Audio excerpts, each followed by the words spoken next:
You be brave now, boy.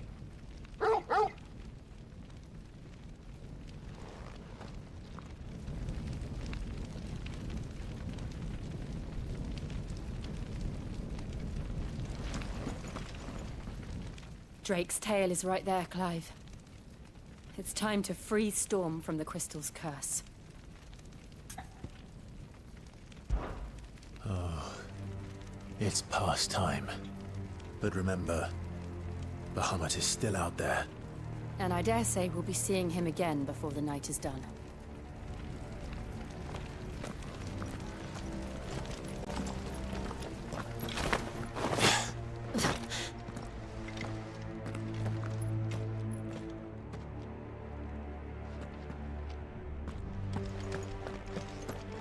No more roads. We'll have to find our own path.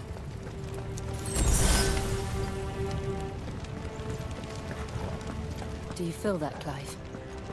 Ether.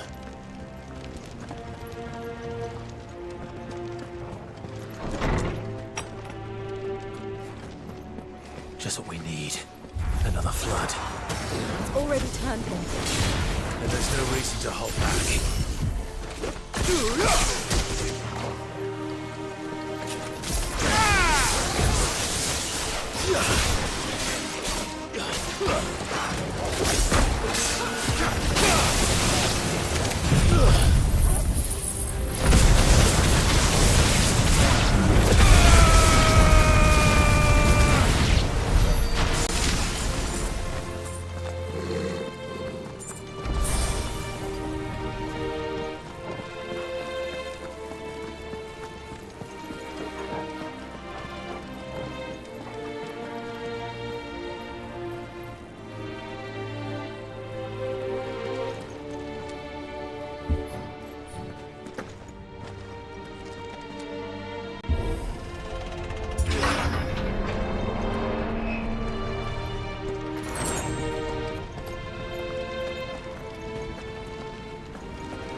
climb up.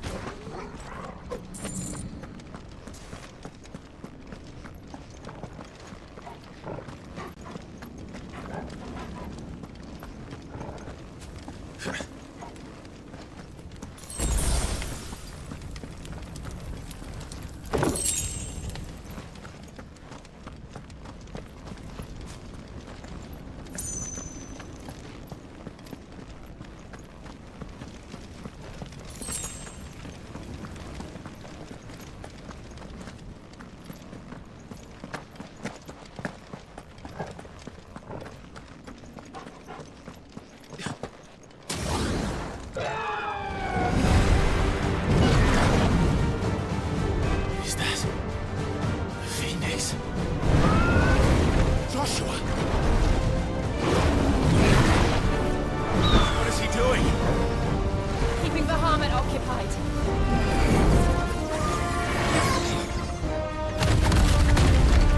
Joshua! Joshua!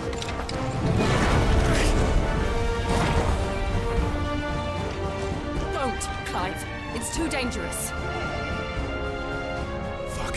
Hold on, Joshua. I'm coming!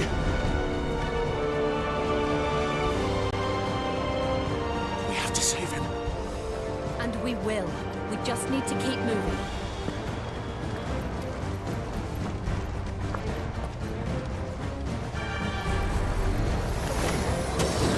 Damn it! Not now!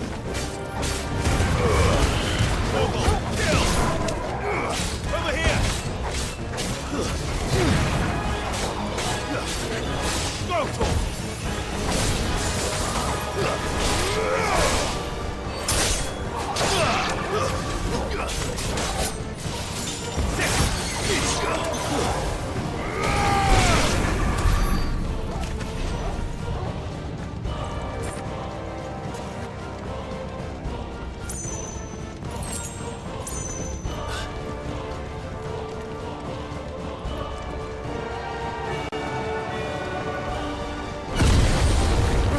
What was that? Bahamut. He'll kill us all.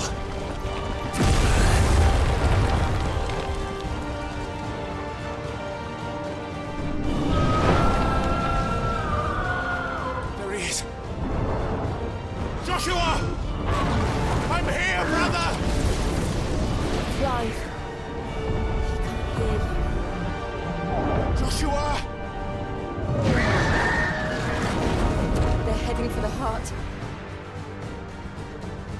And so should we.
Are those the council chambers?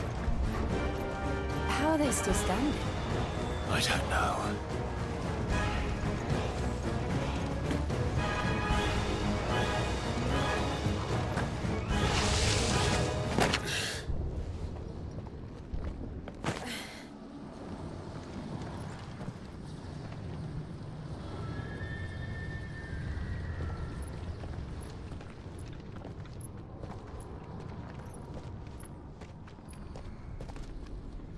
He'll be all right, Clive.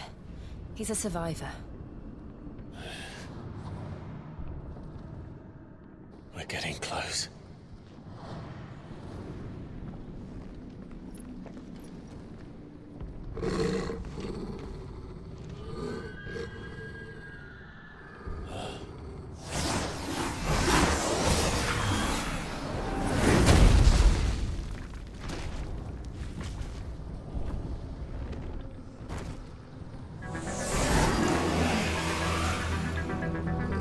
Looks like somebody doesn't want us getting any closer. I don't care what it wants. Neither do I.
I don't want to know what that is. We have to end this right now.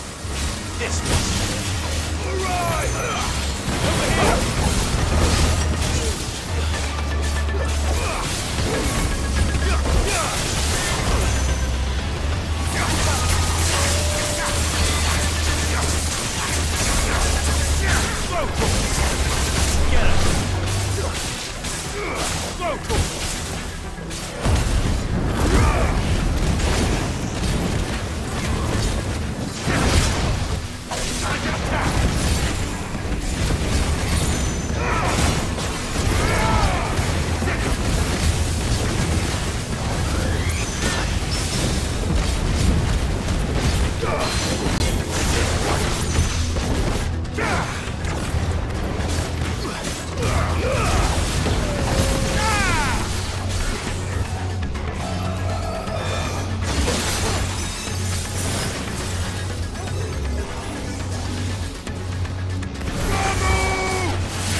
These beasts, they're getting stronger. We can think about them later. Right now, there's only one thing we need to focus on. The heart.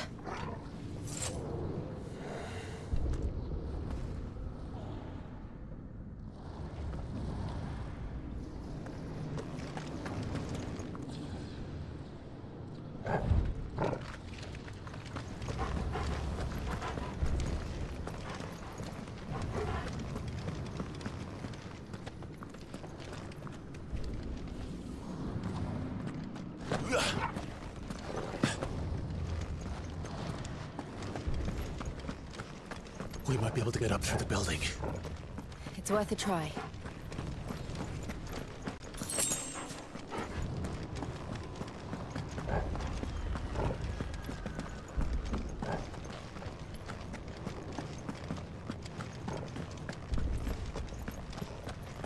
Quiet.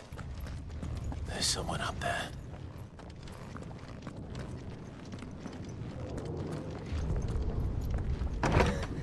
Is someone there? Arthur, It's you.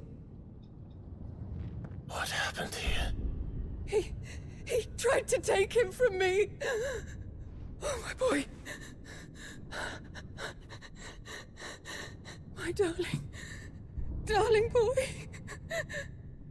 Is this the child you made with the Emperor? Why, Mother? Why did you betray us all? You have no right!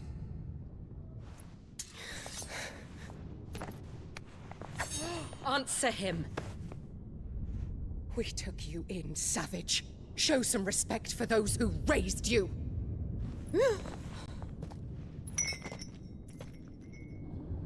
Honorable Elwyn, always thinking of his precious homeland.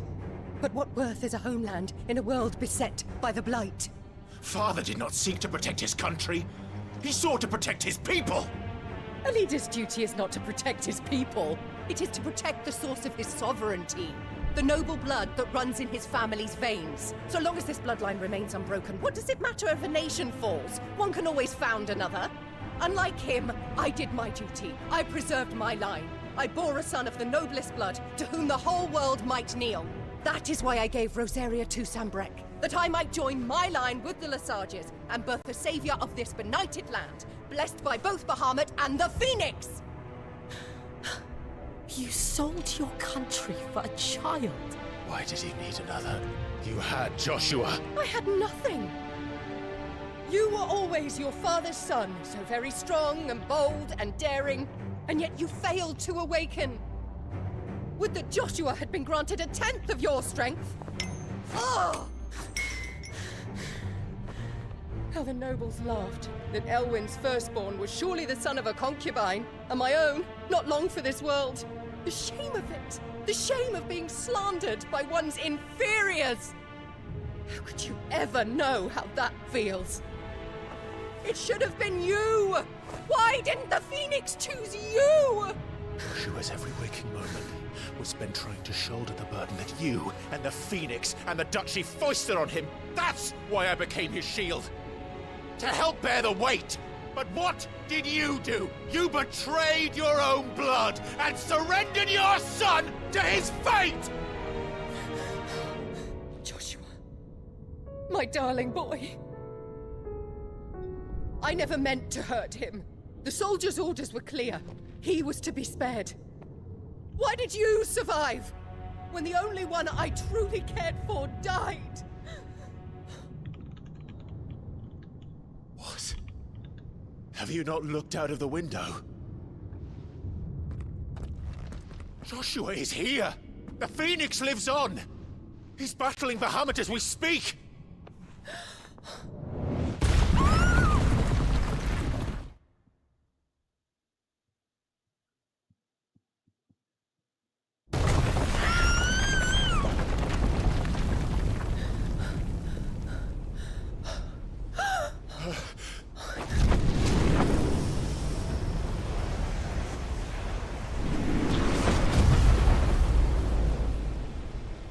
Joshua! Wake up!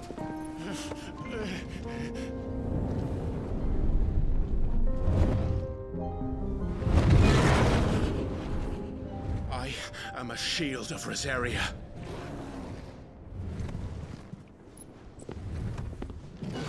And I will do my duty. What are you...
Things are drawing in more ether than I've ever seen.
Thank the Founder!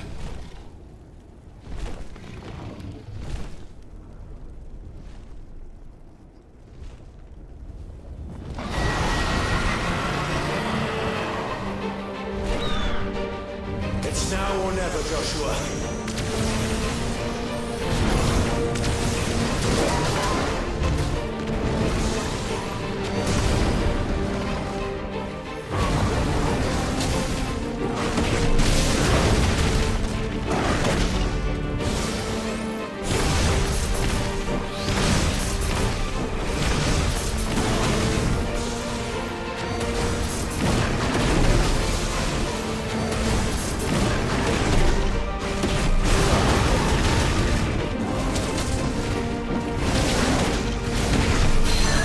Done yet.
This is drinking the ether. We have to stop him.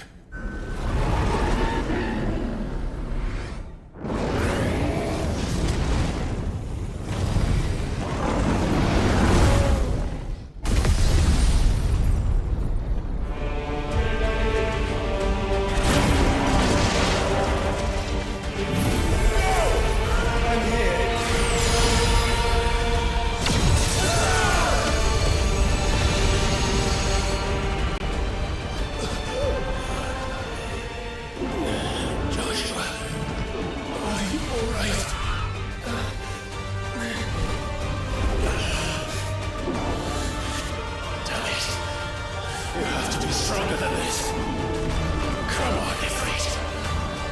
Show us your true power.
Are you ready?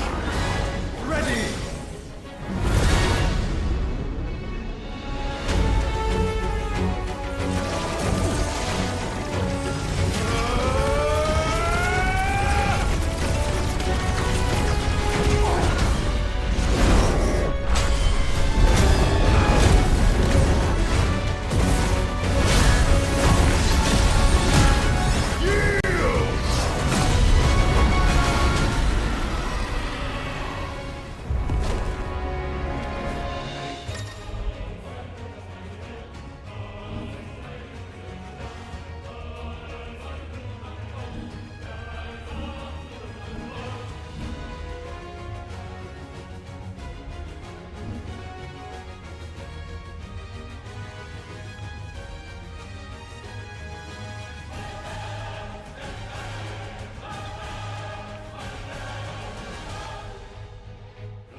To match such power by trusting in our own.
Joshua!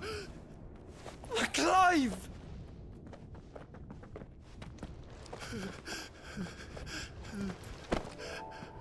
My brother. I'm sorry. I'm so sorry. You're alive. We both are. Nothing else matters.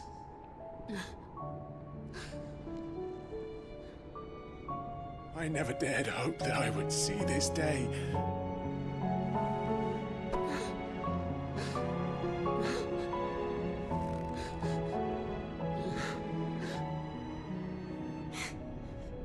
Reunited at last. Jill.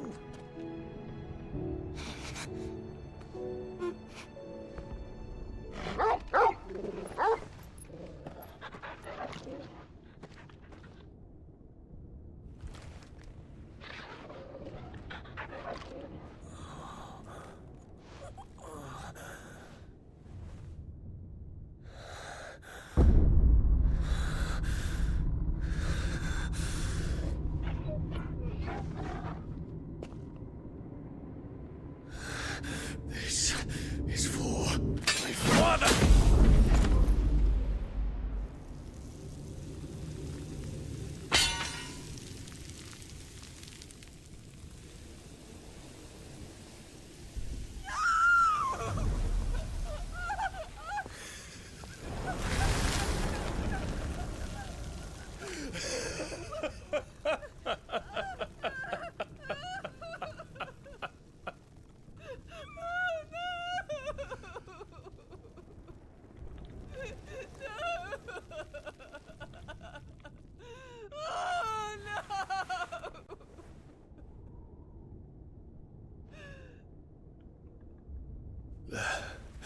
It is done. The demon that would tear our house apart is no more. Father.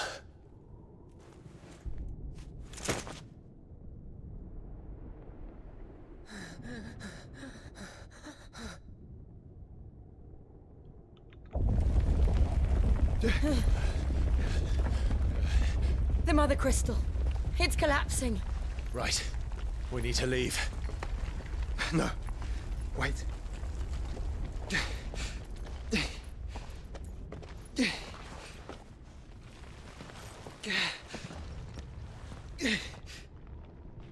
I owe him a debt. Fine.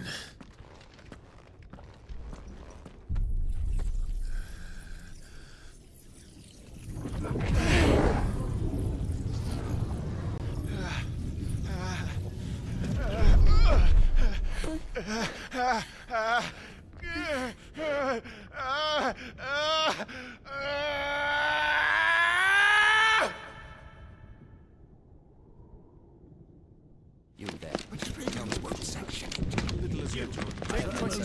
Don't reinforce the walls. Situation. Report, Captain. Can nothing be done to call them off? I regret not, Your Radiance. The Dragoons answer to none but His Imperial Highness. The Council is powerless to intervene. We're hearing reports of rebel Madness is this, Dion. throughout the neighboring districts. Focus all efforts on extinguishing the fires around the capital. The city can wait. Don't dally, man, go! Your Radiance. Are the doors locked? And I want you to find out Make sure the doors are our locked. next movement. By the light! Dion, have you taken leave of your senses? Call off the Dragoons at once! Fear not. The populace will come to no harm at their hands.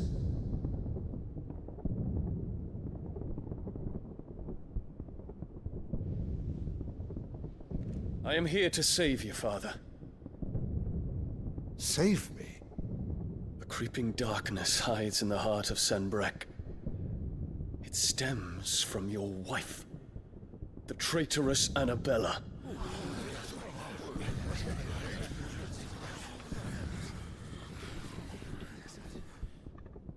Not another word, Dion. Father, Though you may not see it, the darkness has taken hold of you. It has made you forget yourself. But I bid you remember, there was a time when you ruled not with cruelty, but with compassion. Why now do you turn your back on your people? Why now do you seek to stoke the fires of war? You too have borne witness to this change, your eminences. And you know, as well as I, who is responsible for it. A puppet now sits upon the throne, but cut his strings, and the master loses the power! What? Dion, you bear steel before your emperor? Guards! Take him!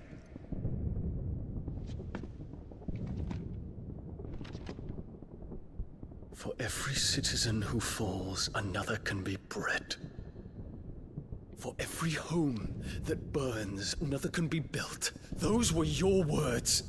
But when the last of your citizens has fallen, and all of their homes have been reduced to ash, what will become of your empire, of its rulers, of your god? As the mother crystals crumble one by one, and the blight sweeps in to claim all that we hold dear, our people look to their emperor for protection. Yet he labors not to secure their futures, but to seize what is left of the twins for himself. Even if it should come at the cost of everything his loyal citizens have labored to build. Dion, you must understand. A small price to pay, is it not? You've been blessed with great power, Dion. Enough to win me the world. So go, claim Valisthea for me, brother.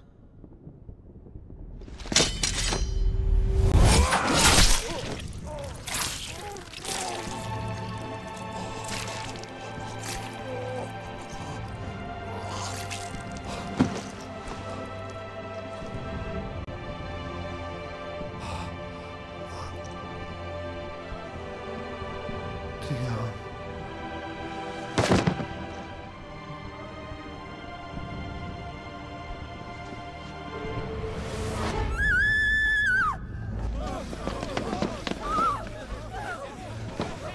Gods! Gods! Father. Poor father. How he doted on his children. That he would die to protect me was plain. It was but a matter of when. You planned this? You did well to endure so long. But you broke in the end, as I knew you would. And now Muthos approaches. Put him to the proof. I would see if he breaks. Go, Bahamut. Kinslayer.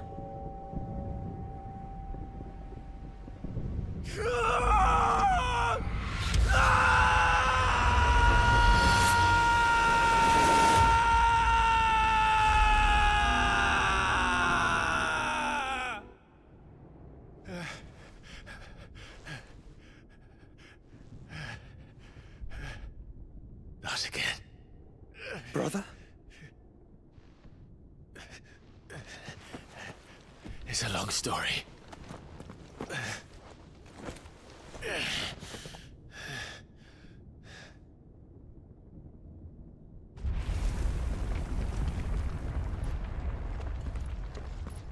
You cannot stay here, Mother. Come. Take my hand.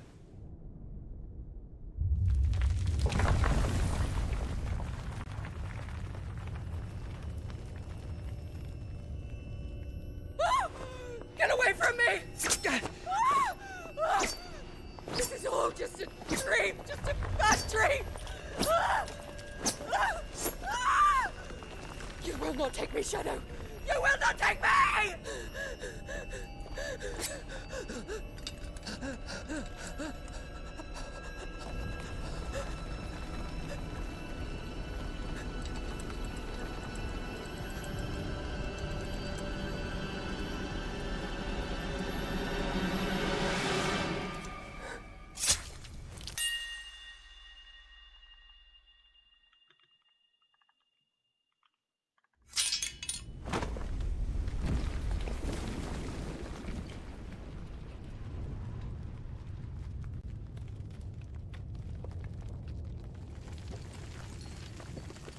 Mother.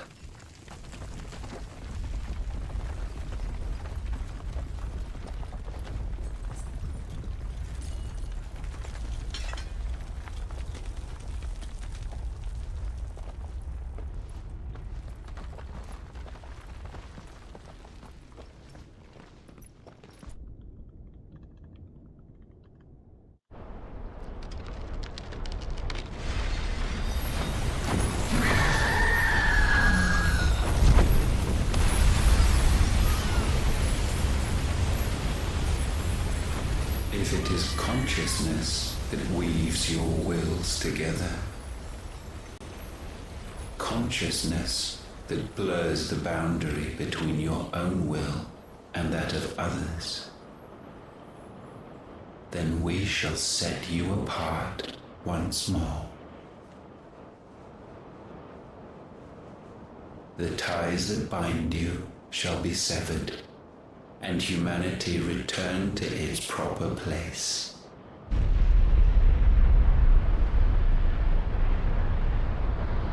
By primogenesis shall a new age of reason begin.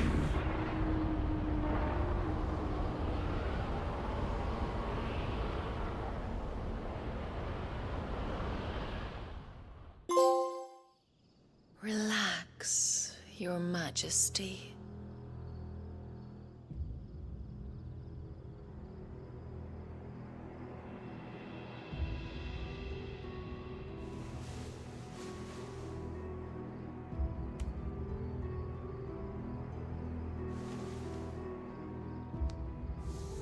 Don't you want to play? It's been a long time. If that is your wish. Men, you are as meek as all the others.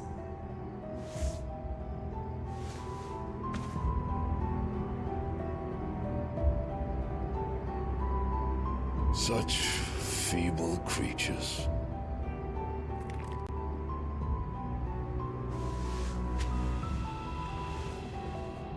Gifted the power of icons, yet slaves to fickle emotions which usher you to your doom. And so you bind your fragile wills with strands of consciousness. The wretched handiwork of a wretched people. The sons of fire were united at last, and for but a moment, their flame burned bright. Soon, Muthos shall become our perfect vessel. And then shall the world be remade. Not before the bonds are severed, of trust, of respect, of love. Only when every strand of consciousness is cut away, may Muthos return to our side. By primogenesis shall all be undone. Mankind shall be rid of his wretchedness, and Muthos of his will. But while he yet clings to it, he has the power to forge bonds anew, and so we bid you. Find Muthos, and sever every one. To destroy that which has no physical form. You ask the impossible. There is nothing your black blade cannot cut, Odin. We shall unite with Muthos, and bring forth a new world. So long as our vessel remains unclaimed by humanity. It shall be done, Master. My will is yours.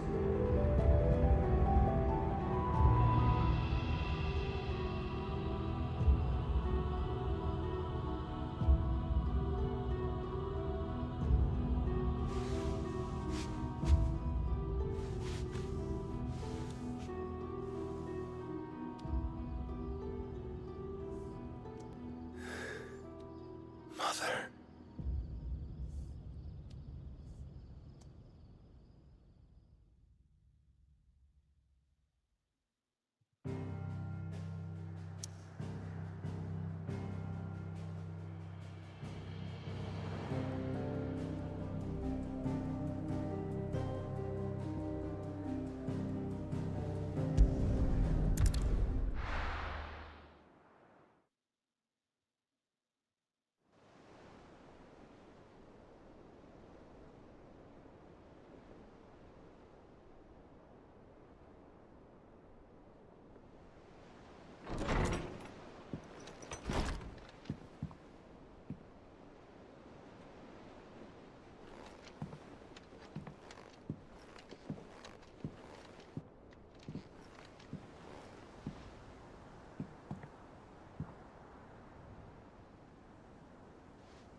How is your brother?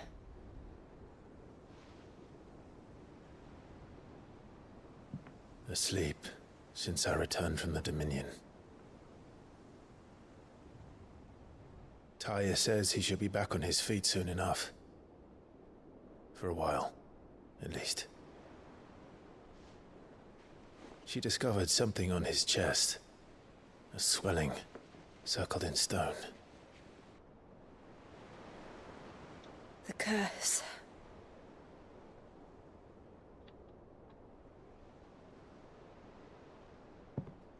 For every mountain we climb, another rises up to greet us, doesn't it? It's never ending.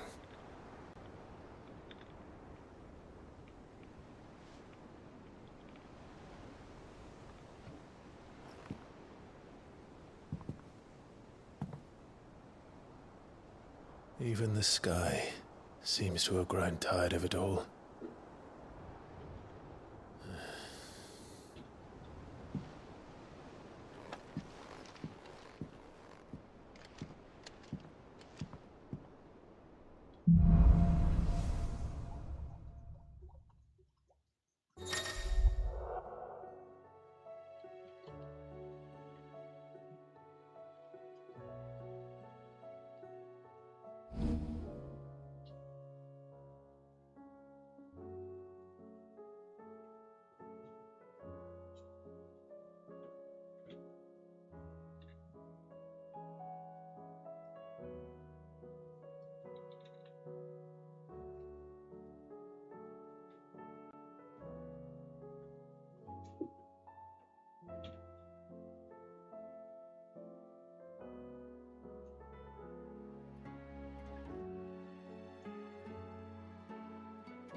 Taya will be happy if I disturb Joshua. While he rests, I might as well see what Otto has to say.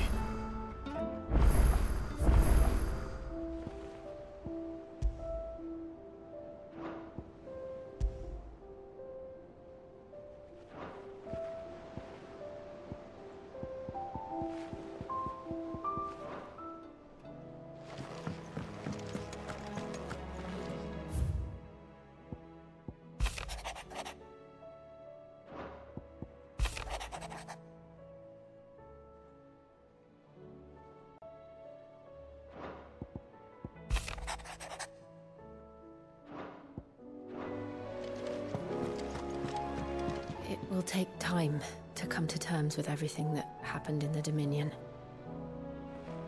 But time is the one thing we always seem to lack.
Did you see the pair that got hauled into tires? Aye, all their fancy silks stained red.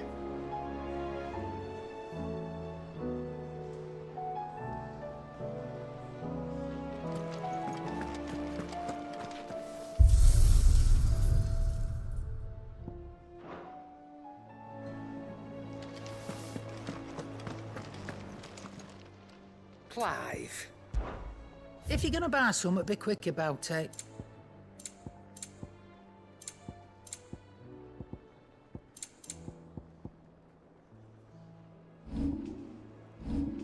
Finished, are you? It seems the hideaway has lost its...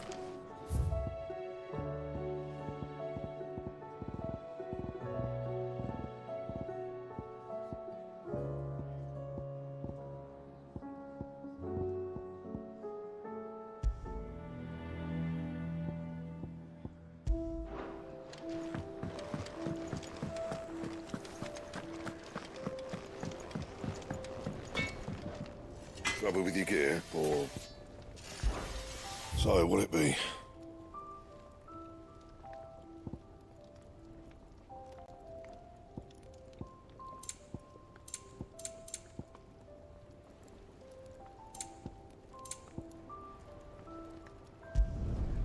Not bad, if I do say so myself.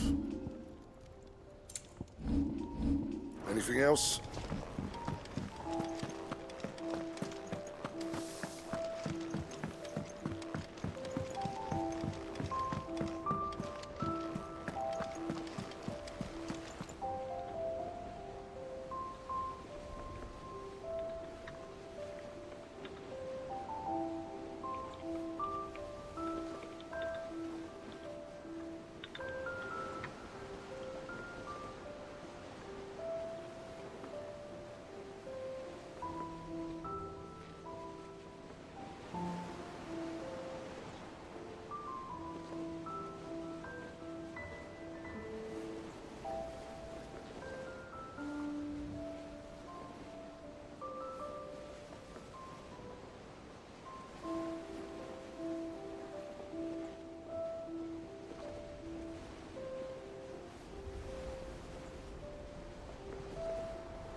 Did you see that? Tell me you saw that. There's talk of these skies driving men mad. Most of the hideaways on edge. What do you make of them skies, then? They'll omen as what? Oh, I wasn't expecting you back so soon. Is everything we've received and everything promised? All yours. Best of luck out there, Sid. Welcome to the Patron's Whisper. It's not true. We've lost so much. May the goddess go with you. Otto, how fares the realm? The realm? Oh, she's just fine. As long as you look past the fat storms out mother crystals and her skies are a roiling cesspit. And Gav? He's with your uncle in the Free Cities, helping Mid with her project. Sent an owl their way the moment the winds turned foul. Still waiting on a reply, though. Do you have any good news? Well, that depends on your definition of good. All right, fine. What do you suggest we do? Oh, no, I'm just a messenger. I leave the scheming to those more suited to the task. Could be that Lady Vivian and Old Tomes have their own thoughts on the current state of things. Could be that they don't. It certainly can't hurt to ask. I suppose not.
How is it that every one of your little excursions presages some inexplicable catastrophe?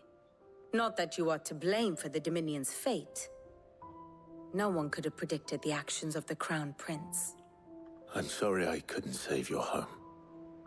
My countrymen are stronger than you think. A few toppled clock towers won't break their spirits. They'll be back on their feet in no time. I hope so.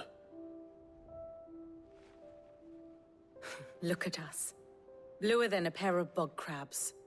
Tempting though it may be, sulking will not help us find a solution to this mess. You believe there's one to be found? I don't know. But I am certain we're more likely to find it if we first examine the facts.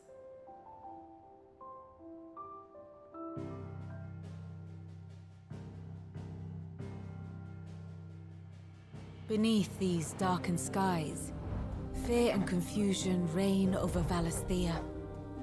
Oh, the lands around the fallen Mother Crystals had already begun to wilt for want of ether. But not like this. Crystals that filled wells and fueled furnaces. Now nothing but pretty shards of rock. And those that hang from the people's necks cast nary a glimmer of light to keep the dark at bay. It is only a matter of time before the common folk convince themselves that the end of days is upon us. Yet I fear a swift end is more than we can hope for. While most of the world thirsts for ether, the remainder drowns in it, spawning Akashic in droves. And amidst the hordes of mindless beasts, with magics as like to fail as function, even the strongest nation would falter. Rosaria and the Iron Kingdom teeter on the brink of collapse, while the tragedy in Twinside has all but paralyzed the Holy Empire. Dalmekia fares little better. Rumor has it the ministers fled the capital after the fall of Drake's Fang, leaving their beloved republic to crumble. Waloed, meanwhile, moves in earnest. The Einherjar has been sighted off-storm. The world, in short, is in chaos. It would seem our civilization was nothing but a castle of sand, to be washed away at the whim of the waves.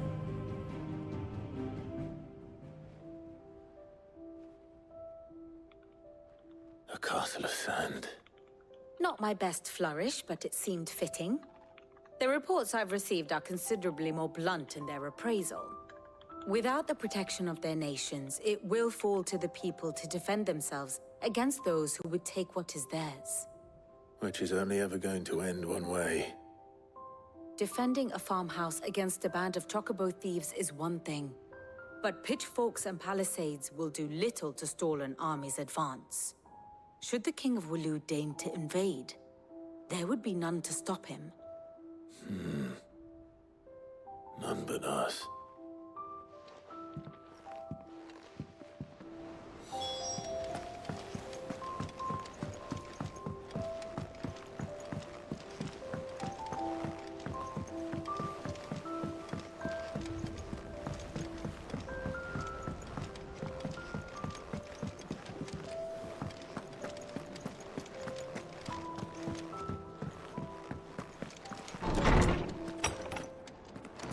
Is a storm coming soon?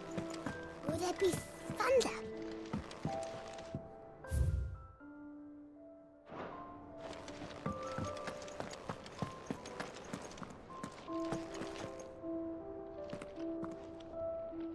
Let me guess. You're here about the skies. Is there anything you don't know, Lawsman? It doesn't take a court astrologer to augur the obvious. As for what has disturbed the heavens, that, I believe, is a question the Fallen might be better placed to answer than I. And on the 6th day did the gods tear the sun from the firmament, visiting darkness upon their prideful sons and daughters. But I dare say you remember your childhood lessons on the sins of Zemeckis only too well. You think they're connected? That Ultima was one of the gods responsible? Well, he has certainly exhibited powers that we mortals would associate with the divine. There is nothing divine about him. But he wouldn't be the first god of whom that could be said, now would he? Yet for all the fairy tales that tell of the sins, there is almost nothing in the way of actual historical accounts. Had I the Journal of Moss the Chronicler, I may have been able to tell you more, but alas, I fear all remaining copies have been lost to time. You will forgive me, I hope? Certainly not. Because there is nothing to forgive. Even without this journal, you've provided us ample wisdom. And we will always be grateful for it. Perhaps Otto will be more inclined to share his thoughts when he hears what the others had to say. I was wondering when next you'd visit. With the darkening skies.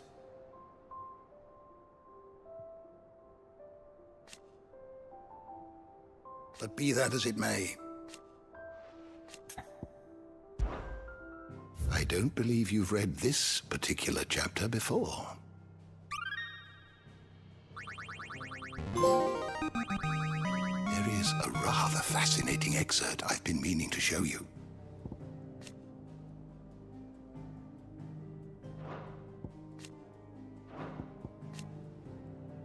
If you have a question for me, I should be happy to answer it.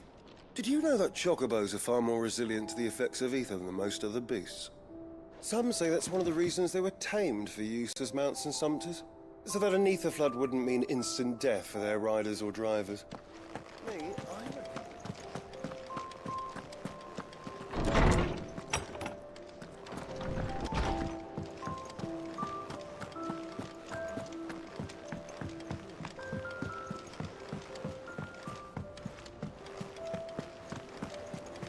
There's barely been a shipment in since the skies started boiling.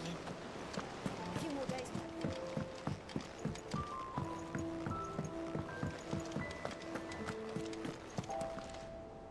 Clive, we have a problem. Only one. That would be a first. It would. Actually, there are three. We had as many owls arrive while you were at the shelves. Martha's got a Kashik out her gates, and talk of monsters roaming the hills outside of Northreach has put the wind up Isabel and her lot. And don't forget Dalimil. Lubor says the village was raided by bandits. When it rains... It fucking pours. The curse breakers are spread thin, taking stock of the damage in the Dominion. And even if I could get word to all of them, I doubt they'd get here in time to make any real difference. Which means...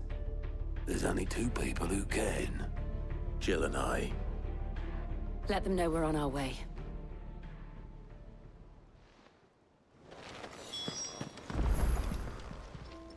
Clive! Anything catch your eye?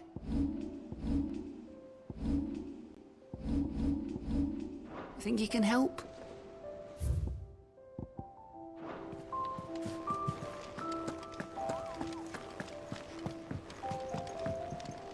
Clive. What is it that you wish to learn?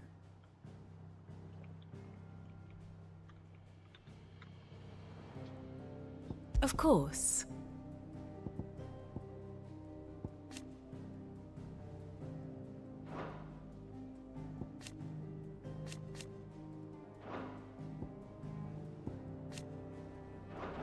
Very good.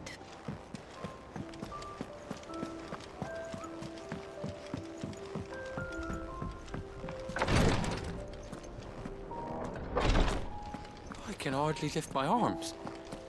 The curse, it's... You just need some rest. I'll stay here with you. If you'd like, that is.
Sid.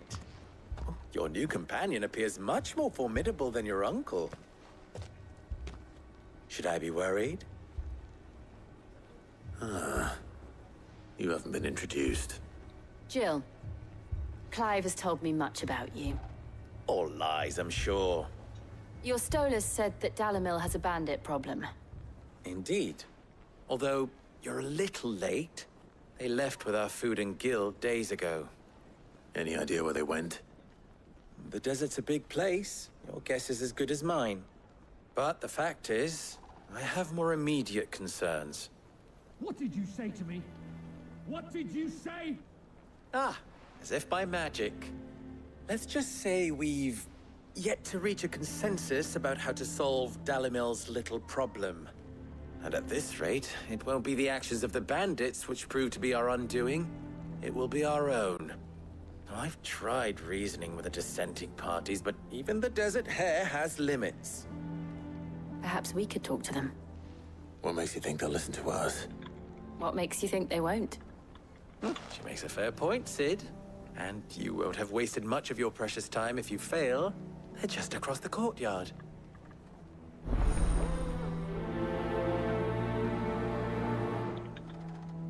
Suppose we just follow the shouting.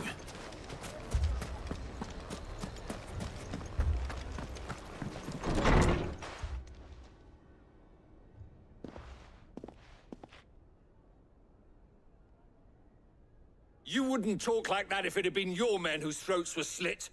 Blood for blood, it's the only way. We hire mercenaries and have them mount the bandits' heads on our walls as a lesson to the rest. And what happens when those mercenaries are slaughtered like your men? Are you going to hire more? We're better off using that coin to buy food and supplies. If we hire mercenaries, the only thing we're buying is the bandits' ire. And you cannot fill empty bellies with that. Do you hear me? But what happens when they come back? Maybe it'll be your throat that's slit. That's enough. Both of you. Any more of this and I'll throw you out myself. Come back when you're ready to talk like adults.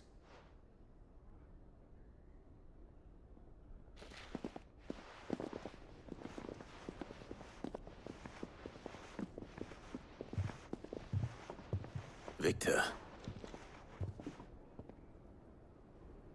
What's he doing here? Sid. And Lady Jill. What brings you here? I was about to ask you the same thing. Costness is in chaos, and the markets have all but ceased to operate. The Briar's Kiss here in Dalamil is...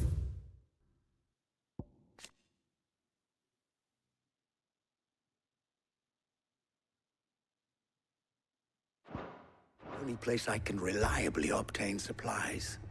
I was here to do just that when Master Lubor told me of his troubles. He thought I might be able to talk some sense into these fools. But if you're here, I suppose his patience must be waning. Who are those people? Those were the thorns in Lubor's side. And the reason this place might be headed the same way as Costness. It's these accursed skies. The darkness is enough to drive a man to madness. Or an entire city, for that matter. We're still working on the skies. But in the meantime, perhaps we can find a solution to Dalamil's problems. I hope so. For all our sakes.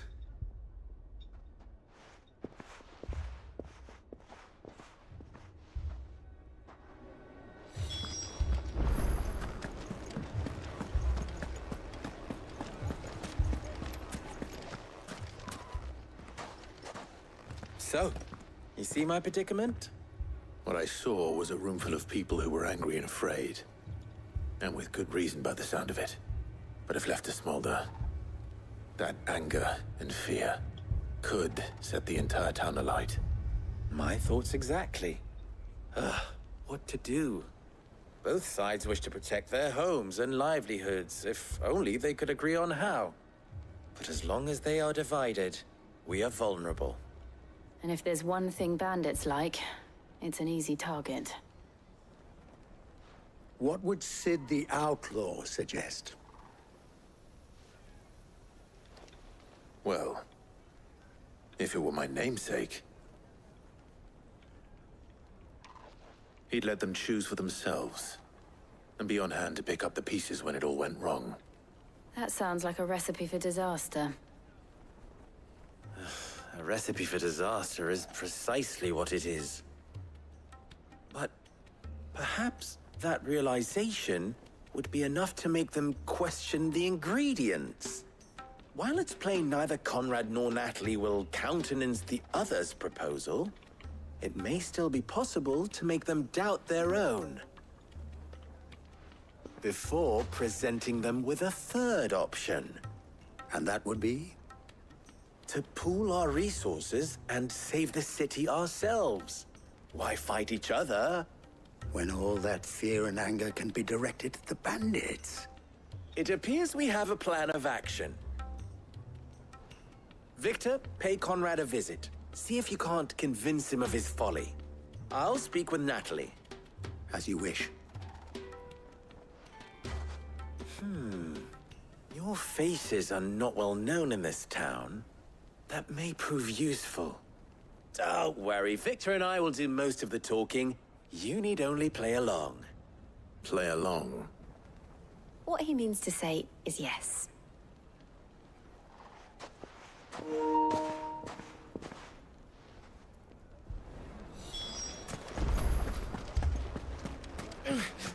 Fucking... Picture it, Conrad. Your own city. Regard.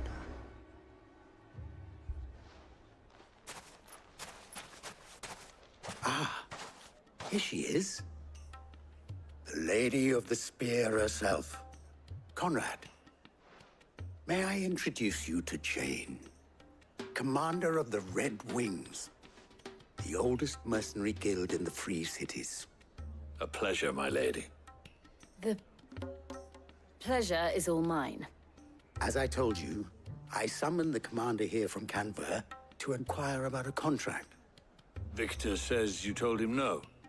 That there aren't any men left to hire. Is that true? True as the crystals cracked. Nobles came and claimed every last one worth his salt. And not just from us Red Wings. You know of the 7 high houses. There must be 2 swords assigned each one. Granted, we have a few boys left. If it's boys you're looking for. Well, Conrad, are you saying that Dalamil's finest cannot defend this town better than a gaggle of unblooded striplings? That a band of beardless youths could better avenge the deaths of your brave men than you yourselves? Absolutely not. We'll show those bastards who they're dealing with.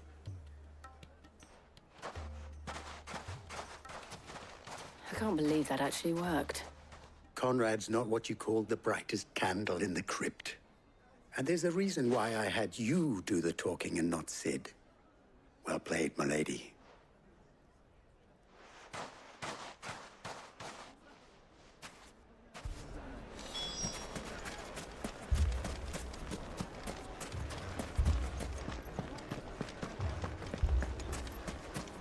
My shop. If I had my pickaxe, I would... I mean, it may still be possible to buy something, and we may yet be allowed to keep... Ah, here he is now. Natalie, allow me to introduce Lord Underhill of Randalar's prestigious League of Merchants. Lord Underhill. At your service. Underhill? I was just telling the good lady of our conversation, my lord, and how you were lamenting the state of the capital's stores. Lubor says that not only are the granaries almost empty, but that war and the Blight mean this season's harvest won't be enough to fill them for winter. Indeed, certainly that is the case. The nobles in the capital are buying up the city's stocks of barley and wine, driving the prices higher than most commoners can afford. It is only a matter of time before the peasants revolt. It is worse than I thought. If what Lord Underhill says is true, I fear we have little hope of supplementing our stores, meager though they regrettably are. And while I applaud your endeavors to dissuade our more bellicose citizens from seeking vengeance, I sense Conrad is not wrong in his assessment of the bandits' likely return. Which means that now, more than ever, we will need to secure what little we still have. Food, weapons, herbs, everything. If our humble town is to endure not only this hardship, but those that are certain to follow, we must stand united. All right. If it will help to protect my home, I'll do it. But you needn't have gone through this charade.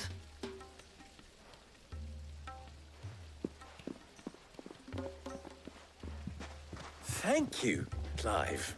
Your performance was nothing if not workmanlike. She saw right through it. I didn't say it was good, merely that it produced the desired effect. Now, my scouts should be returning shortly. Meet me back at the Briar's Kiss, and we shall see what we face.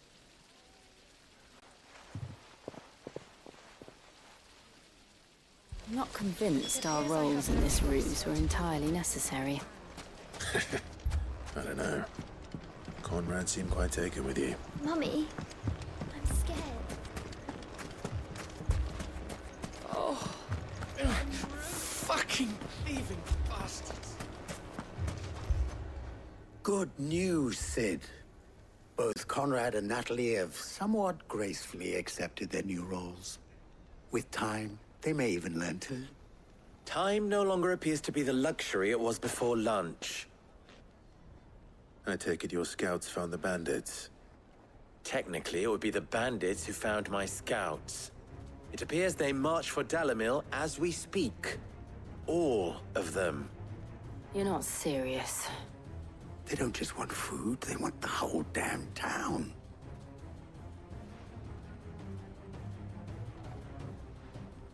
I have a favor to ask. I'm told the bandits march in two groups, one from the south and one from the desert, in a move doubtless intended to stretch our already gossamer-thin defenses. Very well. Jill and I will meet those from the desert. But what of the rest? The rest, my friend, the city shall fight. Together. The stakes, I concede, are high. But if this does not unite Dalimil, nothing will. That is a lot of faith to put into those who had their hands around. Then it will be for us to see that their hands are kept occupied. And I do mean us. I thought you might say that. We'll hold them off for as long as we can. And we will do the same.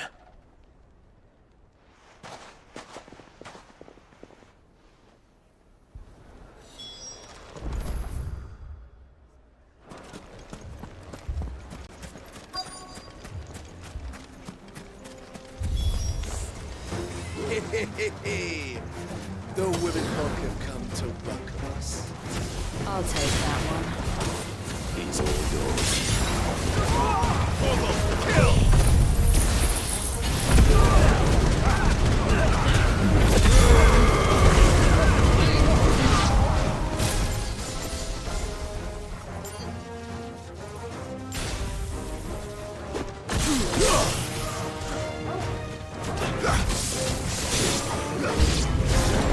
They mean to overwhelm us.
Fools!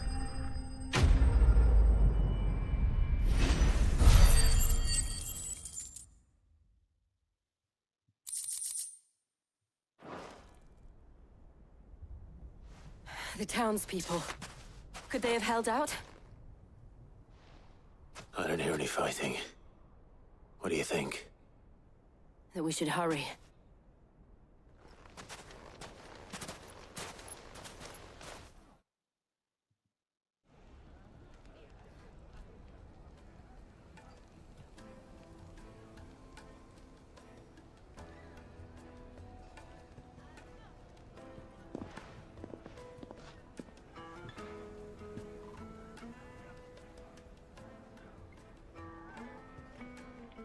Natalie, I owe you an apology.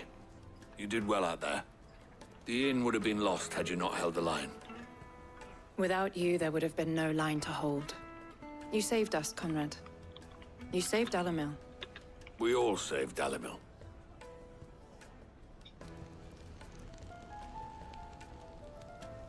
Conrad seems to have had a change of heart. I'd say they both have. I take it from your presence that our visitors from the desert won't be joining us either. Pity. The plan worked, Sid.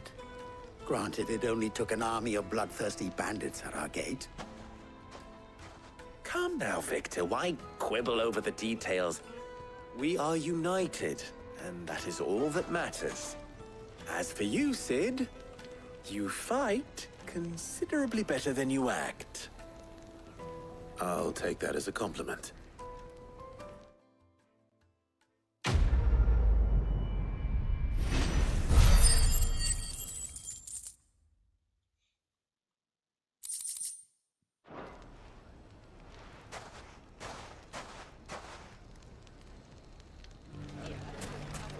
So, where did you learn to... The bandits maybe know. Mummy? The gentleman of the town guard.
This might take a while.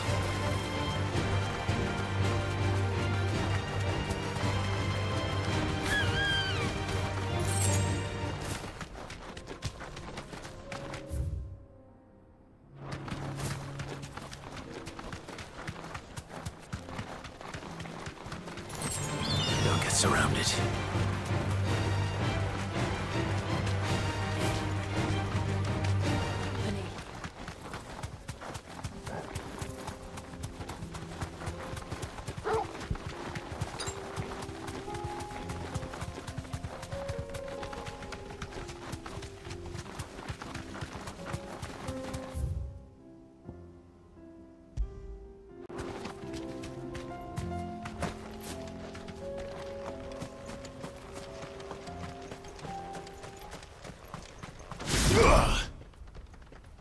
Careful.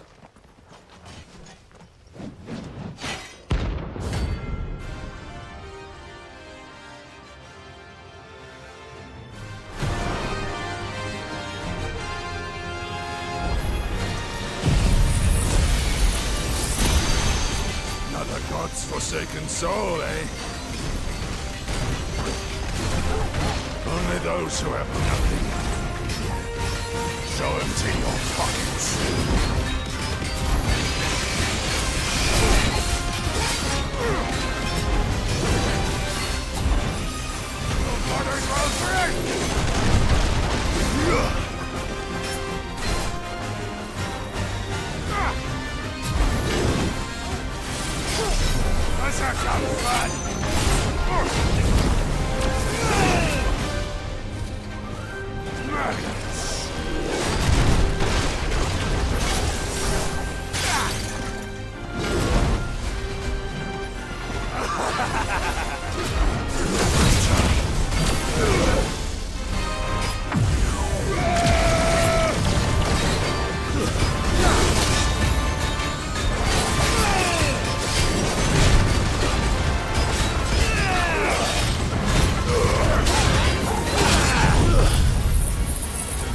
A deserter turned outlaw. We were more similar than he knew.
This man's gonna die if we don't get him to a healer.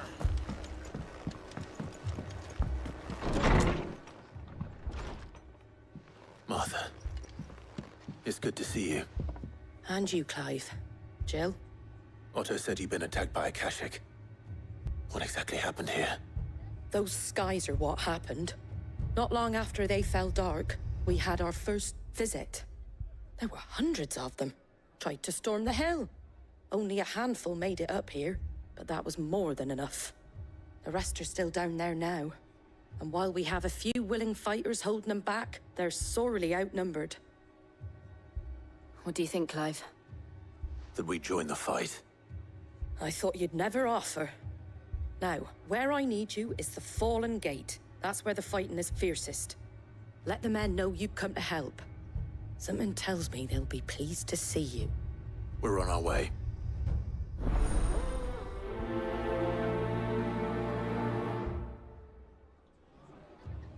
Do you...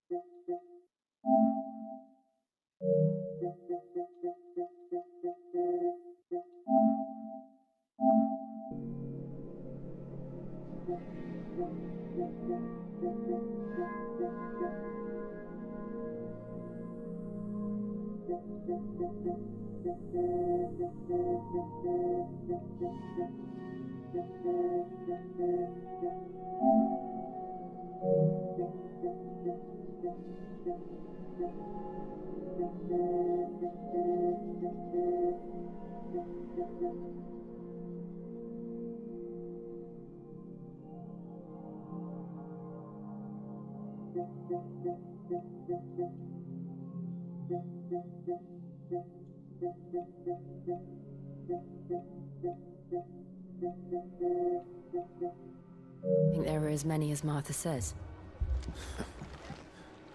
More. Too fast.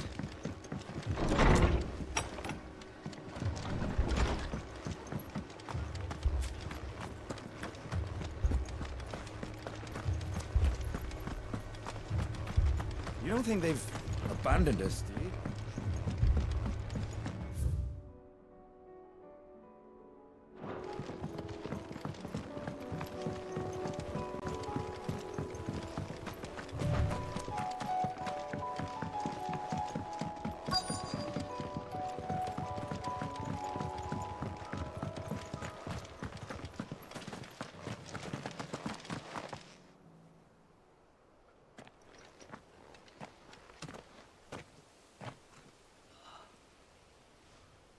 Clive, wounded.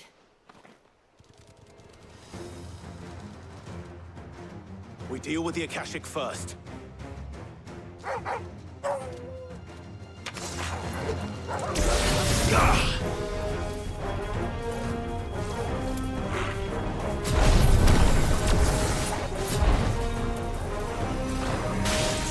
Too slow.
These men don't have the look of hired swords.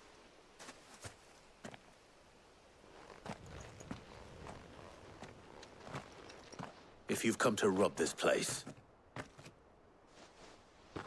You are mistaken, my Lord Rosfield. We're here by Madame Martha's leave. how do you know my name? Forgive me, my lord.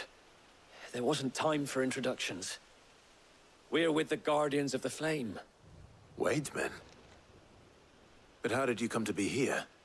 Where is your commander? Sir Wade left earlier with a scouting party to find out where the Akashic were coming from. Did he? Take your wounded back to the inn. Martha will see you're looked after. We'll join you anon.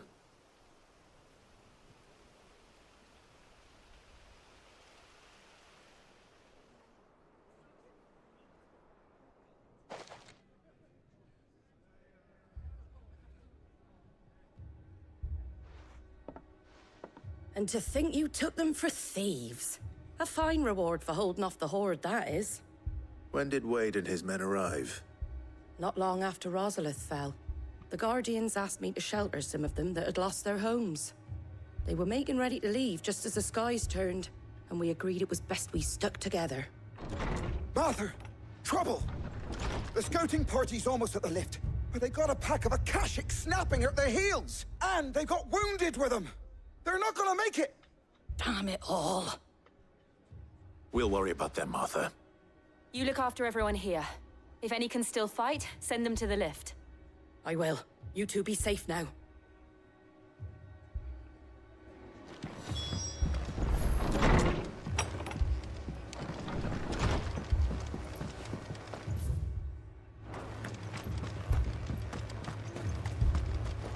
What are you after?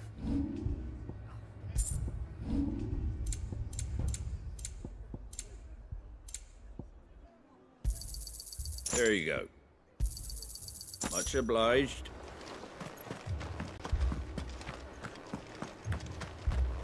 Mad dogs. The law.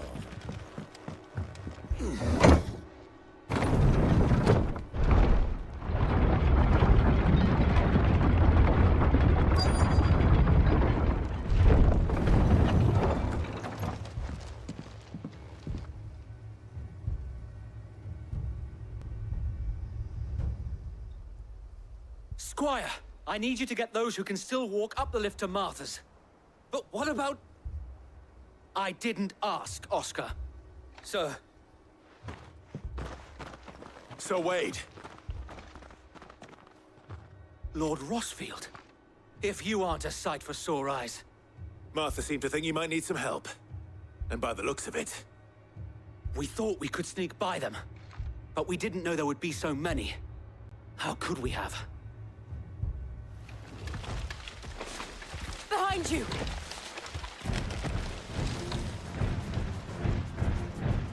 Damn it!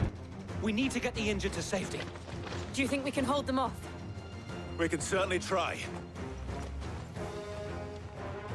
Are you with us, Sir Wade? Always. Then let's do our duty.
Is anyone hurt? I don't think so. And yet again, you've pulled me from the flames. It's just a pity I keep walking into them. You've never been one to shy away from danger, Sir Wade. Like any shield worthy of the name. I see you're all in one piece. Martha! Is something wrong? The lookout saw smoke coming from down Eastpool way. Too thick to be a hearth. A second horde. Feel like finishing the job? Always. Jill and I will make for Eastpool. You'll need to move the injured without us. Don't you worry about them. The moment my men are safe, I'll follow. Good luck.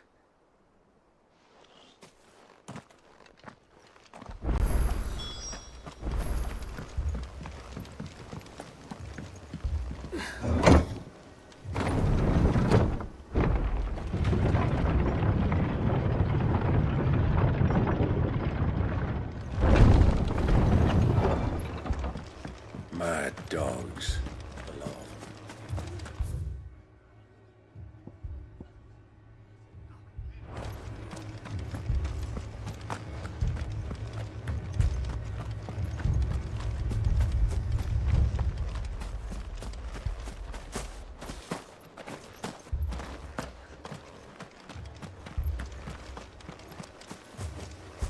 Fiends try to climb the walls here, too.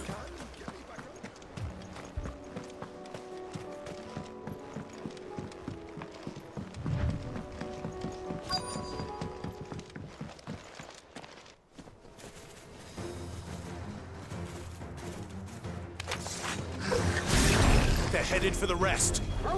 We have to slow them down. Martha and the others won't be ready.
Something's coming.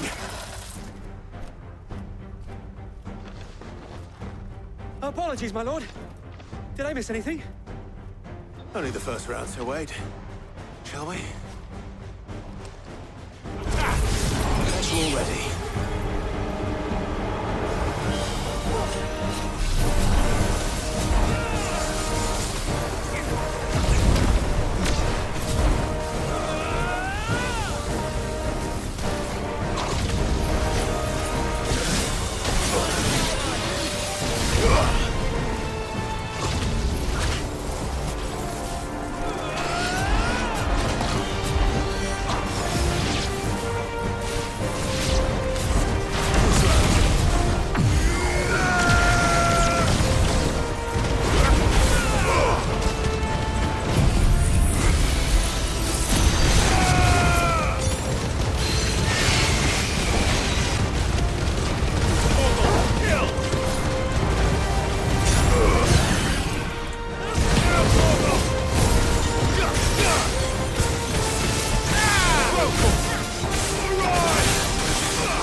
Do you see any more?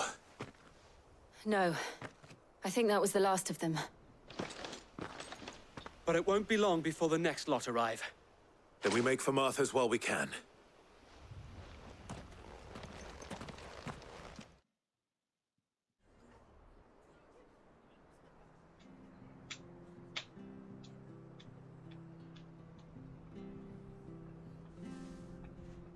What did you find out there? The same as Sir Wade. Scores of Akashic. Well, wherever they came from, they're gone now. Our lookouts say the lowlands are clear. Hopefully we'll have enough time to lick our wounds. How many of your men were injured? A damn sight less than if you hadn't turned up. Thank you. It was a hard-fought victory. But as long as the skies remain dark, I fear the Akashic's numbers are only going to rise. It's not a matter of if the Horde will be back, but when. And whether that's sooner or later, we'll need to be ready. The inn here affords a good view of the land, and is easily defendable. I'd like to make this one of our outposts. What do you say, Martha? You'd have more men to guard the rest. Well, when you put it like that, of course they can stay.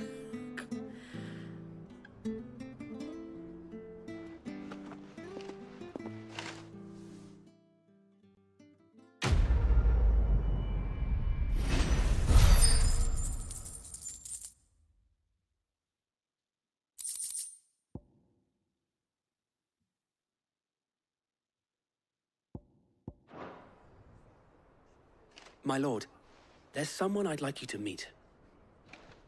Oscar, over here.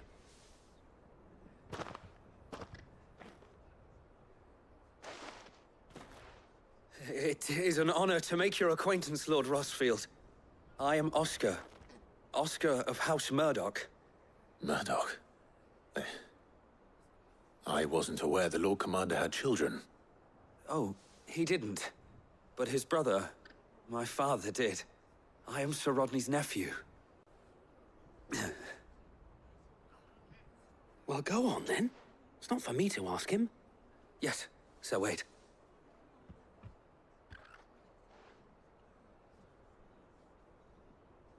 If it please you, my Lord Marquis, might you take me as your squire?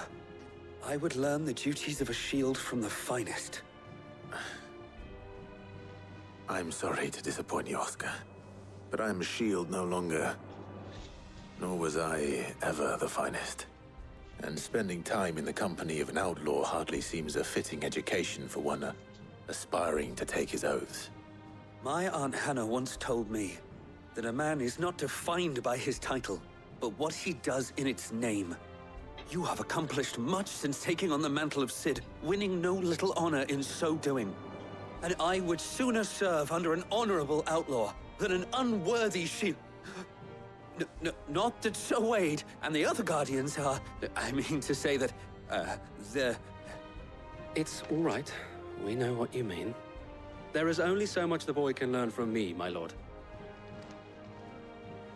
But a squire... Would that really be so bad? You were a squire once. And I'm certain Sir Rodney would approve.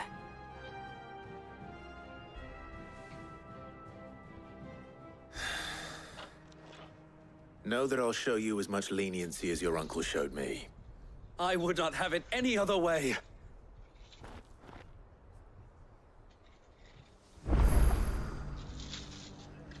I will not let you down, Lord Rossfield. You, or my uncle.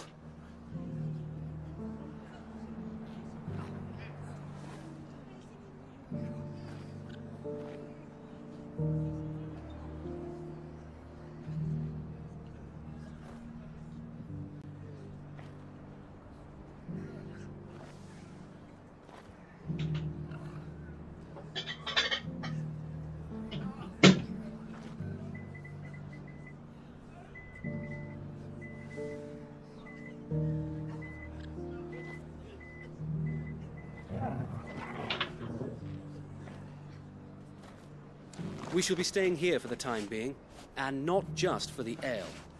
I'll have one of my men escort Oscar to Benimir once he's said his farewells.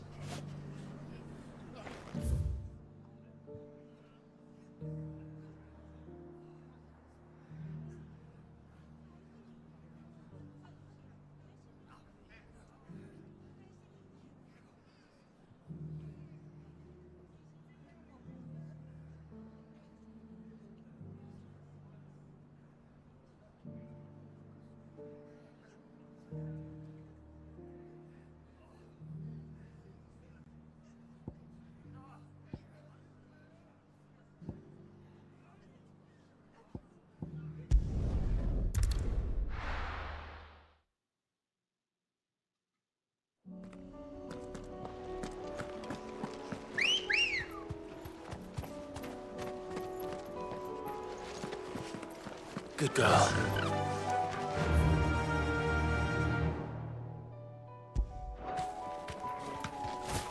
Careful.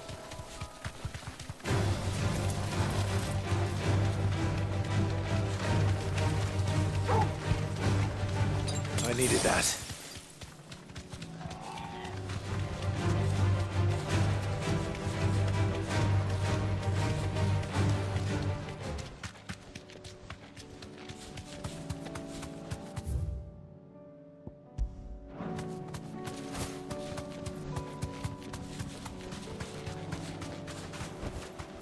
Straight home now.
No more vengeance. No more war.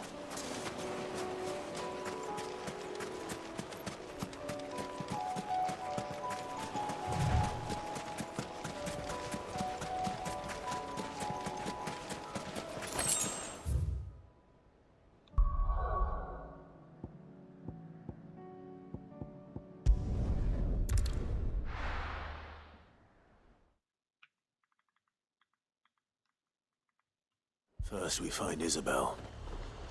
Heard a bloke saying he saw ghosts from afar. I saw it with my own eyes. The whole of Orif.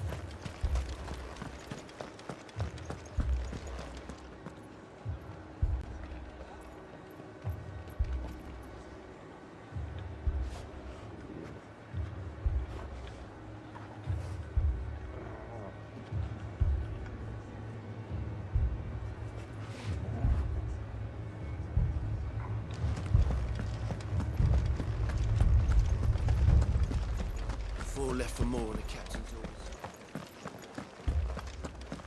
I can't do it.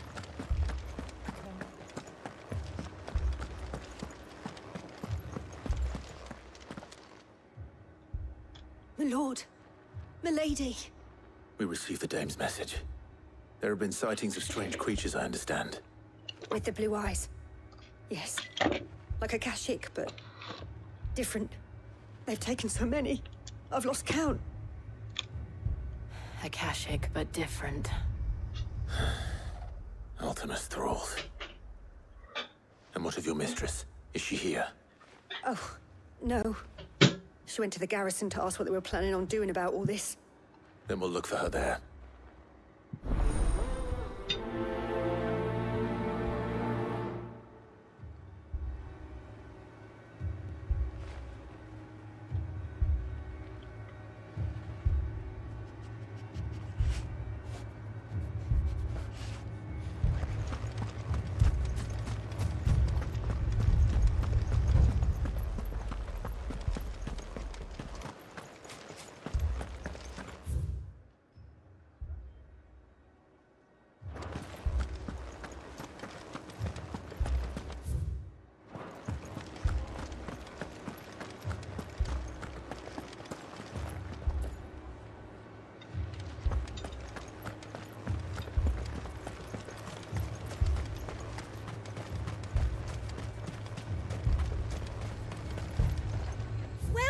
Welcome.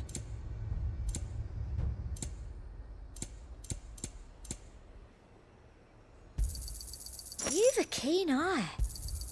I do like a customer who knows what he wants.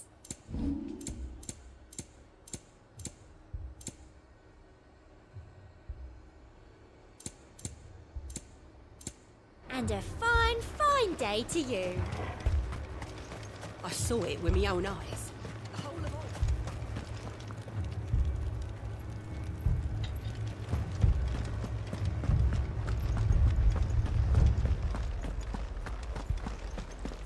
Four left for more on the captain's orders.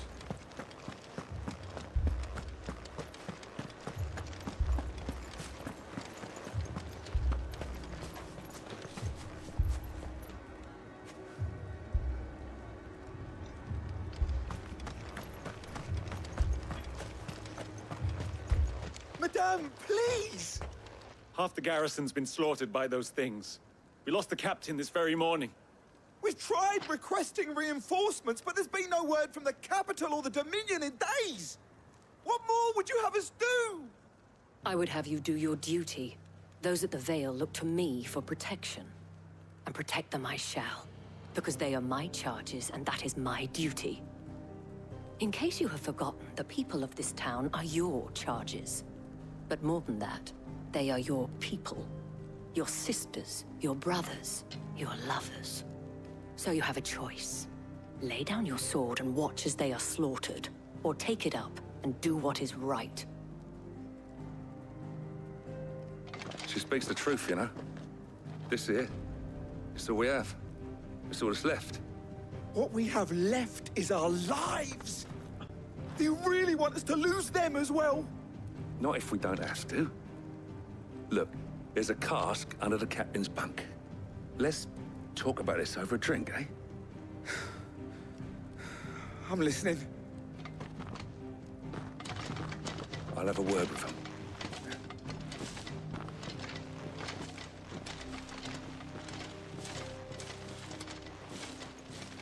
Ah, Clive.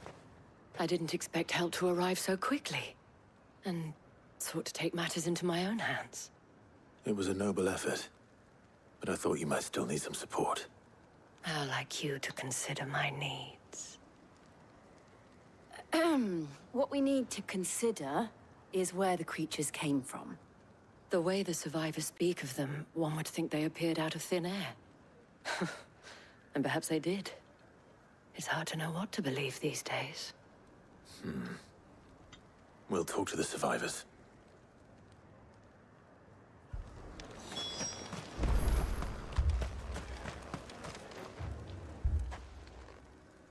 You're a pikeman, yes? What happened? I've got family in Moor. I heard the flood was spreading, so I went to see if they were all right.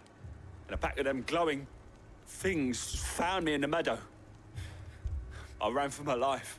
I never did get to the village. Leave that to us. My family. Me, Paul. That thing. Did you see the creatures that attacked you? Creatures? Yeah, they came out of nowhere. They went for Joseph first, then me, and then they were just gone. Do you remember where you were? On the road from Oriflamme. We just passed Moor when...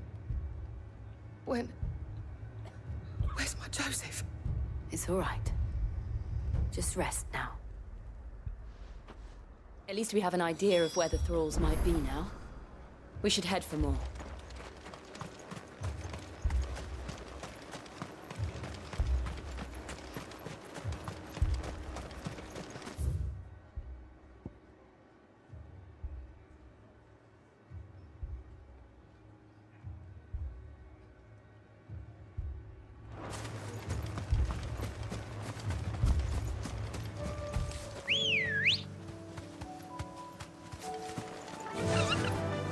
Fly, Ambrosia.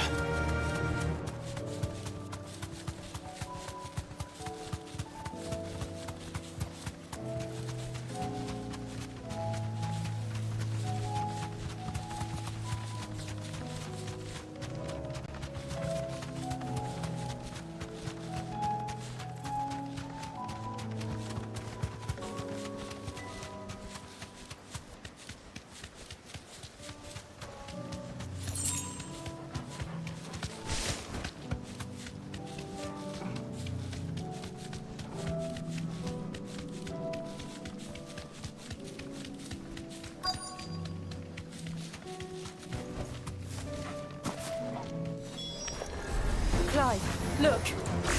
I see them. With me!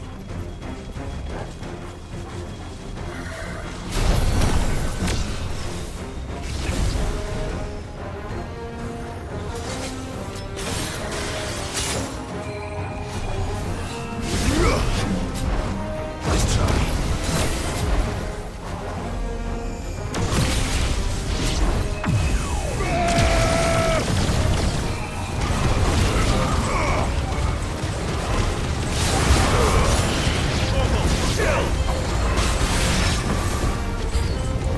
Should I pry? Save your strength.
Do you think there are more? There are always more. But I'd say we've done what we can for the time being. Then we should let Isabel know.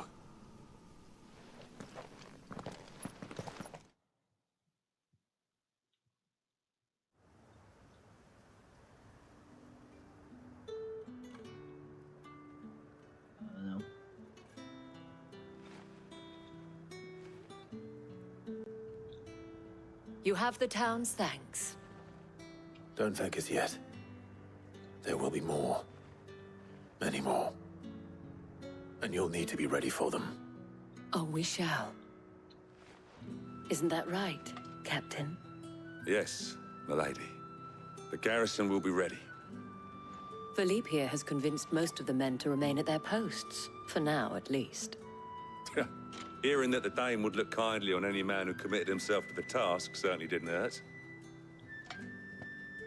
It's not the most selfless of motives, I'll admit. But whatever it takes, eh? Now me, I never needed convincing. I became a soldier to protect the people I love. And the people I love include the ones standing before me. Handsome and chivalrous. Now, if you don't mind, I have sentries to post. Milady.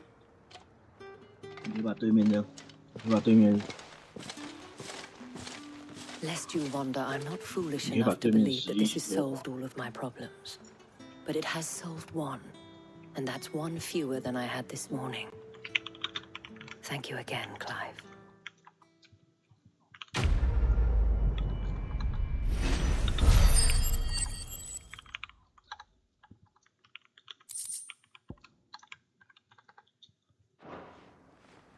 Our friends seem to have things under control. For now, at least. Let's go and put Otto's mind at rest.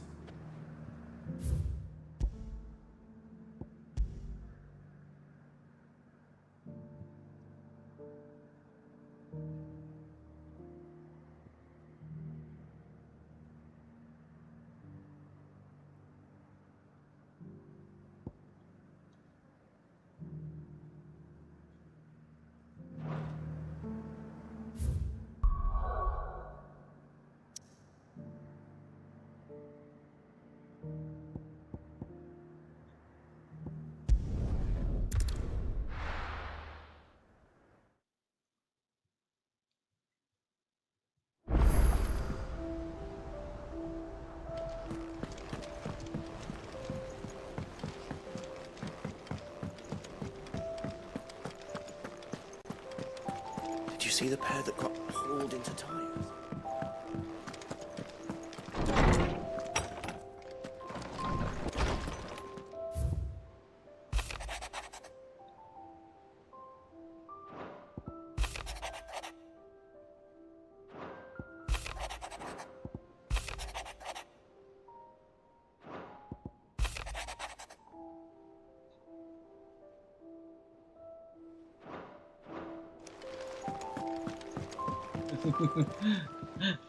我已经好多天没开了，自从看到飞机是把它卖给飞机是更上面的飞机卖给特许。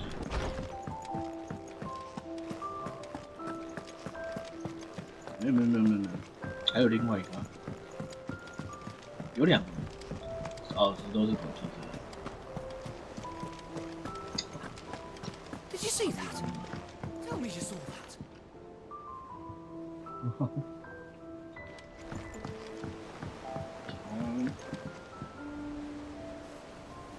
真正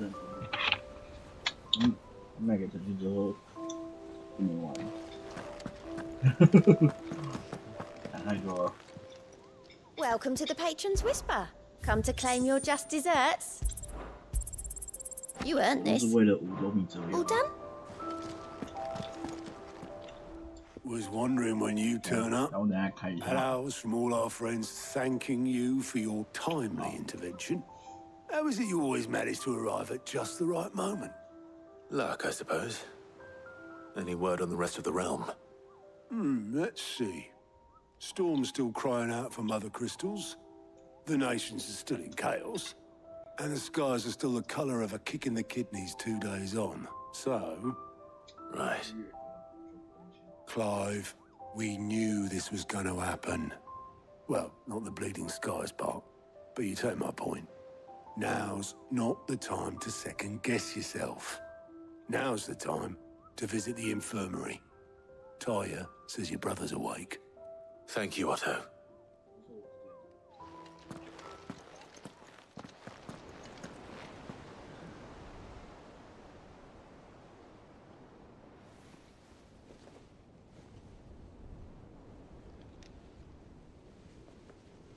So it was not Sylvester, but Olivier who served as Ultima's puppet. And when Dion learned of this, he sought to slay the fiend.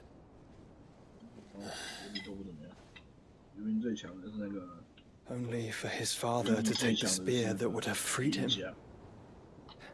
Enough to drive a man to madness. Small wonder he hasn't stirred. I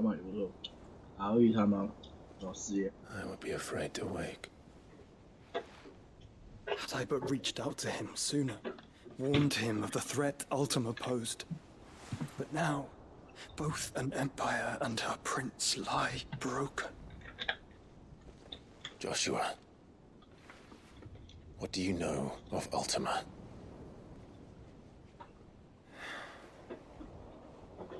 Very little, I'm afraid. Despite my best efforts. 18 years ago, as I lay buried beneath the rubble of Phoenix Gate, 'twas not death who came for me, but another. And it was while in my rescuer's care I first heard of Ultima. I've been chasing his shadow ever since. Ultima is driven by some deep, dark purpose, and for whatever reason, it would seem you are crucial to his designs. He will stop at nothing to have you, even if that means toppling an empire. But why me? What possible use could I be to such a creature? That is one of many answers that have eluded me. Yet, I am certain of this. It is not mere chance. You were chosen for a reason. All dominants carry within them the might of an icon. Nigh limitless power that is at once acutely limited. I wield fire, and only fire.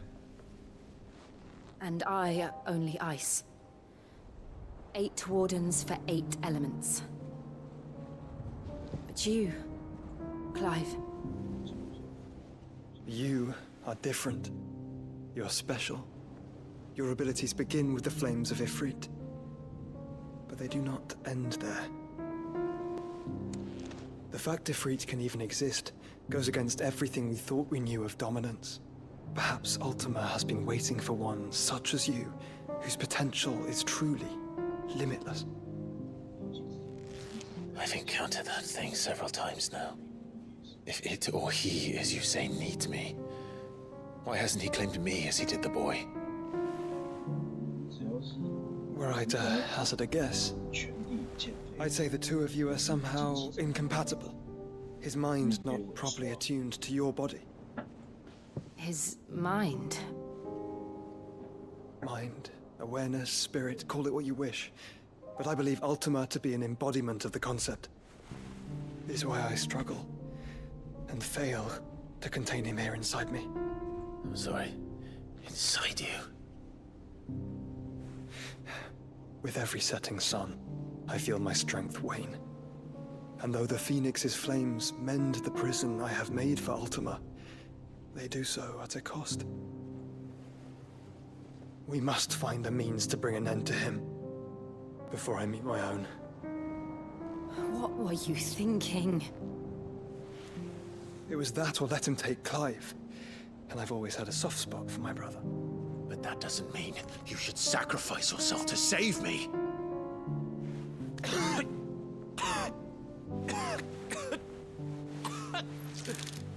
Joshua.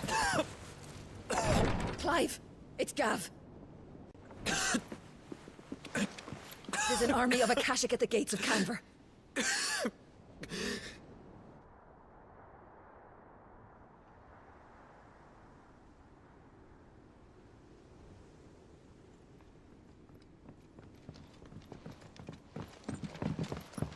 Well, what's the short of it?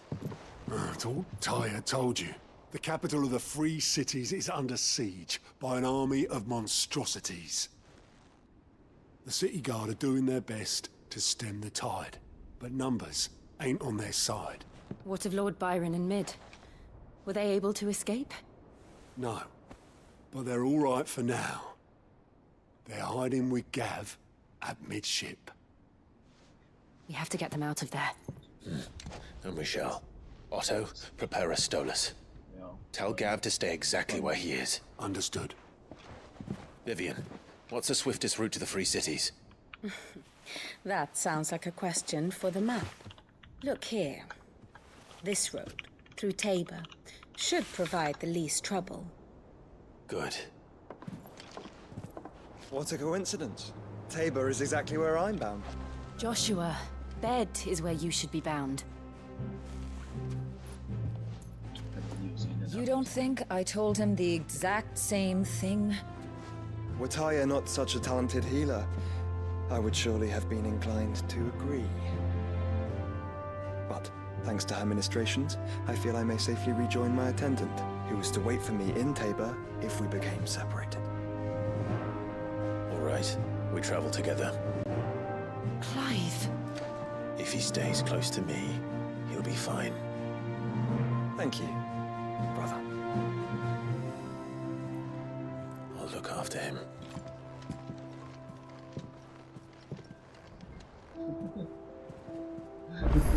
My attendant was with me in the Dominion before I primed. She would have watched the battle unfold and You know how I feel about this. But your brothers... What will it be today? I cannot claim.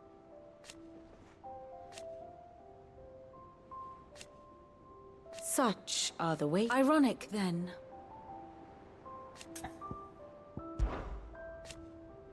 And how could it not? But are we any better?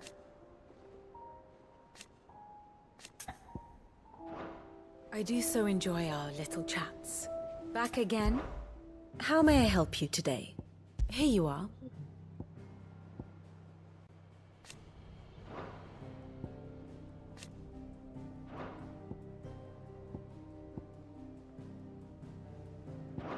The state of the realm is ever-changing, Clive.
It seems the hideaway's lost Blasted its book. Here, you put me in this situation, Clive. Are you sure it's me you're looking for? I'm not much of a cook. I'm all the cook will be needing, thank you very much. What I want from you is a little of your time, right? Oh, and perhaps your sword. You remember Ivan's stew, right? Well, despite the look of the thing, and that awful stench, people wolf it down. So I thought I'd try making one of these supposed masterpieces myself. Had a peek at the book and gave it a go, but, well... It wasn't as straightforward as you'd hoped. Ivan had the same problem. Yeah, but this is my blimmin' kitchen, and I will not be outdone. So if you don't want to be seen as playing favourites, I suggest you lend me a hand. I've never been one to play favourites, Molly. And I would be only too happy to lend you a hand. So, what's on the menu this time? A fried mortress of skyworm. That's one heck of a name, innit? Recipe seemed easy enough to an old hand like myself. Thought I'd followed it to a T.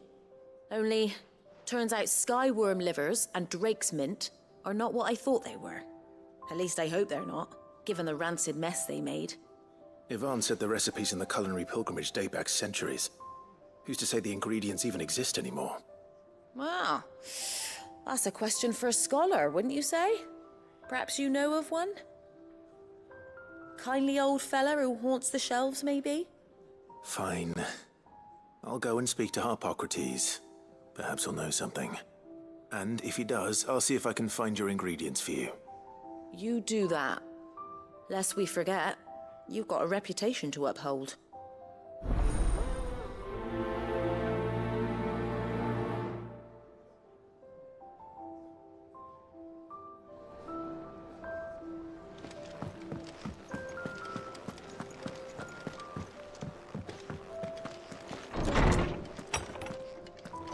Is a storm coming, Sid? Will there be... Sid, perhaps you can help me solve a mystery. I can certainly try. Who's gone missing this time? It's not who, but what. Mid's scales, the ones she made for her workshop. I borrowed them to teach the little ones about weight, and shortly after the lesson, well, they vanished. My first thought was that they'd taken them off somewhere to play, but when I asked, they swore they had nothing to do with their having disappeared. Which almost certainly means they had everything to do with it. Perhaps a visit from Sid will jog their memories. I think it just might. Thank you. I don't like to imagine that my pupils would lie to me. But if they have, I'll have no choice but to discipline them accordingly. They were in the atrium when I last saw them. As always.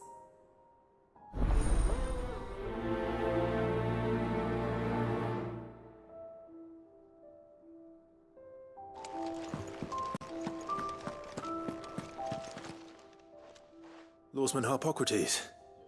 I've come to pick your brain if you don't mind. It's about the book you lent Ivan. Valisthea, a culinary pilgrimage, a classic. One of my favorites, in fact. The young man did a wonderful job with the Chance's stew. I do hope we shall be able to sample more such marvels in due course. That's actually why I'm here.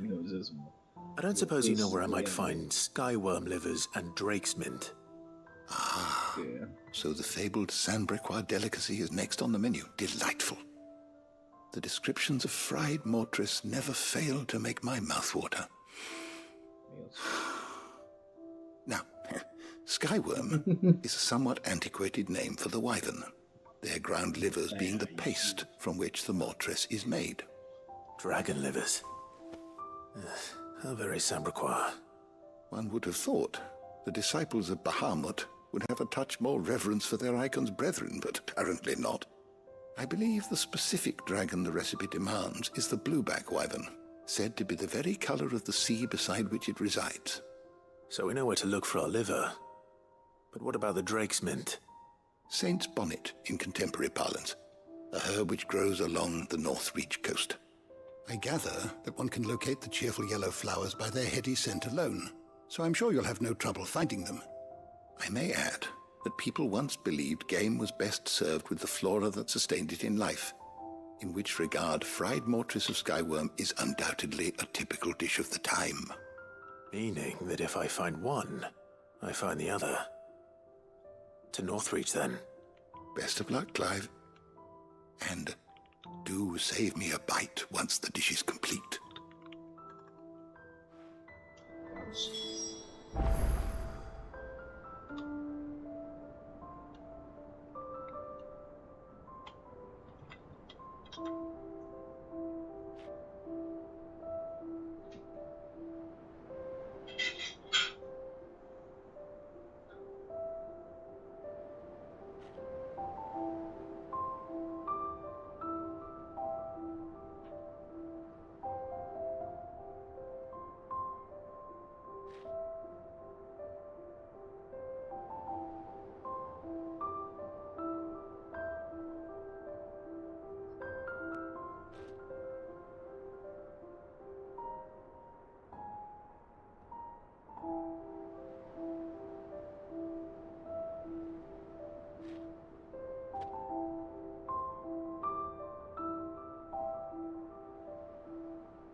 Seems the hideaway's lost its animal.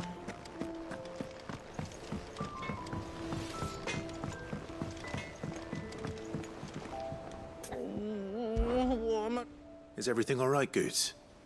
You seem more discomposed than usual. Oh, I don't know what that means, but I'm in a bit of a muddle. Oh, I think Nan might be in trouble, and she's... It's all right. You can tell me.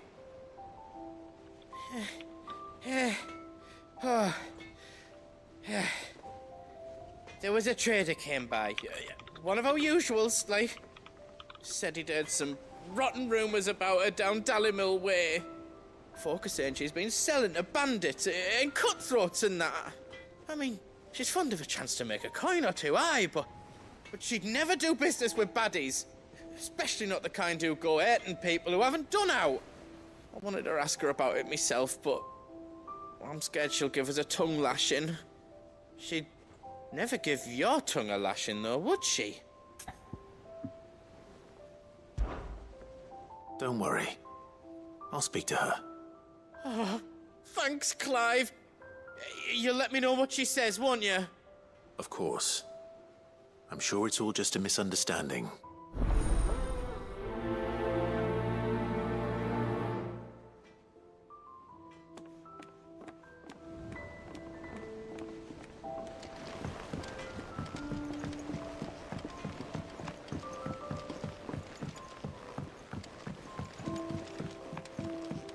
I heard the Emperor was impaled on his...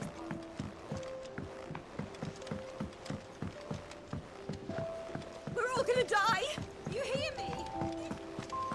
What do you reckon we should do?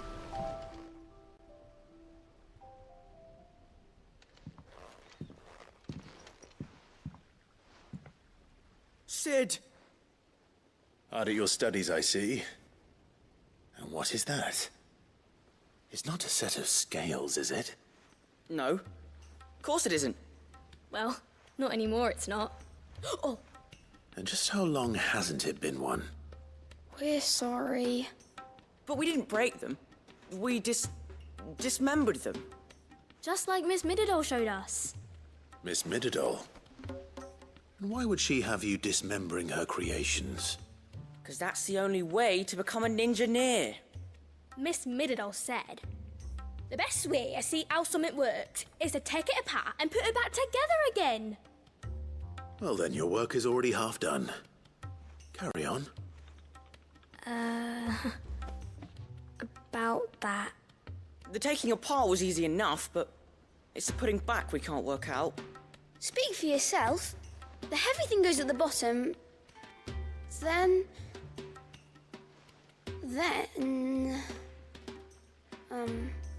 You three need to learn to take responsibility for your actions. So let's have a look at these parts with fresh eyes, shall we?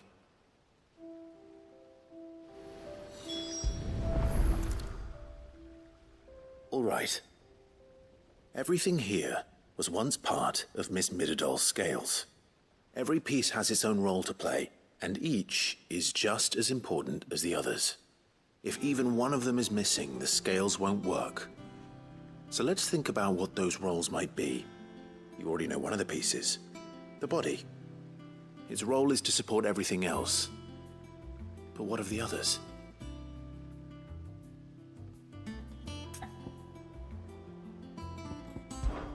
This tiny piece is what's called a cogwheel, or gear. Have you ever seen one before? I have. Miss Mididol's dungeon is full of them. Most are on the floor. She puts them in all her inventions.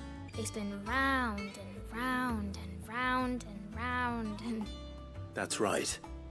They're very useful when you want to make things move. Do you remember if there was anything on the scales that moved? I remember the arm moved when I tried weighing an apple. And then somebody ate it. It's not my fault. You shouldn't have tried weighing it before lunch. We know what part's supposed to move and how it's supposed to move. So, let's put the pieces together first, see what doesn't move, and then stick the cogwheel to that. Not a bad idea. You see, it's not so difficult.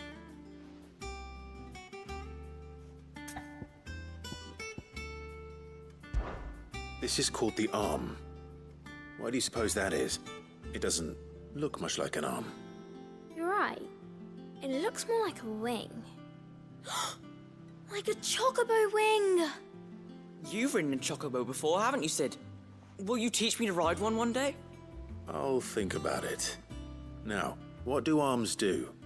Hold things. So wait, maybe this arm holds things too? Good thinking. You're on the right track.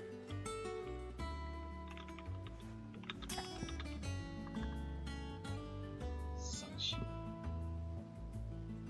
现在这边在教小朋友做甜品，很好笑。其实这是个支线任务，故事是小朋友把甜品用坏了，所以要把它 These 收 round 起来。 parts are called the pans. You all know what a pan is, don't you? I do. Molly uses them in the kitchens to fry bangers. But these aren't for frying bangers, you idiot. They're for weighing stuff. But what if I wanted to weigh goods? I don't think he'd fit on that little thing. Probably not. What are the chains for? Holding the pans up? Well spotted. Which means something must hold the chains up in turn. So, now that we've taken stock of the parts and learned what they do, what do you think? I think we've got it. Then here's what we'll do. You tell me what goes where, and I'll put the scales together. Well, obviously you need to start with the body. All the other pieces fit onto it, don't they? And the arms go on the body, just like real arms. Or wings, if you're a chocobo. And then the arms hold the pans by the chains. Very good. Let's see if that works. There. All finished.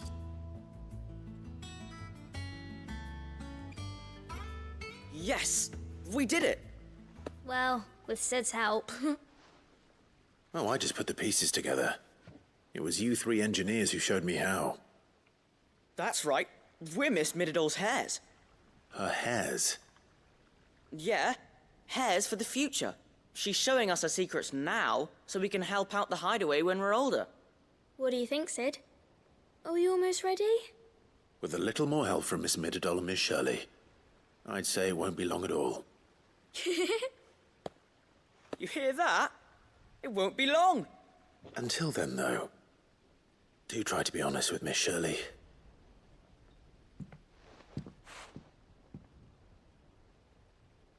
Hey, look! We never used the cogwheel. You don't think Sid forgot about it, do you?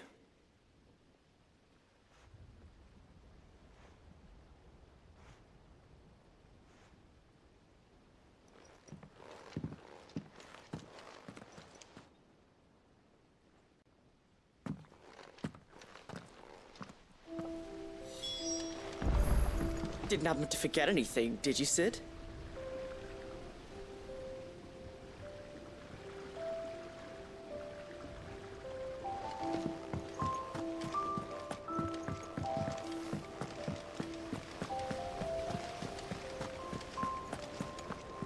We're all gonna die! You hear me?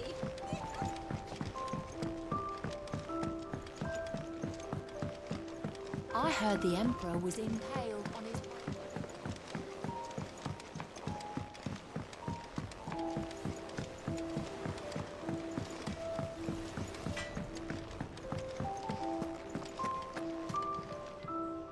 Lady Karen, how's business?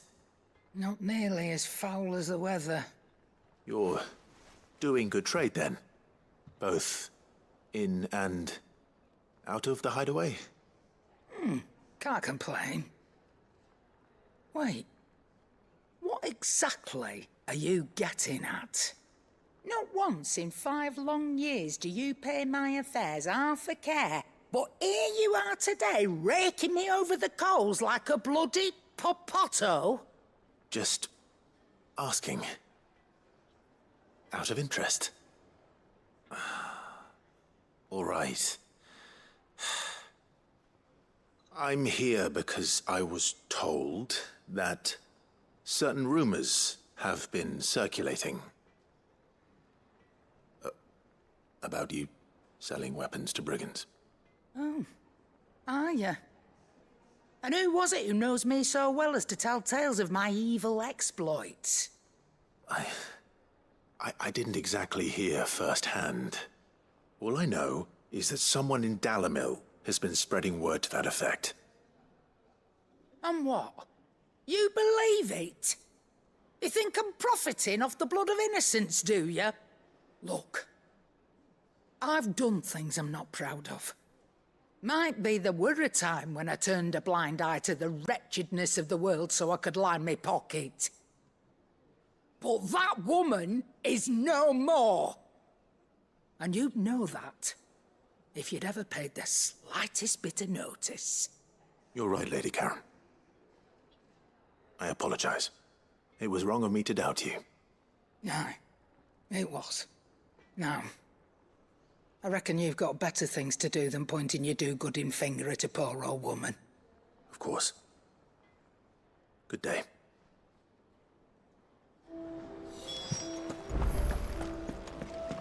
It seems the hideaway is...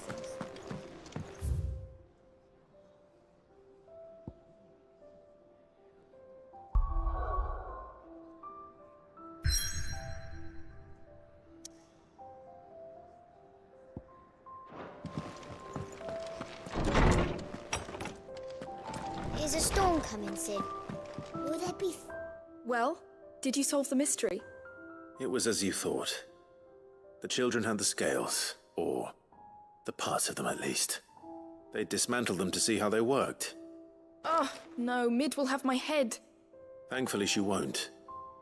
This might even have been her idea. Although I was the one who ended up teaching the lesson. I'm so sorry, Sid. I know how busy you are. I shall see that the children are properly punished. Please, there's no need. Mid seems to have taken the three of them under her wing. She's even calling them her heirs. She'd have them follow in her footsteps.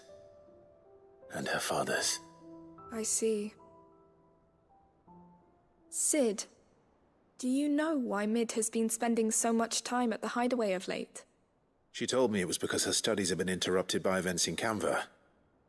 Is that not true? No, it isn't. The university offered her a commission. In exchange for full tuition, room and board, they asked her to oversee the design of several new war engines. To anyone else it would be an opportunity, but to Mid, who lost both her parents to war, it was a bitter pill. One she was none too keen to swallow. But that should come as no surprise. She's only ever cared about bringing people hope. The very last thing war can be said to do. Which explains her heirs. She's working to give them a better life. And so should I. What's the odd engineering lesson? Oh, you've given them far more than that. And I'm sure they're very grateful.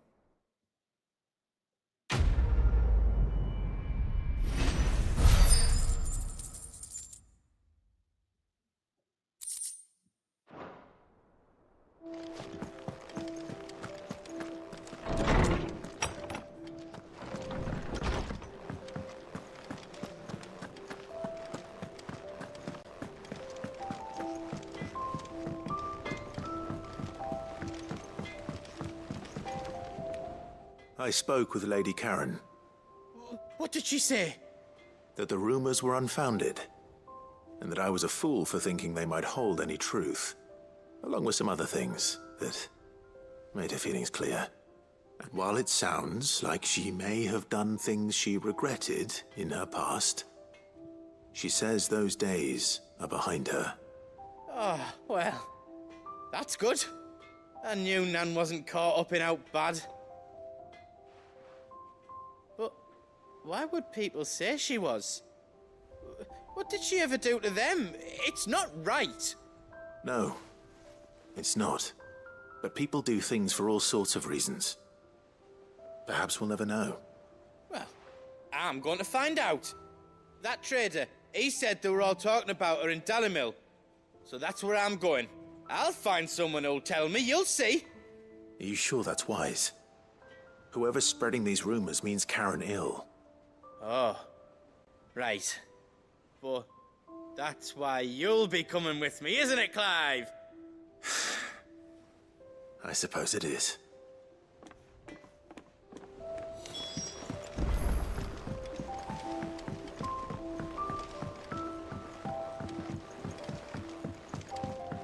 I heard the Emperor was impaled on his...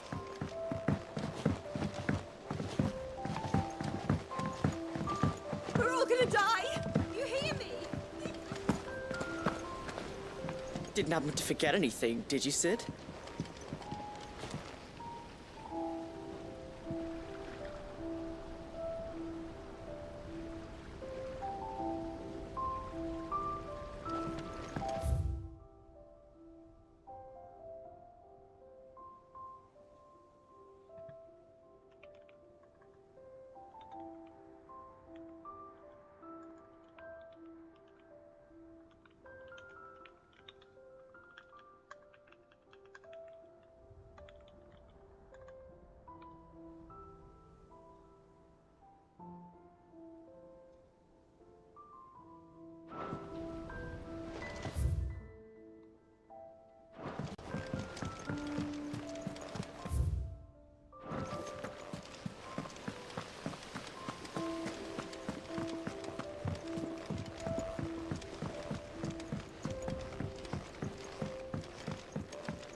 Rutherford. Wasn't that the name of my uncle's manservant? Why would he be at Martha's Rest?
It's like a dream. The four of us out walking like we used to. Enjoying this, are you? Gav and the others could be in danger as we speak. You're right. I'm sorry. Yote is a fine scout. If Candle was attacked, she will already have begun gathering information. Tabor isn't far. We should pick up the pace.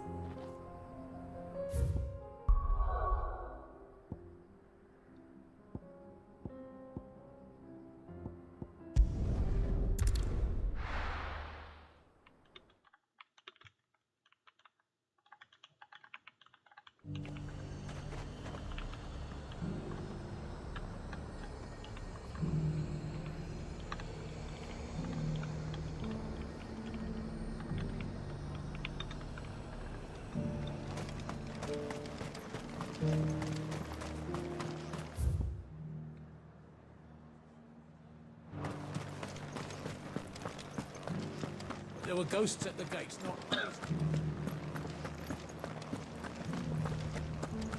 You needn't fret.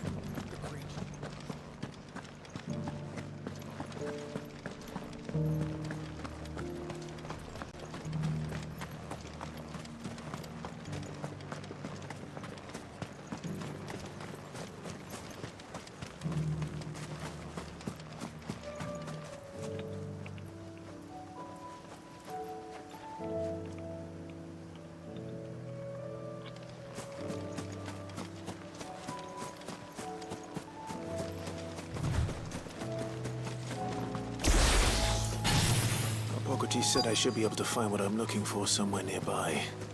Bright blue dragons and bright yellow flowers. Should be easy enough to spot.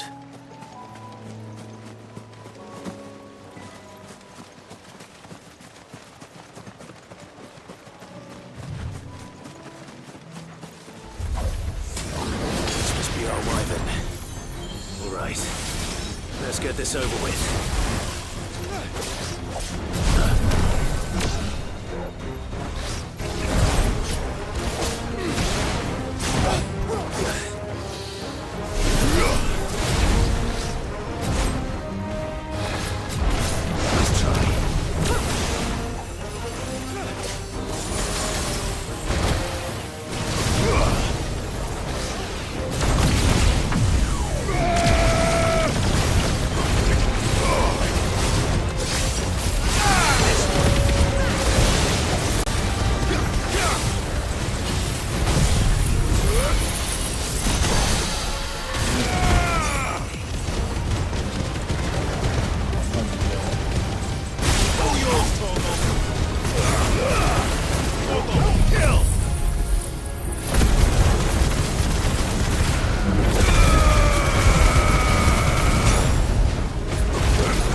That's the wyvern's liver.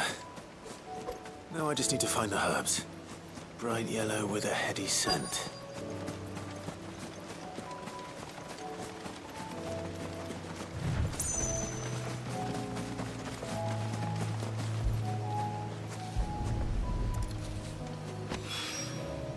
I think that's everything Molly needs to resurrect her recipe. Better head back.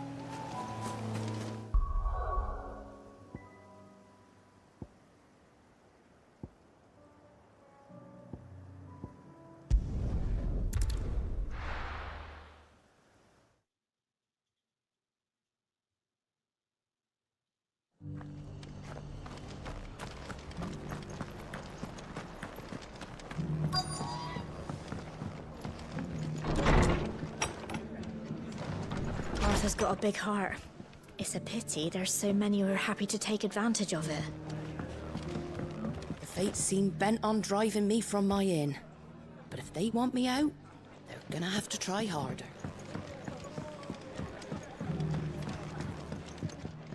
My lord Marquis, is that you? It is you. Then you received my letter. I am Sebastian Rutherford, Chief Steward of your Lord Uncle's estate. Of course. We met once before. Yes, my lord. Thank you for coming. And what was so sensitive that you couldn't put it in writing? 1,000 apologies, my lord. I did not mean to offend. I merely... It's all right. Continue. I am here at Martha's Rest, at the behest of your Lord Uncle, tasked with learning what I am able of the realm's current state of affairs. And what I have learned is grim. The fall of the Mother Crystals has left Storm in a state of utter disarray. The subsequent darkening of the heavens has only made things worse. Akashic attacks, once unthinkable, are now commonplace. The gears of governance have ground to a halt, and without a steady hand on the tiller, the realm threatens to drift into utter chaos. Your Lord Uncle, however, believes there is a way to avoid this fate, and is determined to see it set in motion.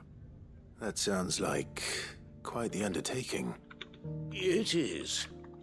Hence my having enlisted the aid of several colleagues serving the 7 high houses. Alas... Alas? I have lost contact with 2 of those colleagues already. They are both able-bodied and trained in the sword, yet in these dark times even that may not prove sufficient to keep a man safe on the road. So you want me to find them? I'll need to know where they went. One I sent to investigate the Republic, the other the old Imperial capital of Oriflamme. That doesn't exactly narrow it down. I suppose I'll start in Dalimil and work my way east. Thank you, my lord. I shall pray for your success and safety.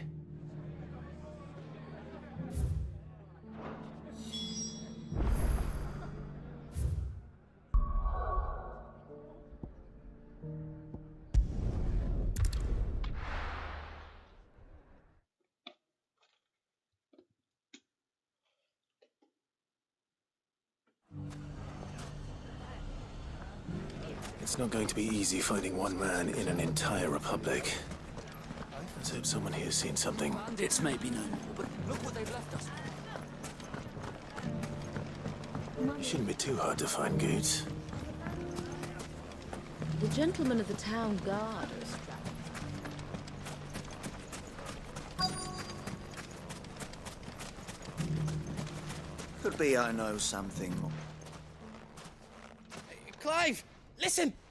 I found someone who says he's heard the rumors about Nan. Have you? Go on. Tell him what you told me. All right.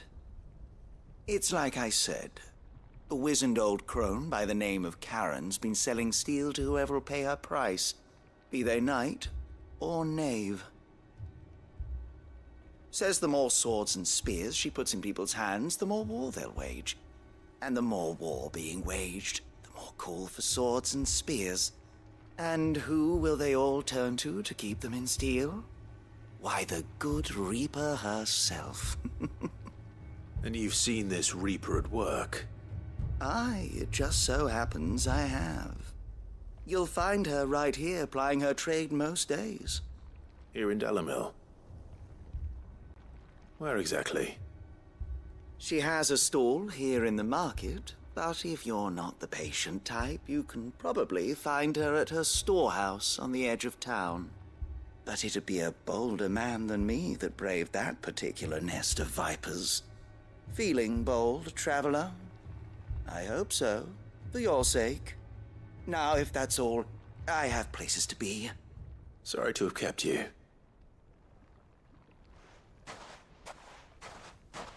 You don't think Nan's the Reaper, do you? Not unless she's discovered the secret of how to be in two places at once. Eh? What do you mean? Lady Karen hasn't left the hideaway in weeks. So who has been running this stall he spoke of? Good question. I'll go and have a look. And I'll visit this storehouse on the edge of town. All right, but be careful, Clive. You too, Goots.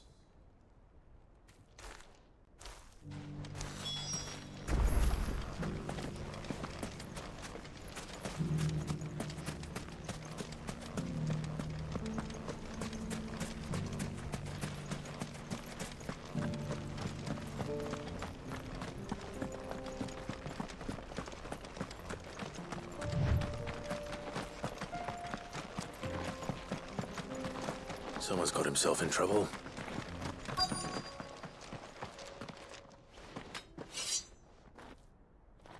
I don't see your master here, so you can start by giving us all the coppers in your purse. I already told you, I have nothing. Then maybe we'll take that pretty outfit and the steel you're wearing. Please! These men are trying to rob me! I'll deal with this. Thank you. You that one's master, then? If you'd kindly pay the coin he owes us, we can pretend you didn't draw your blade on Republican soldiers. Or you can go back to your garrison and I won't report you to your captain. Oh, you're more than welcome to. He hasn't had many visitors since we slit his throat.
I'd expect as much from Hugo's faithful, but these were men of the fist.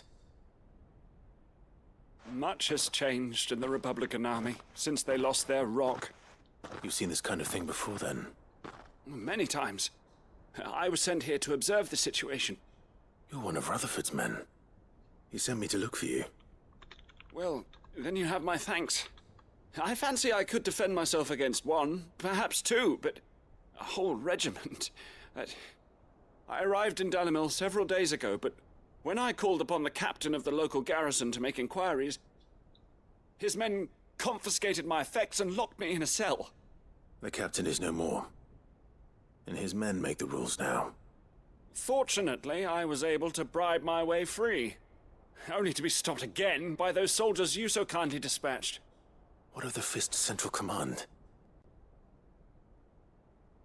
Surely they wouldn't allow such lawlessness amongst their ranks. I would imagine they are unaware of it. Most of the army has fallen back to the capital and hunkered down behind her walls. Those who weren't recalled now rule the fringes unchecked, answering to no one but themselves. Then it's worse than we imagined. You should return to Rosaria. It's not safe here. I'll find a caravan heading north. You won't mind if I borrow one of these soldiers' coin purses?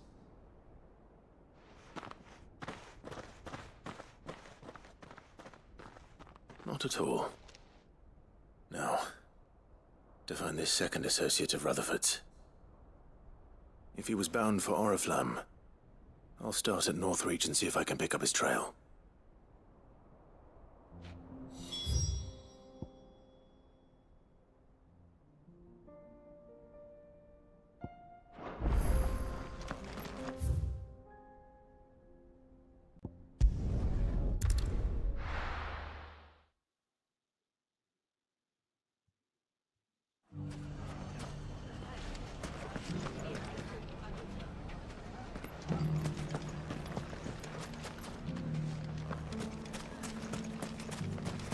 You fought very bravely.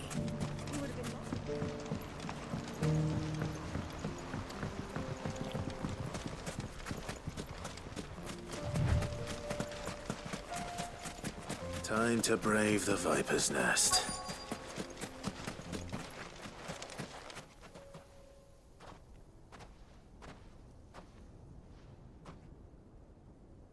Just you, is it?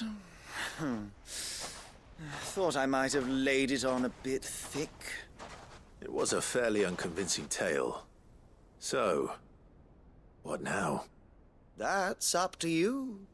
Die a slow death, or a quick one. Boys, he's all yours. But that sword is mine.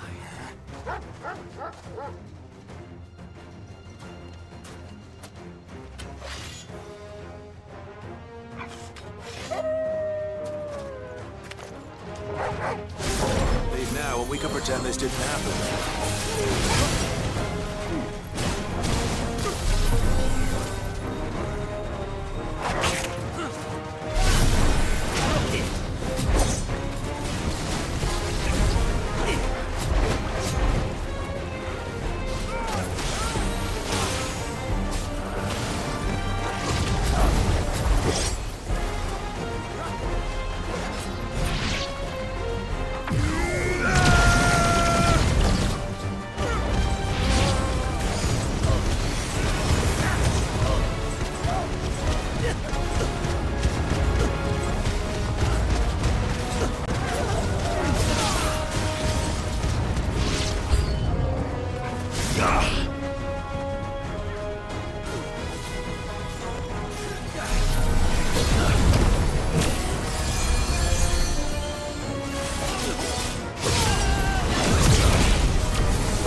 更新了，看一下朝天堂更新。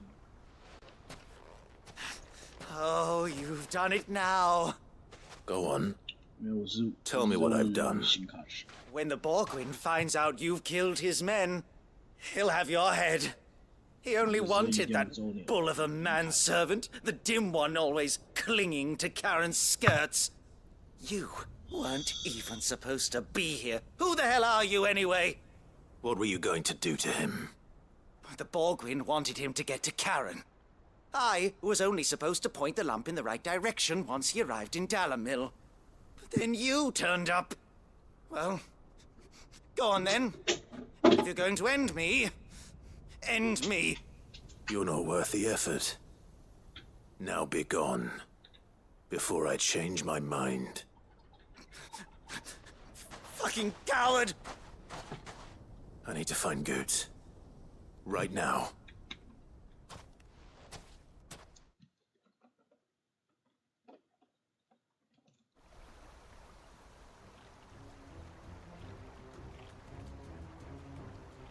Get your filthy paws off me, you naughty-pated lout! Stop calling me names! And stop spreading them horrible lies about Nan! Well, that will be easy enough. For they are not lies. Every last word is true. And she must pay for her crimes in blood. Blood? Goose, are you all right? He's gonna kill Nan! He said she had to pay in blood! After what she did, it is only right. She ruined my life and the lives of countless others. That loathsome harpy's very existence is a crime, and I will not allow it to continue.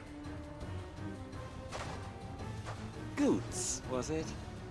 I have no quarrel with you. Only with your employer. Run along now. You need not pay for her sins. No. No? I don't care what she did. I won't let you hurt Nan. Promise me you won't hurt her, or I'll kill you myself! Goots, no. Enough, all of you!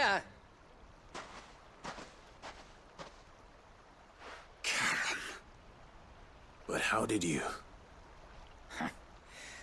You're a sight less clever than you think you are, the pair of you. Did you think I wouldn't notice the two of you slinking off together? Well, the whole thing got me thinking, who in Dalamil might bear me a grudge? And a certain snivelling shit I ran afoul of in my fairy years came to mind. Though it was just Bogan back then, wasn't it? I thought the years might have taught you some sense, but I see you're the same pants-pissing craven you've always been. What was it we called you? Wet legs? You bitch! Everything that happened, it was all your fault! And now you'll finally pay for what you did to me!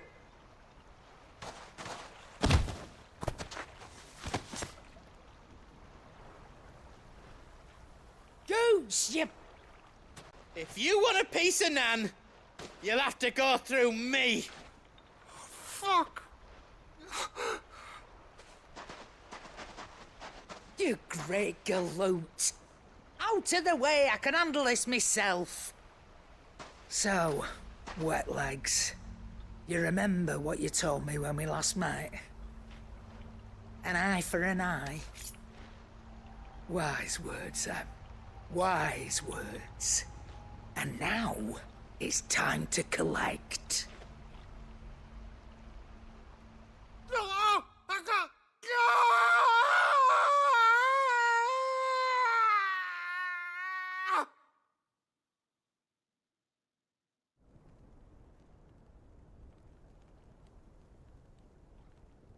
Sorry to keep you waiting.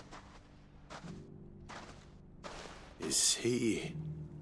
dead? No. But I reckon he wishes he was. It's not easy going through life one eye short of a pair. After all, I should know. You don't mean... Oh, don't tell me you didn't notice.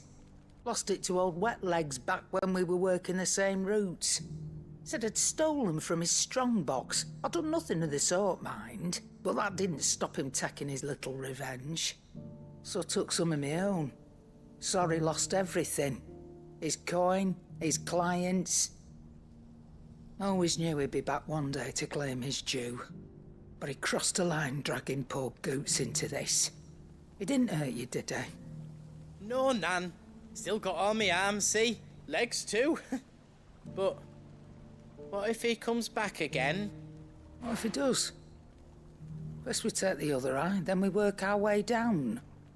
He'll learn his lesson soon enough.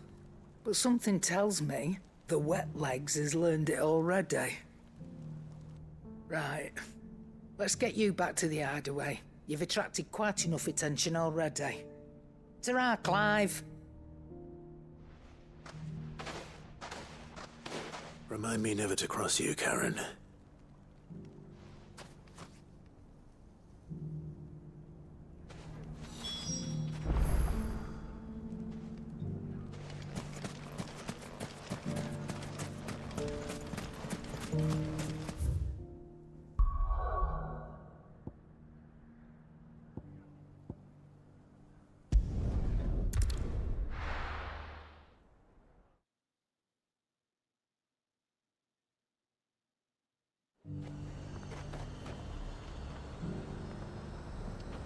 There's a lot of road between here and the capital. Rutherford's man could be anywhere.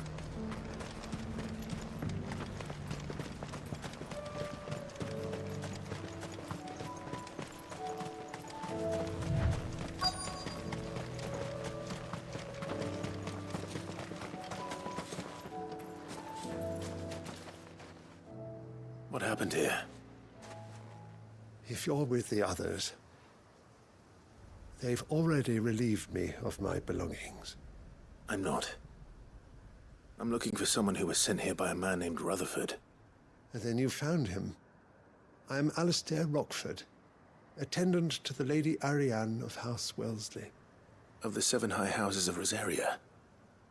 It's been a long time since last I saw my great-aunt. Is she well? My Lord Marquis? Yes. Yes, she is. The Lady Dowager has granted me leave to assist your Uncle Stuart. I was on my way back from the old capital when I saw some villagers being robbed on the road here. Bandits? They looked more like field hands, but it didn't matter in the end.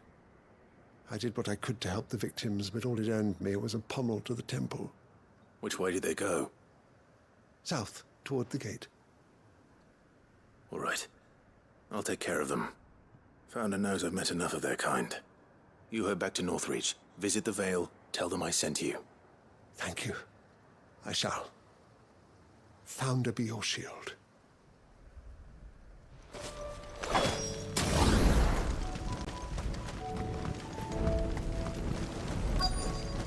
They just couldn't resist, could they?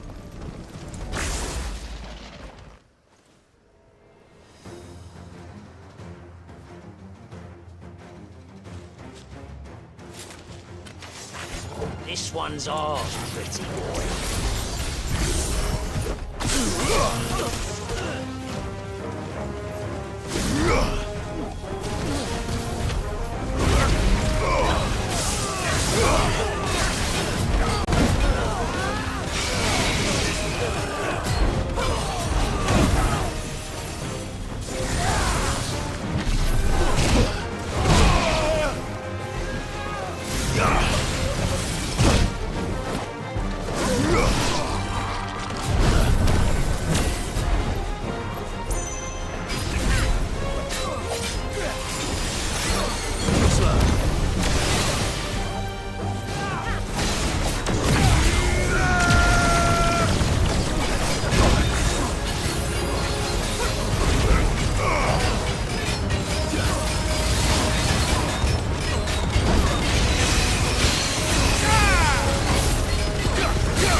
Make for the town while you can. There may be more bandits nearby. You don't need to tell me twice. Many thanks, traveler. This looks to be all of them. I thought I told you to make for the Vale. And stand by as ill might befall the heir to the ducal throne. It's just Clive, and I'm fine. Which is more than can be said for you. I will survive. Strange that the garrison wouldn't intervene in such a brazen attack so close to their gates. The garrison have their hands full inside the city. Some days they don't even send out patrols. There are few hands left to work the fields, and even fewer to transport the grain. The market stalls are nearly bare, and the price for what remains is exorbitant. It's not uncommon to see a fight break out over a crust of bread. When I said the ones who attacked me didn't have the look of bandits, I meant it. They were probably just desperate. Rockford, listen to me. If you are to continue your investigation, you first need to seek the attention of a healer. Of course. I shall return to Northreach right away. But allow me to thank you first. Had you not happened along, Don't thank me.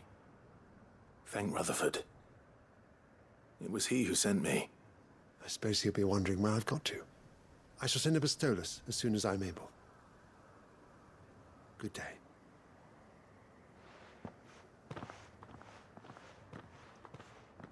My uncle certainly has his work cut out for him. If it isn't already too late. I should go and tell Rutherford that his colleagues are still in one piece.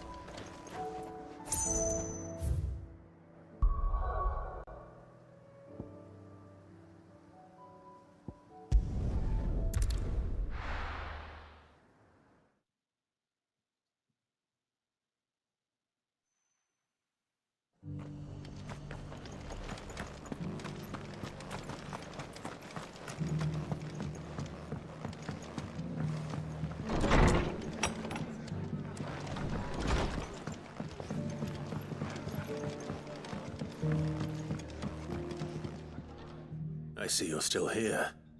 The Rest's location affords a constant flow of traders, and with it, a constant flow of information.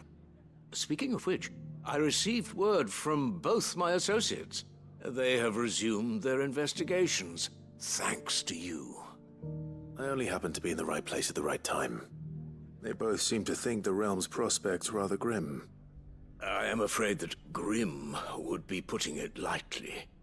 Storm is in crisis, and if we are to free her, we must work quickly. And we must work together. Such is your Lord Uncle's wish. As it is mine.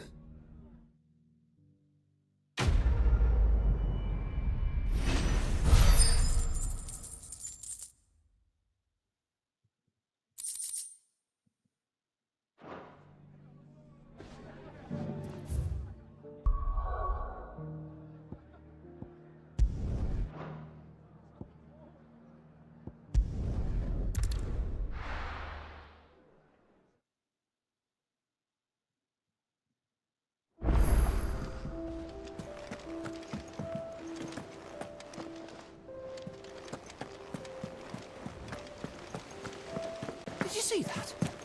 Tell me you saw that.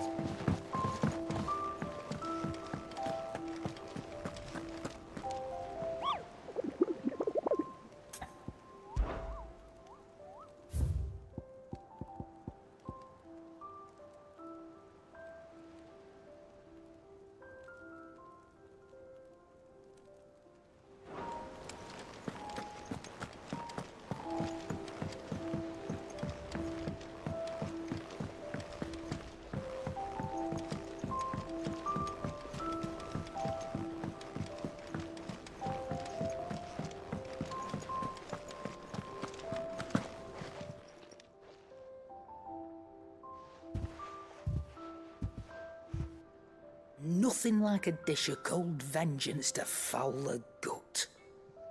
I'm sorry, Nan. I didn't mean to make things worse. I just thought I had to protect you. Like you've protected me? Aye, well, someone had to. Your parents certainly didn't give a whit for your well-being. Reckon the both of us would be worse off if I'd not taken you on. You've always been me right eye, Goots. And I'd have you stay that way. So don't you dare go looking for trouble again. Well, I will.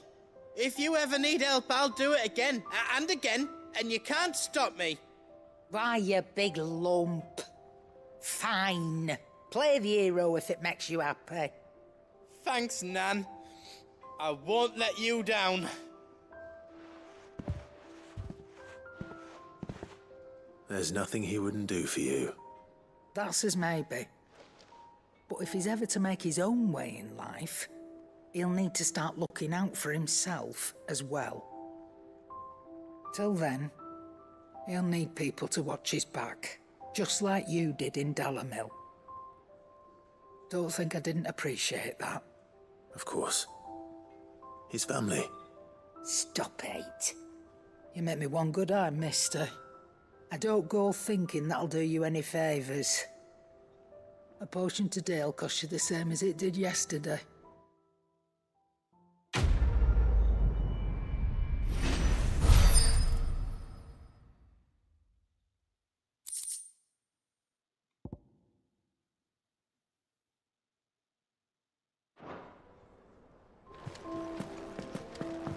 It seems the hideaway's lost its... So, did you have that word with Tomes then? I did, and he was as helpful as ever. He told me exactly where to look, in fact.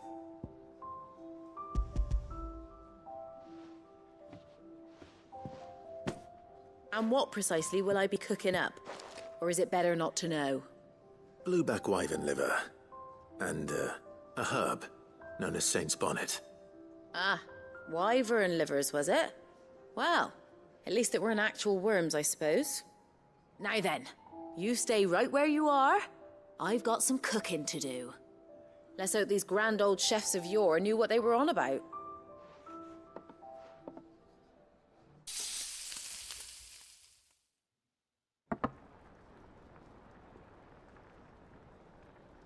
And here we have it. Fried mortress of skyworm. Ivan's offered to make sure it's fit for consumption. Well, I say offered. He as good as begged. And rightly so. Is there any higher honor than partaking in a slice of culinary history?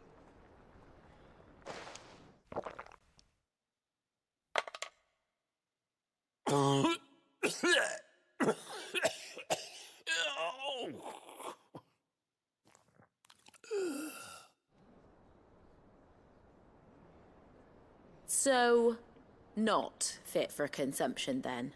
What witchery is this? The crackle of the crust gives way to an almost violent richness. Yet, it is the piquant kiss of the saint's bonnet that tames this savage dish. It is a tour de force, a force of nature even, a maelstrom of flavour and sensation, a graceful beast emerging from centuries of slumber. I think he likes it. Well, I can't quite tell with all that nonsense he's talking. But I reckon you might be right. It was decent then, I take it. Decent? It's remarkable. And I defy any man to say a word to the contrary. Sid, might I suggest that you command a party of your finest men and women to procure a dozen blueback wyverns forthwith? I'll give it some thought.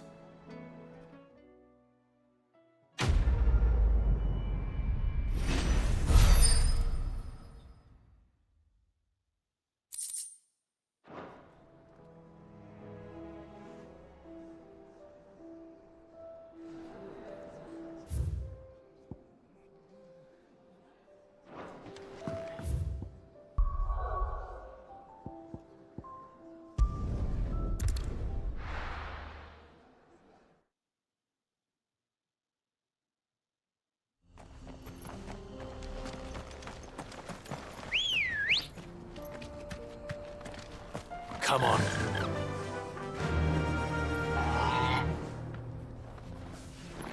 Run like the wind.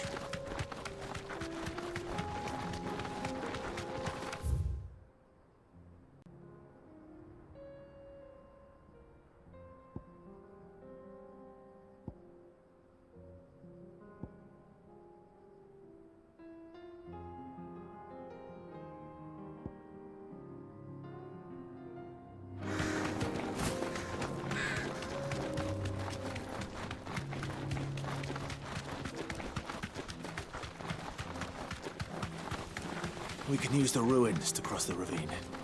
Assuming they will allow it. The echoes have a will of their own.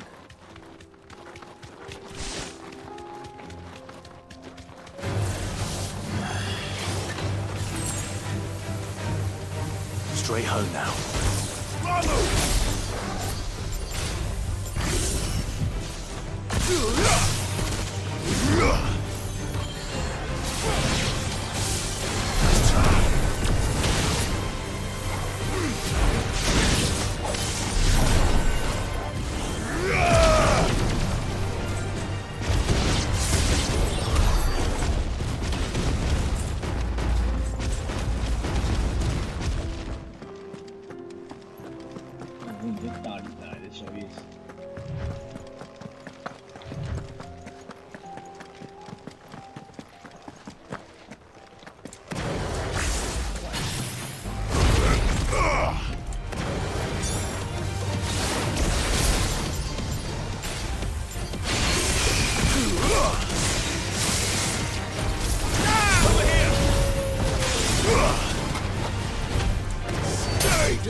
Let's go. Faster!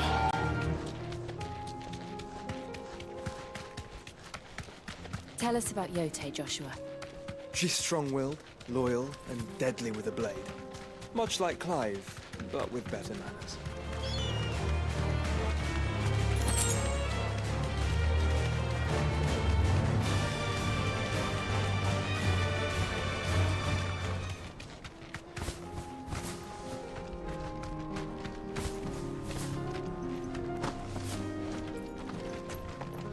Do? Where are you off to now, then? Bound for the Free Cities, perhaps?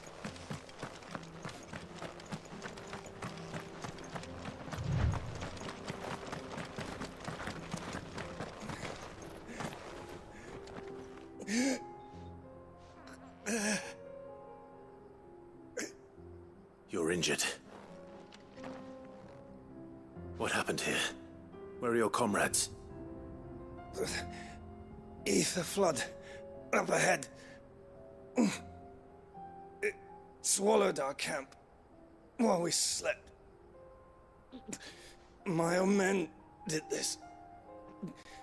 Turned every last one of them. There's a village not far from here. Tabor. The people were kind to us. It's only a matter of time before they won't stand a chance. We can't let those monsters reach the... I'll go. You catch your breath. Thank you. Our encampment is up ahead. Just off the track. They must not reach Tabor. Forgive me, Lord Kuka. Rest well, soldier.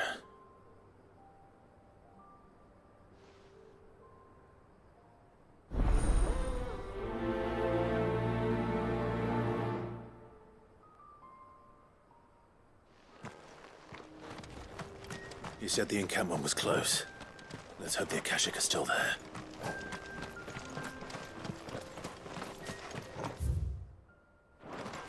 Another ether flood. They're everywhere now. We can't go round it. Then we'll just have to be careful. Right. I got here in time.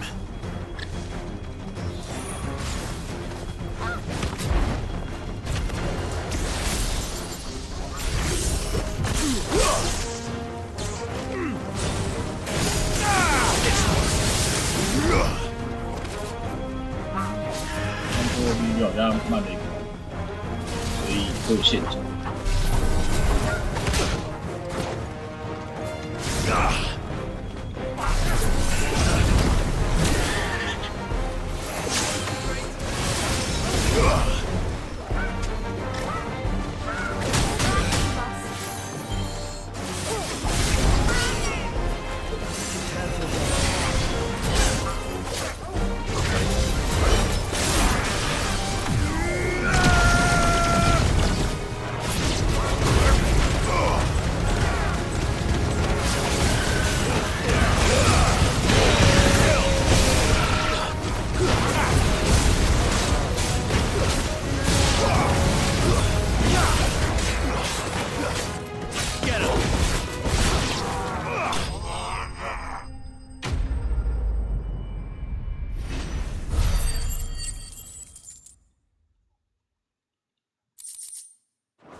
Someone there! Please, I can't move my leg! That doesn't sound like an Akashic.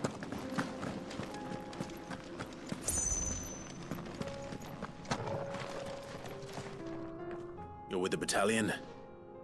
I am. I heard the fighting. Are the others? Taken care of. One of your brothers in arms told me what happened and asked for help. Another survivor? Where is he? Tell me. His wounds were too deep.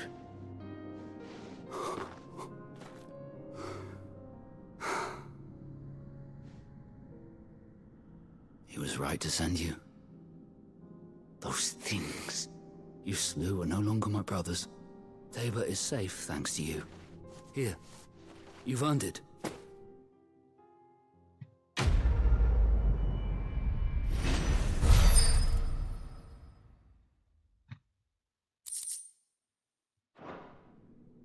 You seem familiar. Have we met? You must have me confused with someone else. Wait. That scar. Son of a whore. You're Sid. I was there, in Cosnes, when you killed my brothers. I was there in Rosalith, when you killed my commander! My war with Hugo Kupka is over. I bear no ill will toward those who followed him. And what of my ill will? Coward! Draw your steel. Lord Kupka shall be avenged! When your wounds have healed and your head has cooled, come and find me if you must. Though I hazard your life would be better spent in service of those who need it. Or have you forgotten your oath to the Republic? My oath? What would you know of oaths? I know how hard they are to keep. Which is why I'm giving you the chance to keep yours. No. I won't be deceived. Lord Kupka told us of your crimes. You are an outlaw. A murderer, not some... Man. Like you or anyone else. I am nothing like you. But if you're not gonna kill me, then go. Leave! Just know that I will find you, Sid. Someday.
We're nearly there. Have you been to Tabor before?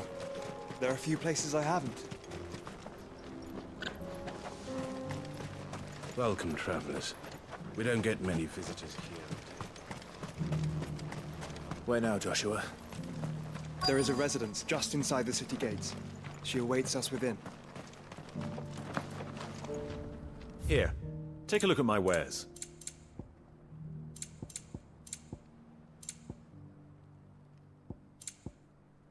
Go safely.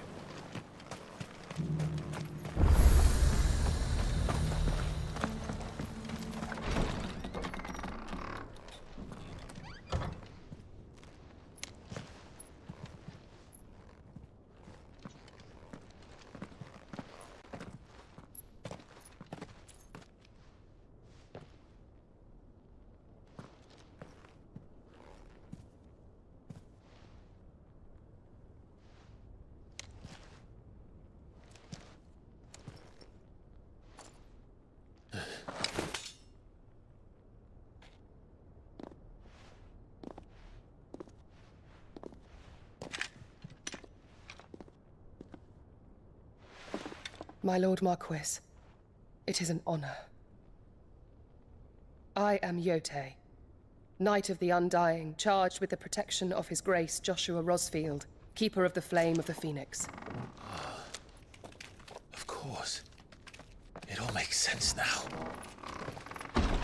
Would you care to elaborate? The Undying are loyal servants to the ducal throne. Or more specifically, to its heir. They have served our family for generations, albeit from the shadows. Since their inception, they have been tasked with the preservation and enactment of the rites of ancestral communion.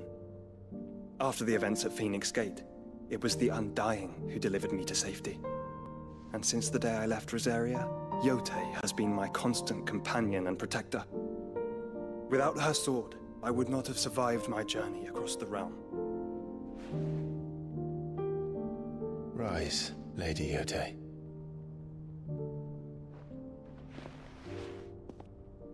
You saved my brother.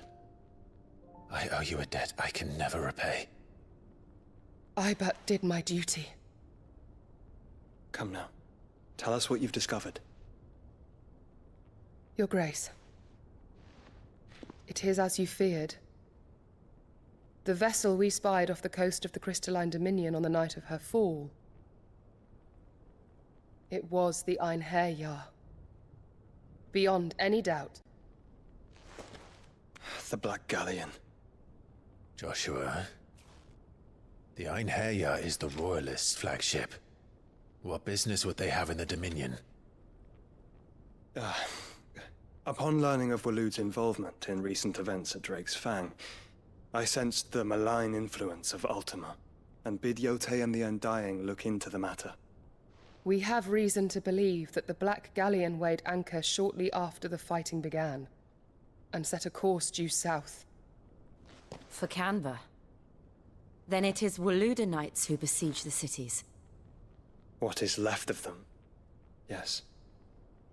And the Black Galleon sails at but one man's behest. Barnabas Tharm.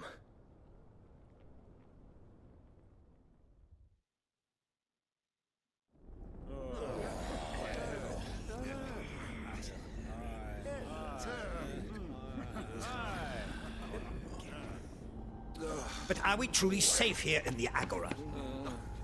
The city guard have been paid, if that's what you're implying. All the more reason for them to run. Well, you are free to leave, Lord Minister. Markets abandoned, warehouses aflame, blackened hulls choking every port in the capital. Canva is ruined. The realm teeters on the brink of chaos, and all you can think about is commerce! Forgive us. We were not aware Dhalmekia now subsisted on charity. How dare you?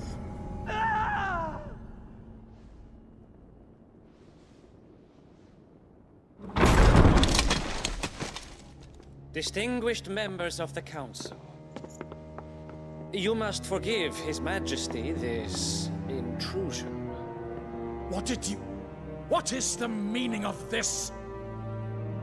A trifle crowded, but I fear it will have to serve, my liege. Very well. My colleagues, do you not see? The king! He has come to save us from the Akashic.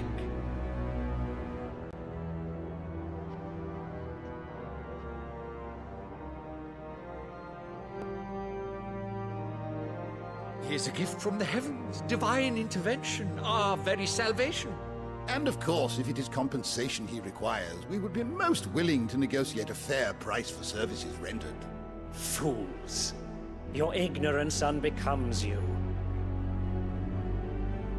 Your Majesty, correct me if I'm wrong, but I would swear that the fiends washing the cobbles of Canva with the blood of her citizens wear the colors of Waloed. Ha! So you do not deny it. Guards, fetter them, and see our guests to the dungeons!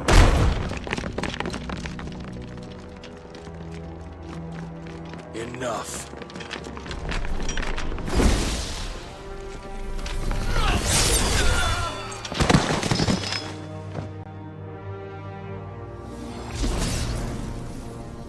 Pathetic creatures.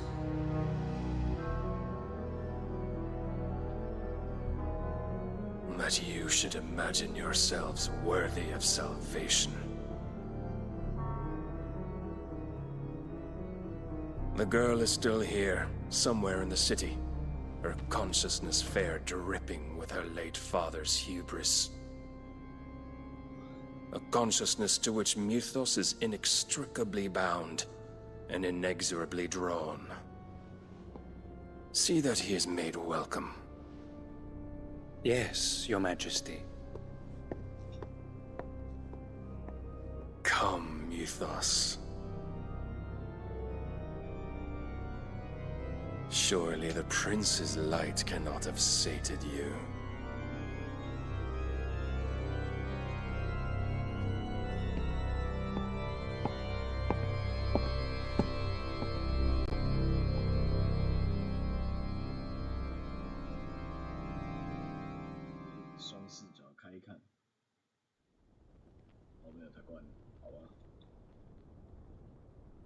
So then, how long has Waloed been under Ultima's control? How long indeed? Based on what we know of Barnabas's actions, I would guess some few years, mayhap more. But to what end? What does Ultima want? The tapestry. Show them.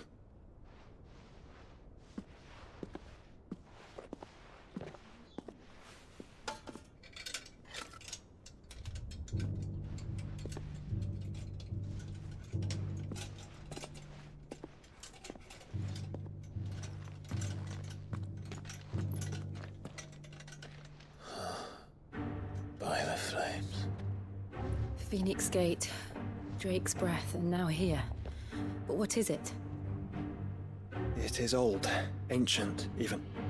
Naught remains of the faith it represents, save what can be gleaned from the image itself. None could tell me what the one in the apothecary meant, even the Undying. But I believe it may be the key to discerning Ultima's purpose. That figure in the center, the one beneath whom the icons congregate, that I believe to be Ultima. He is a god, or at least godlike. His very existence beyond our ken.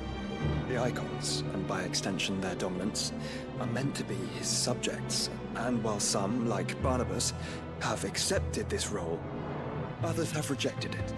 Like you, Clive, which is rather inconvenient, as it appears he needs you most of all. And gods don't like to be disobeyed. No, I don't suppose they do. Clive, may I tell Yote of the lake? By all means. Yote, I will be accompanying my brother to the Free Cities. Whilst we are afield, I would have you watch over those Clive has made his wards. Omielos delan tu isag ilith. Though well concealed, the hideaway lacks trained fighters to defend its occupants should they be discovered. But it is my duty to... As it has ever been my brother's duty, remember. If that is your wish, Your Grace. But please be safe. If aught were to befall you, You have my word.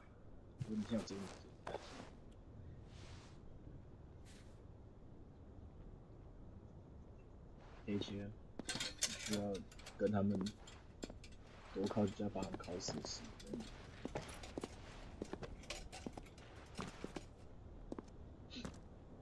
Farewell, my lord, my lady. We are in your debt, Yose.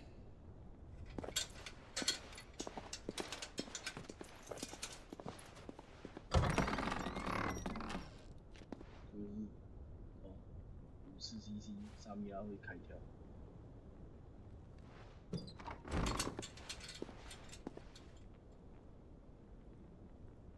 那你黑切死了就。 Let's find our friends.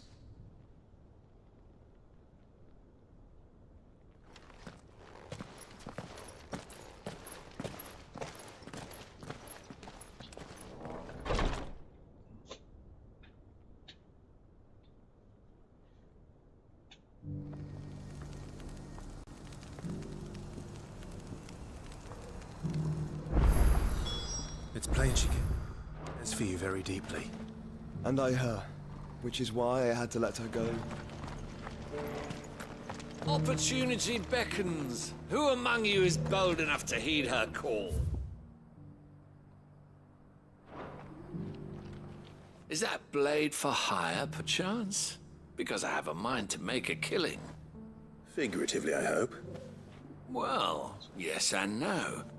A passing caravan carried with it a rumor most fortuitous for one in my trade, that an elder Dread Evis had been sighted in the fields of Korava. Dread Evis are aggressive beasts.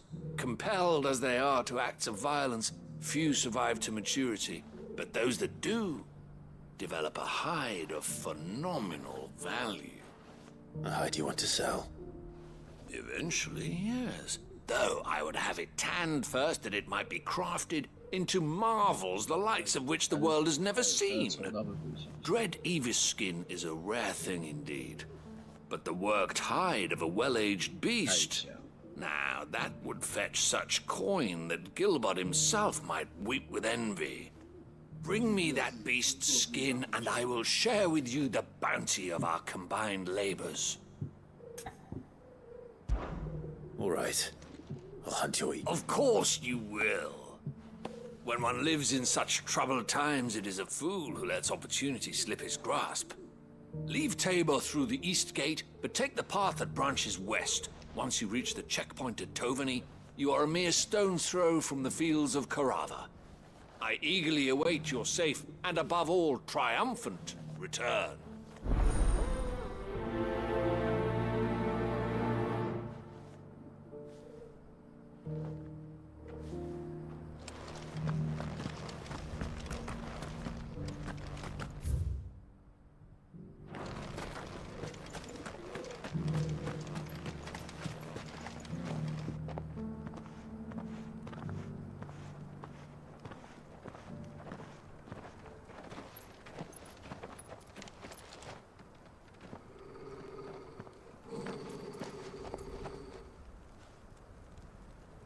Cyril.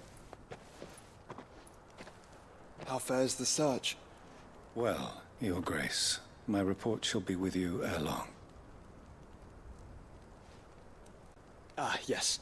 Yotei is otherwise engaged, at my behest. And the duty of wardenship? Fulfilled. For as you see, I've been reunited with my first shield. I am Cyril, Knight of the Undying and bearer of the Burning Quill, charged with chronicling the mortal deeds of His Grace, Joshua Rosfield, Keeper of the Flame of the Phoenix, and rightful Archduke of Rosaria. I entrusted Cyril here, with overseeing the investigation into Ultima's origins. Findings from his brothers and sisters afield are delivered here to be collated and catalogued. Just how many Undying are there? Not nearly enough, milady. Yet we are glad to give our all in service to the Phoenix. Such is, and has ever been, our creed. I see. You have your associates, I have mine. But you may now think of them as ours. That won't be a problem, will it? The Phoenix is our sun, and we but the shadows that quicken in his radiance. It is from the darkness that we serve, both him and now you.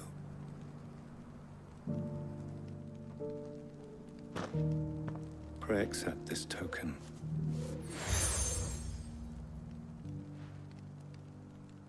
For as long as you bear it, members of our order will reveal themselves unto you, if there is nothing further. No. You are dismissed. Your Grace.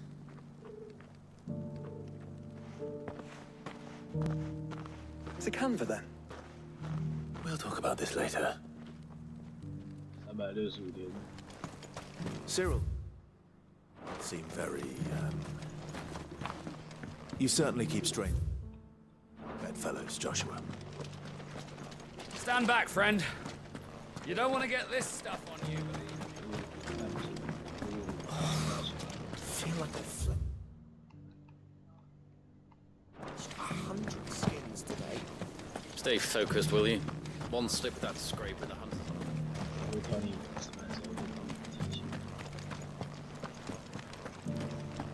Careful how you pack that leather. Any crystal scraps. You! Finally. No one was paying me the slightest heed. Is something wrong? At the university, the students would hang on my every word. Sadly, this far from home, I'm just a vagrant greybeard. The university? You're a scholar.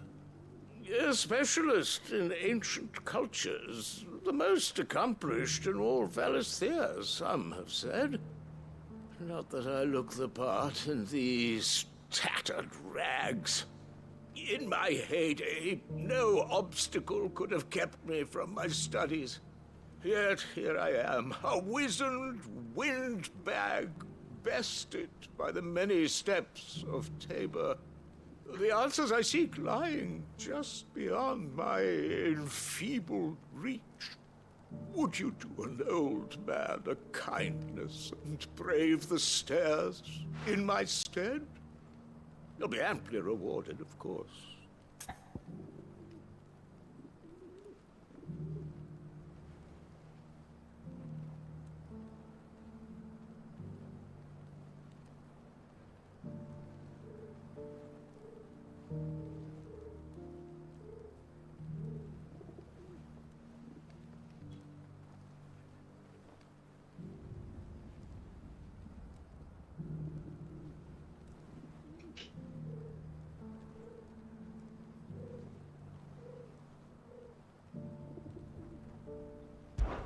Climb the stairs and... And memorize a few inscriptions for me. Assuming you know your letters, that is.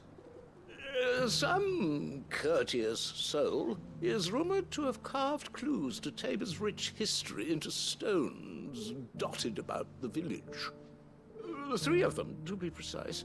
1 each to the north, south, and east. I'm here in the hope that those carvings might shed light on a riddle I've been pondering for some time.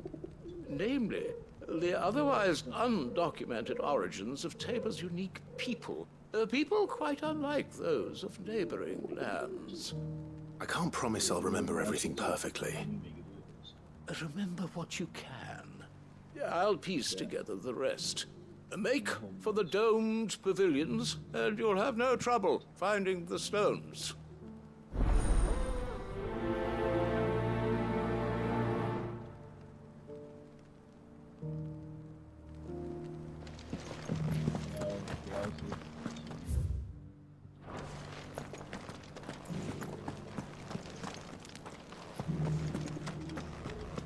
How are those new boots treating you?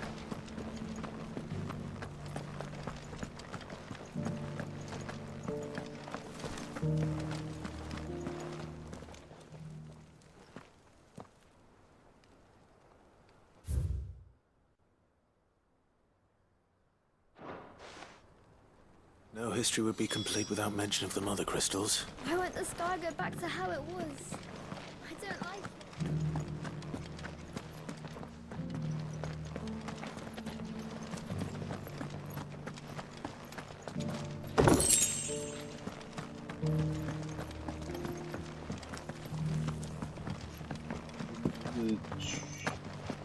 So it's these stones to Canva, and the rest of the stones to Dalaman.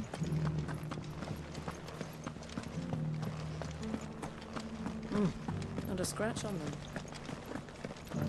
Have you noticed the Elder has been coughing most?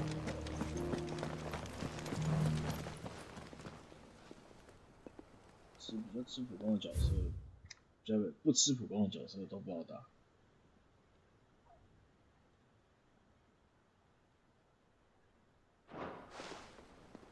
What golden plains might the wanderers have called home, I wonder?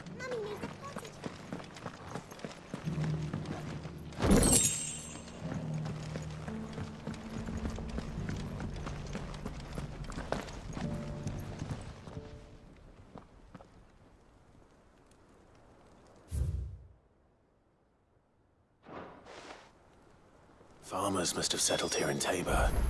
I should speak to the old scholar before I forget everything I've read.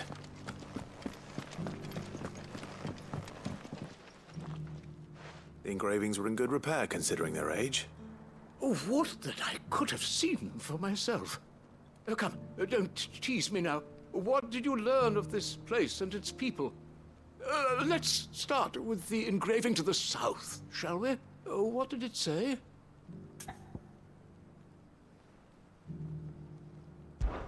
Guardians of the Crystal, the first stones of Tabor, sacred hold thy noble blood, till ends the mother's labor. I'm pretty sure that was it. Fascinating. It would seem the founders of this city were descendants of those fallen charged with protecting the mother crystals. But whatever could have driven the Guardians so far from their sacred charges, I wonder? The engraving to the north is next, I think. Wanderers of the Golden Plains, lay your roots in stone. With pride recall thy noble past, and make these rocks a home. Or, I think that was it, at least. No doubt you're right. There are vestiges of nomadic customs in Tabor its guardian roots could never account for. This is proving most enlightening. Now, for the final stone.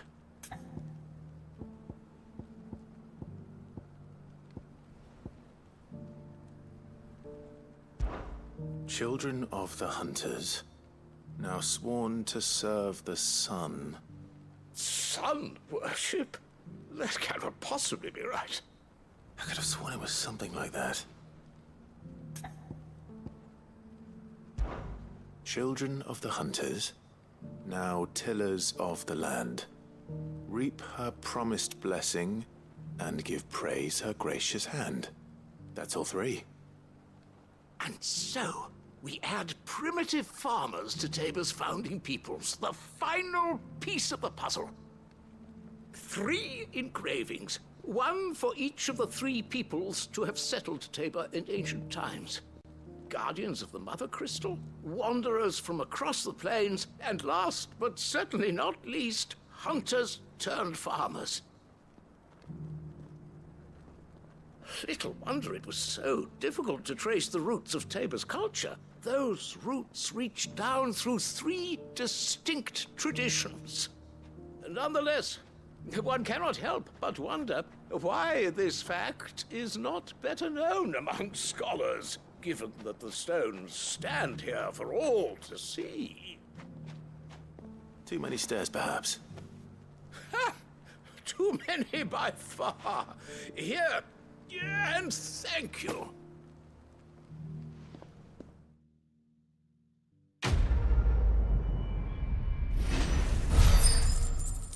昨天我讲课时你是选什么？有啊。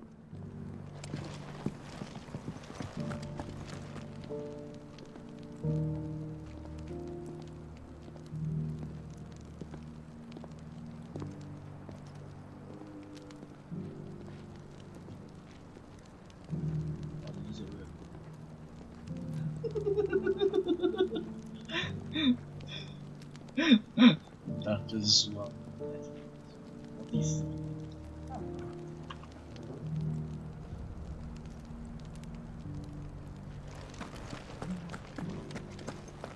Careful how you pack that leather. Any creases or scratches will bring down the price.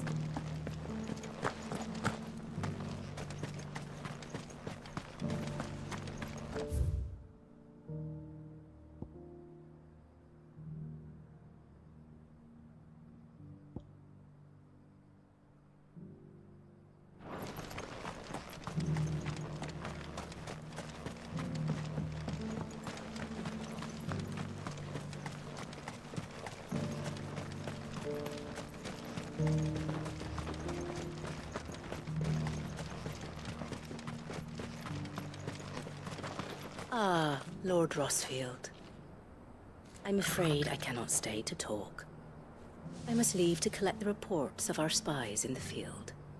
Now that you wear the Phoenix down, our brothers and sisters will no doubt rule the 3 cities of the sea.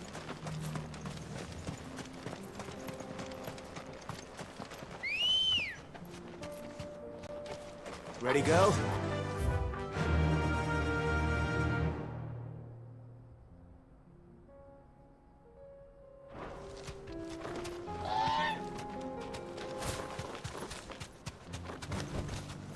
No need to ride from here.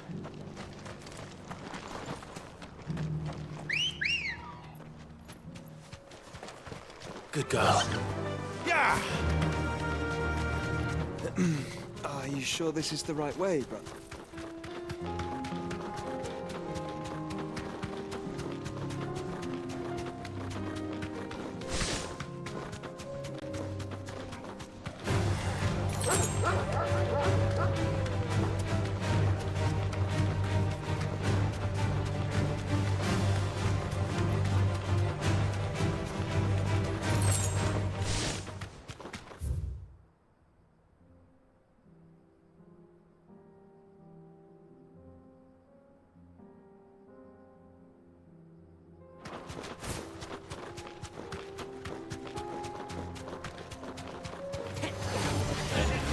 Safe.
You lost stranger. Wherever you're headed, it's back.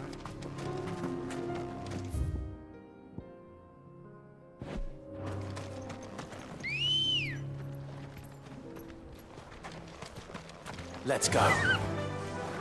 Fly, Ambrosia.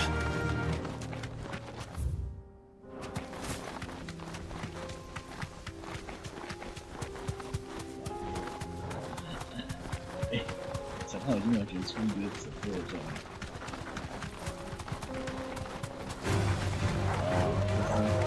下厚度，就是很下厚度。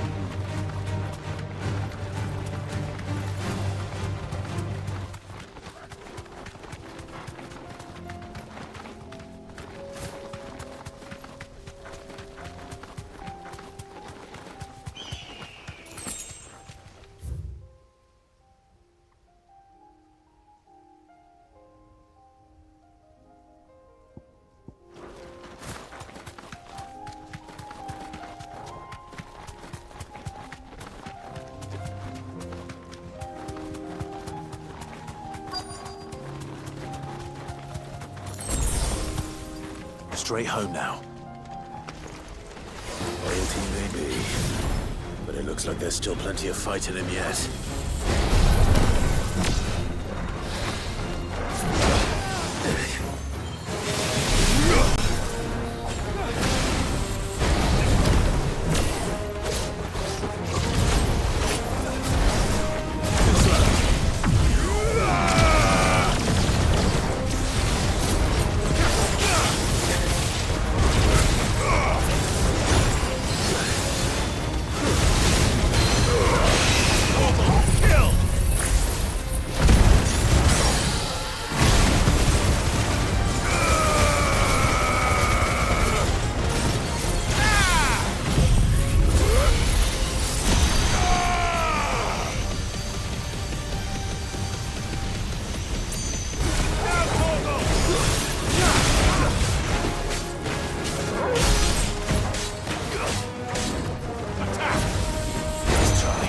Farewell.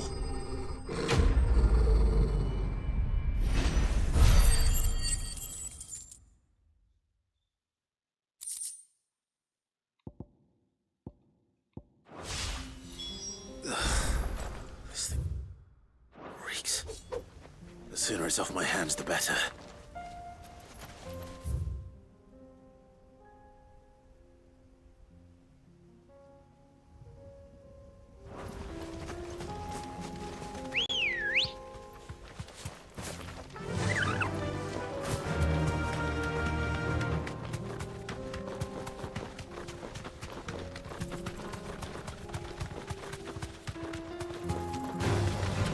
Surrounded.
Let's go.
You deserve a rest.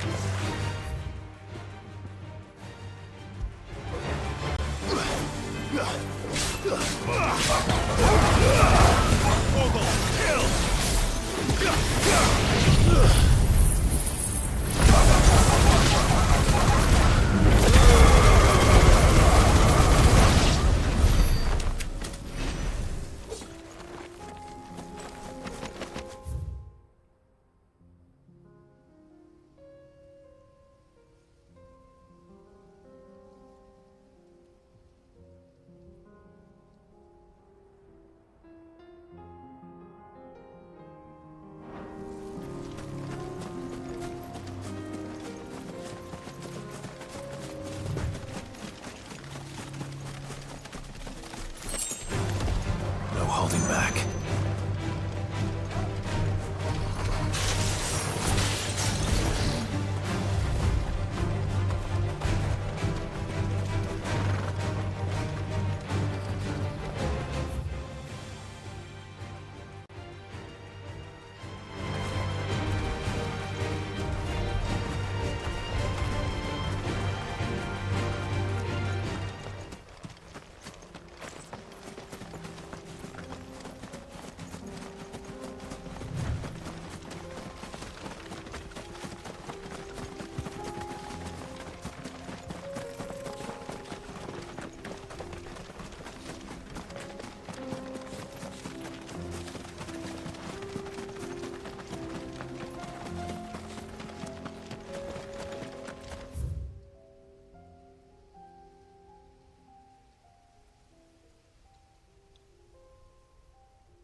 Run like the wind.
This one.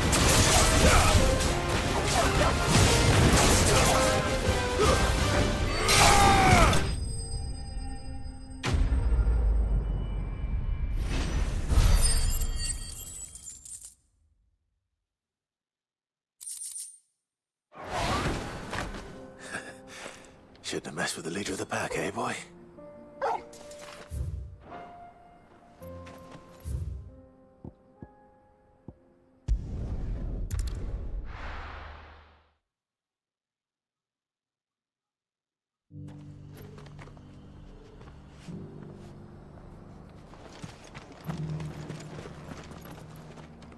Here's your hide, as requested.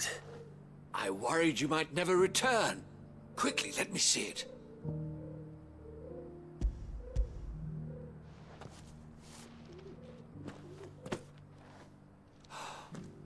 Oh, as supple as a maiden's cheek, yet as adamant as her virtue.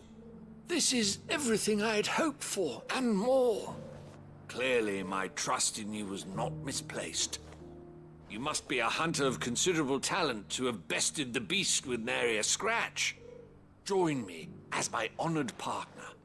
With my means and your might, we shall be as wealthy as the merchant kings of Zemeckis. I don't plan on making a habit of this. I'm busy enough as it is. Very well. Though I believe fate had a hand in our meeting, it would be unbecoming of me to beg. Do not allow me to keep you from being about your business. Here, for the hide.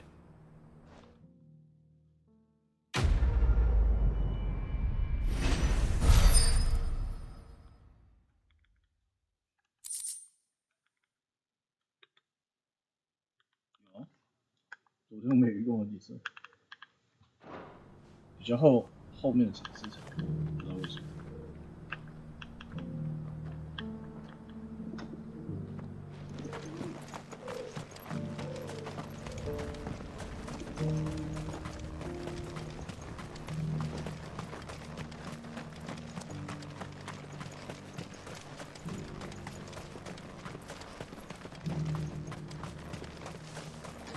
The free cities under sea.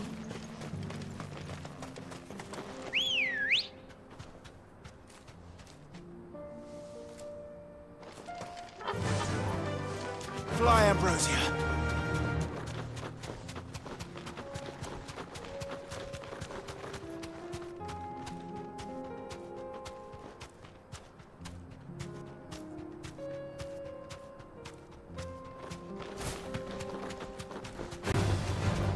Orcs. Then let us be rid of them.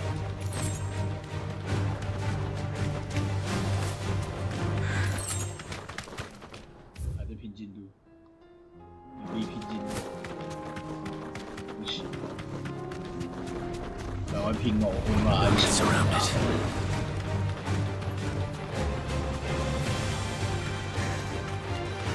Clive，也没有包鱼就不是。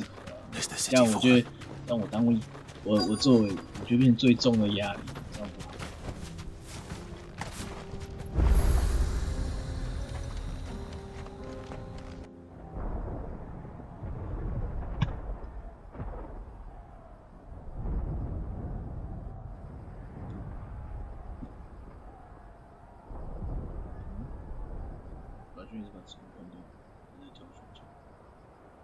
The free men are still holding their own, then. Do we have any idea where Gav and the others might be? There's a warehouse near the docks where we agreed to meet if there was any trouble. We should hurry.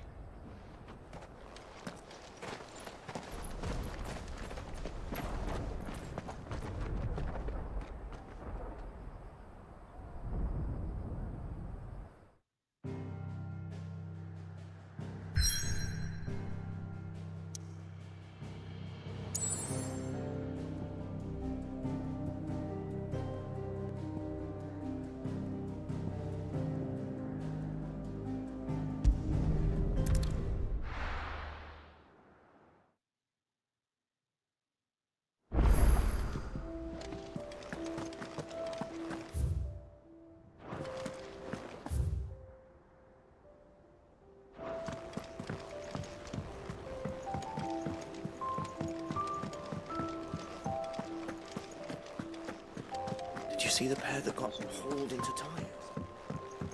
在我们最后一把书。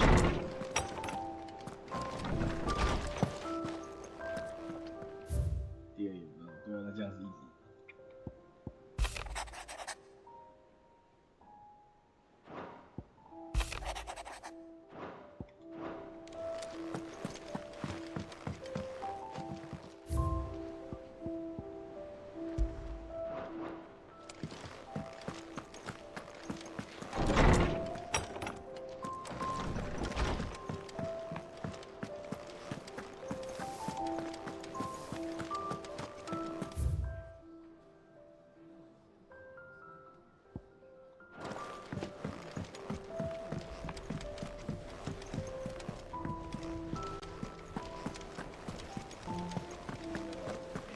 Did you see that?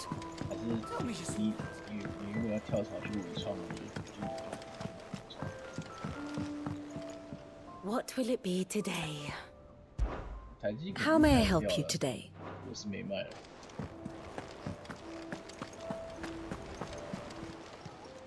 Welcome to the Patron's Whisper. Your benefactors are a generous lot. All yours. Best of luck out there, Sid. 应该不到500以下。How are you doing? Here you 还没 go. 吧？我是说，应该感觉不会500以下。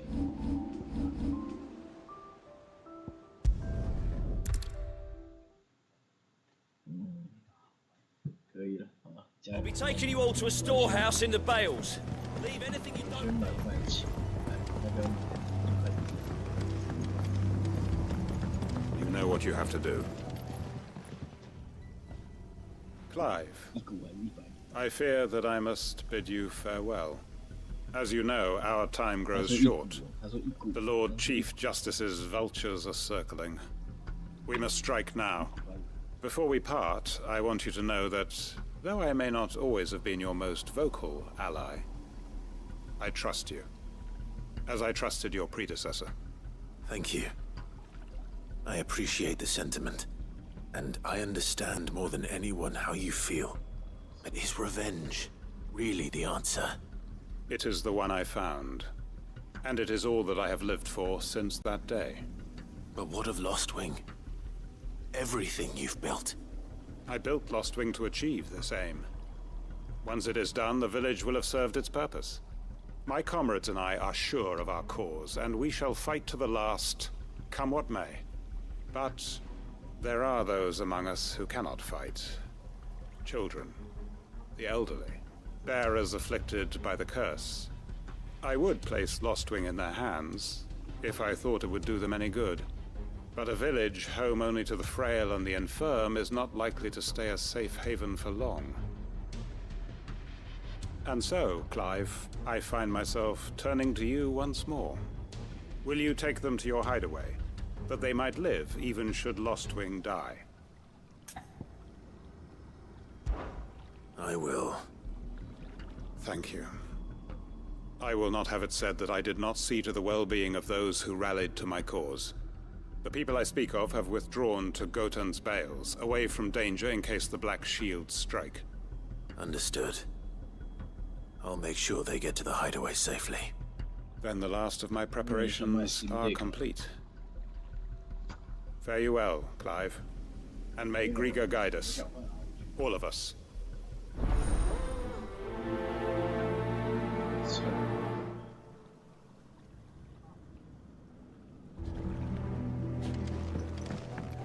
Come then, brother. We are awaited in Gotan's Bales.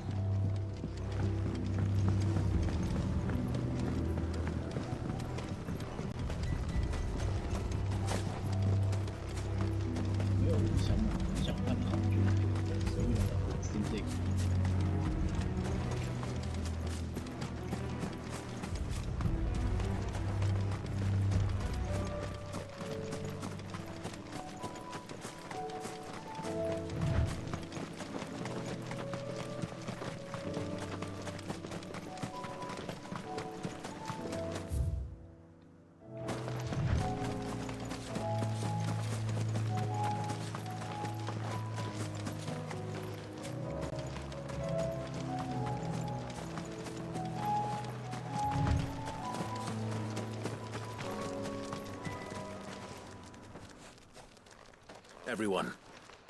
Quinton has asked that you come with me. He can no longer guarantee your protection, but I can. There's a safe place I can take you to. Well, if that's what the Master thinks best. Sid, none of us would be standing here today if it weren't for Master Quinton. We owe him our lives. So we ain't about to start telling him what he should do with his. If he's saying we ain't safe in Lostwing no more, it's 'cause he ain't coming back. And if that's what has to happen, then so be it. I only hope he can see this through to the end. That we get to see justice done. I hope so too. Oi! You lot! Where's everyone else? They ain't already left, have they? They've gone with Master Quinton. Fuck! Fuck! Fuck! What's wrong? I've just come from the Justice's Manor. We have to get Quinton to call off the attack. It ain't just the Black Shields protecting the place. He's got a guard dog and all. A fucking monster. They don't stand a chance against that thing.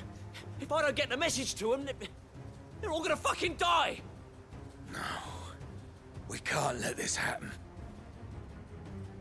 Sid! Don't worry about us. You've got to catch up with him. We can't let Quinton die before that bastard does. All right. I'll do what I can. Where is this manor? It's way over to the east, through the woods. Heavenhall, he calls it. Promise us, Sid. Promise us you'll do what you can.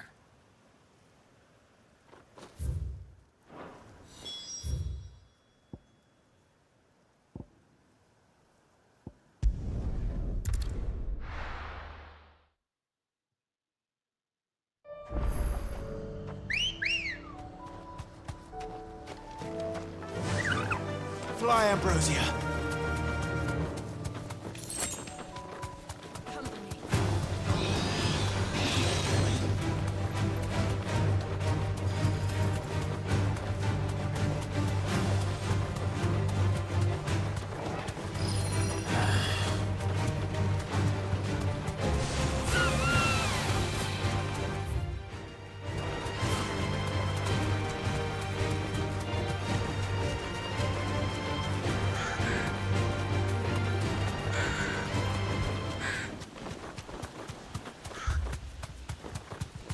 Clive, look. No. Don't tell me we're too late.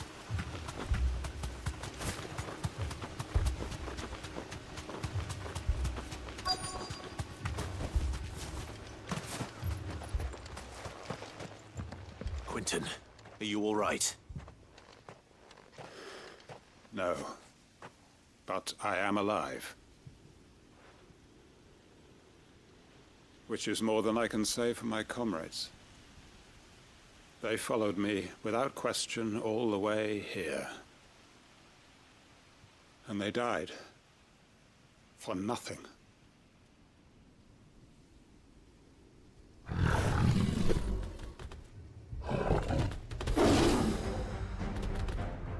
This must be the guard dog. Quinton. I'll hold it off. You go. But... your comrades didn't die for nothing. They died for you. Don't let their sacrifice be in vain. I won't. Come on, then. That is no more guard dog. No. Just a rabid beast that needs to be put down. Ah!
If only we'd arrived earlier.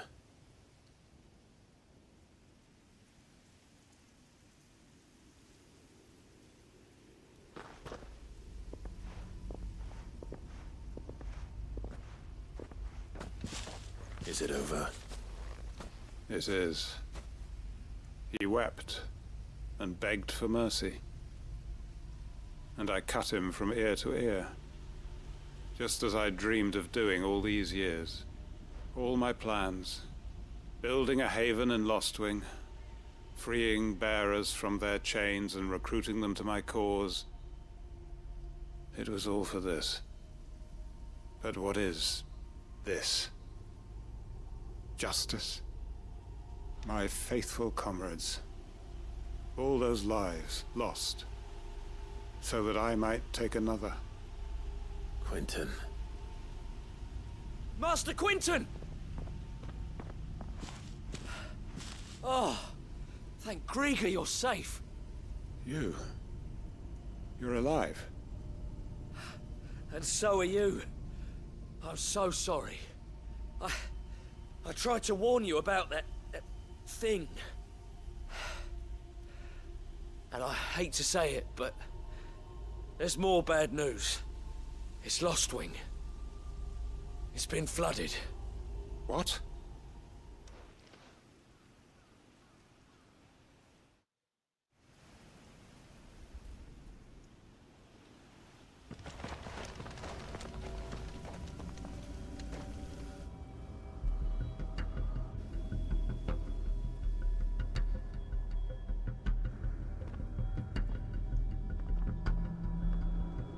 Lostwing. My Lostwing. And look who's here. They must have stolen in after we left, just before the flood struck. What if there are still people in there? Don't be a fool!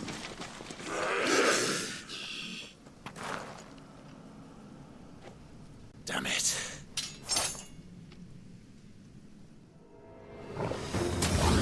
It's not going to last long in there. Then we finish this quickly. Get him! All yours,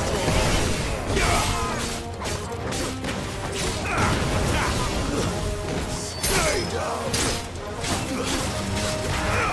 This one!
I need to get back to Quentin.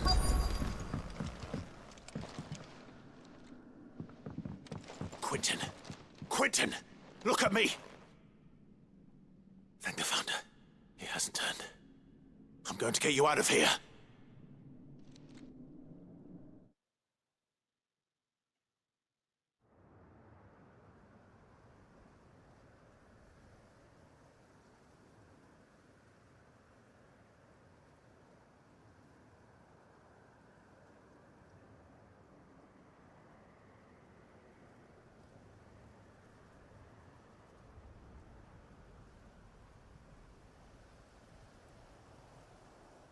Welcome back to the land of the living.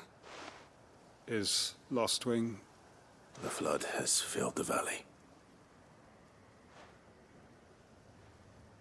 I see. Then all is at an end. A strange way to achieve one's life's ambition. No, Master Quinton. Save your strength. Why?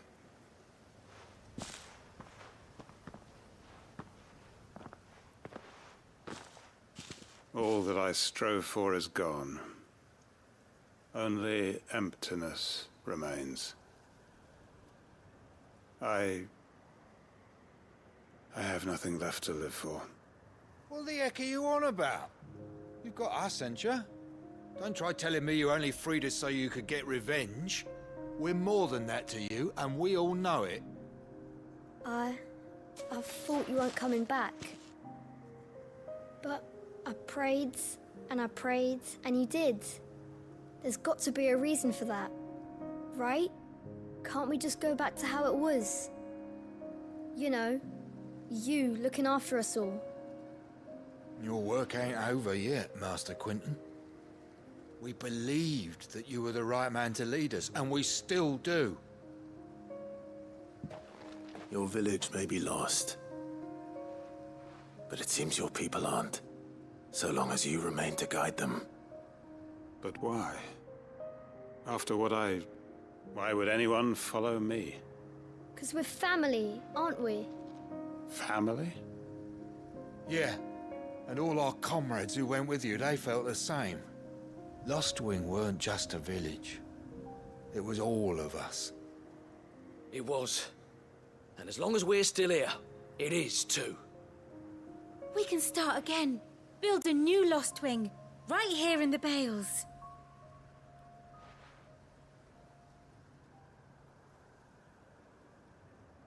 A fresh start. One life ends, and another begins. Why just a village? We could build towns. A nation, even. What's to stop us? That's the Master Quinton we know. Please. I am nobody's master. Quinton will suffice. After all, we are family.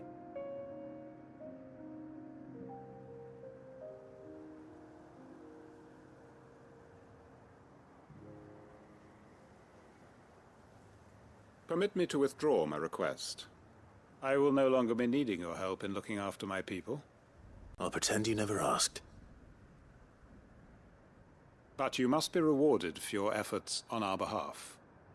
You saved my life twice over. And more besides. A bottle or two of your finest red will suffice. Of course. Nothing but the best. And I have a feeling that this year's vintage will be the finest yet. If you don't mind waiting, that is. I look forward to it.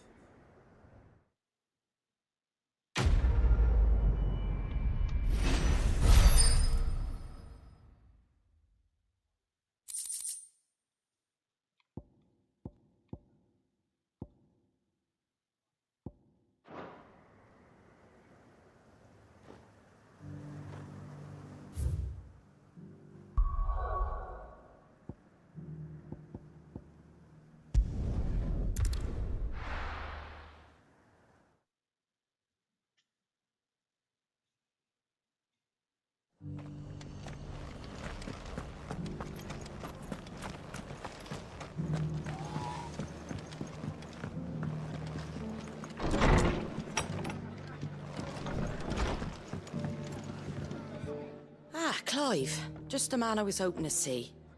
Oh? And why is that?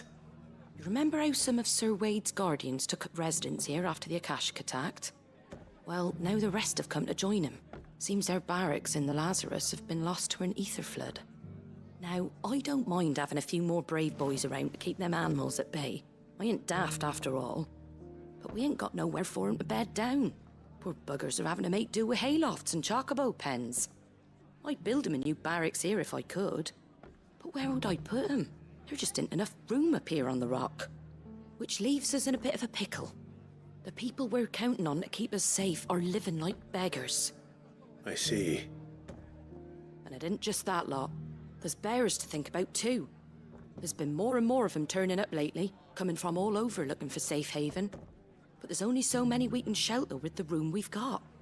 We can't keep cramming more and more people into less and less space. What we need is a new home for our new arrivals. And that's what I was hoping you might help me with. If it ain't too much of a burden, of course. It's no burden. Thank you, Clive. So, where were you thinking of making this new home? Well, I reckon we could do a lot worse than Eastpool. Eastpool. It's been a long time since I thought about that place. It was a tragedy, what happened. And if any of us could have done anything to stop it, we would have. But what's done is done. And those who lived there wouldn't have wanted the village they loved to be left in ruins. I suppose you're right. The blight might be pressing in, but I reckon it's got a good few years left in it yet. There's just one problem.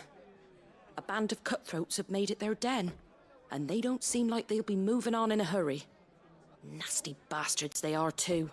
I've lost some good men to their raids. Would have sent someone to clear 'em out sooner, if my boys didn't already have their hands full fending off the Akashic. But now we've got a few more guardians of the flame to call on. I reckon it's time we made our move. What do you say? Fancy leading a raiding party? I do. Eastpool was once home to people I loved. I won't have bandits sully those memories. I'll gladly drive them out of there. And I know the men will gladly follow you. I've already shared a few thoughts with Sir Wade about how we might be able to win the place back. And I dare say he's got some ideas of his own too. Why don't you go and talk to him? Of course.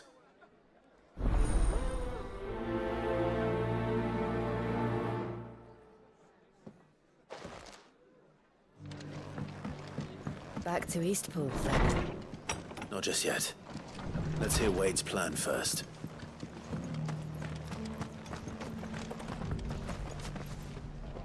So, Wade, it's good to see you well. And you, Lord Rosfield. And you. I spoke with Martha. She tells me you have plans to free Eastpool and make it your own.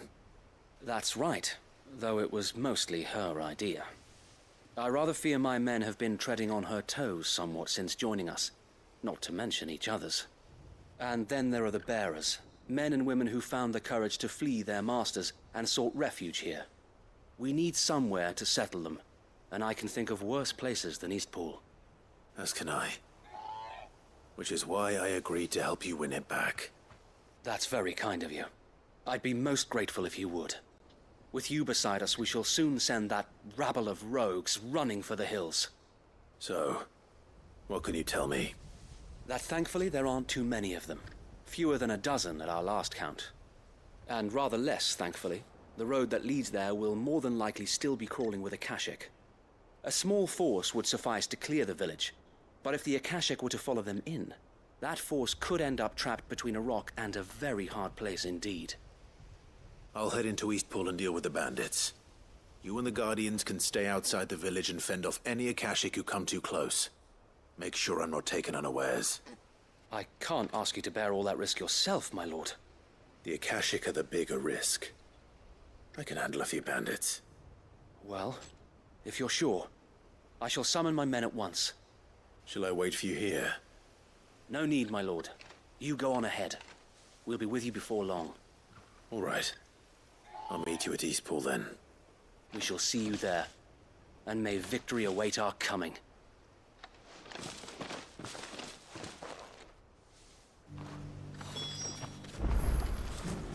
Inn's full.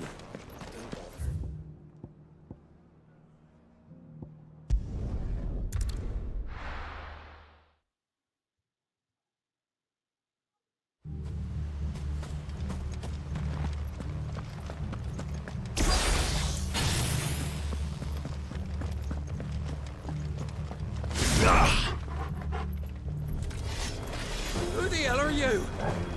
Kill them! You will leave this place or face the consequences.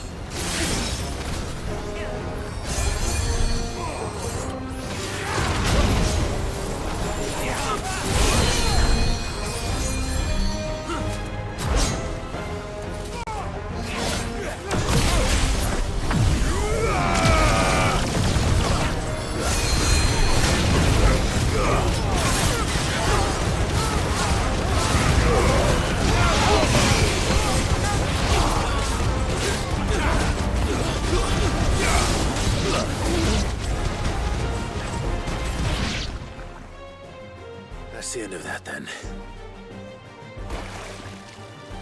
Or maybe not. What's that thing doing here? Doesn't matter. It goes too.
Any more surprises?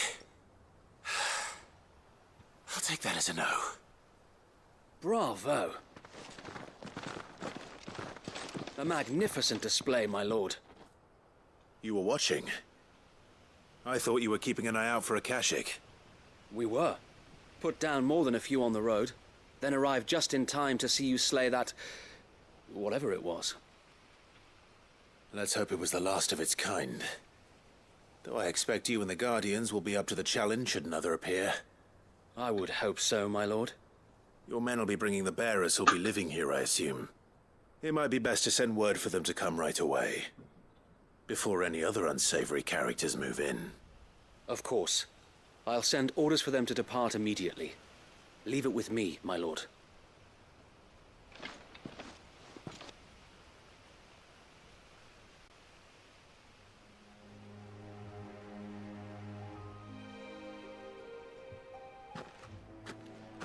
Home.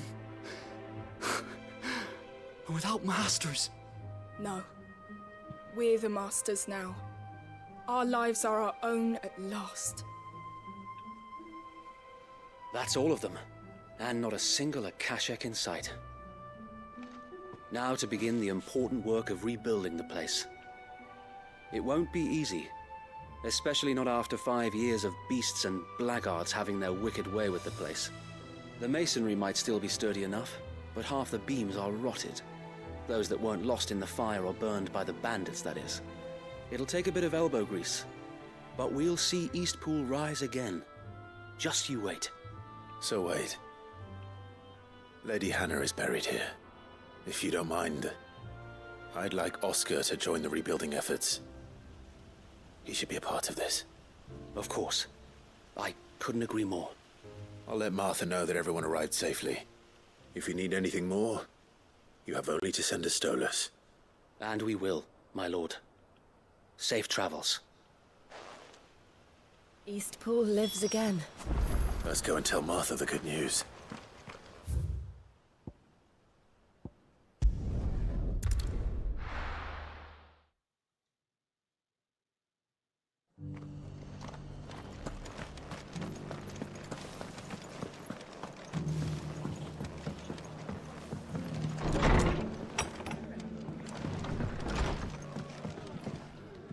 Ah, there you are. All went well then. Sir Wade told me you got rid of the bandits while his lot kept an eye out. Nicely done. And what's all this about some shape-shifting nightmare showing up? On second thoughts, don't tell me. It'll only give me nightmares of me own. What matters is you did it. And now we can build our new village. I suppose it will be. What will you call it? What else?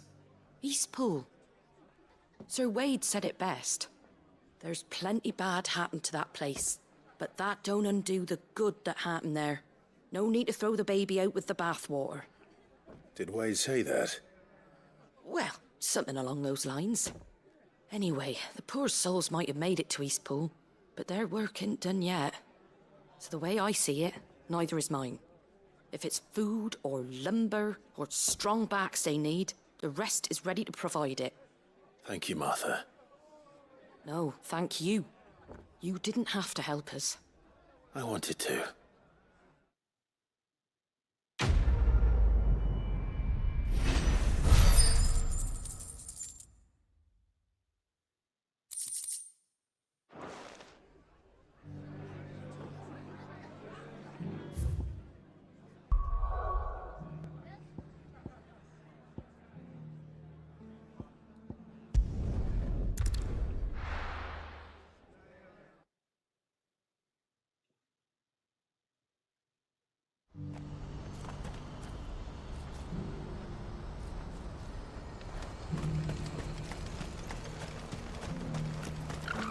If we're going to do this, we'll need... Clive, your timing is impeccable. It just so happens that right at this very moment, we're in need of someone with your talents. And what talents would those be? Why, your fearlessness and your skill with the blade. I'm listening. Well, as I'm sure you're aware, when these dark skies swept over the Republic, so too did a wave of chaos and confusion. Randalar has been particularly badly affected. Many of the capital's bearers have lost their masters, or taken the opportunity to flee them. None remain free for long, of course. Most find themselves under the protection of the Fist before they get far. But the army too is in disarray, and finds itself unable to provide for its new charges. Which means it has been looking to sell. And you've been looking to buy, to make sure these masterless bearers remain that way. Precisely.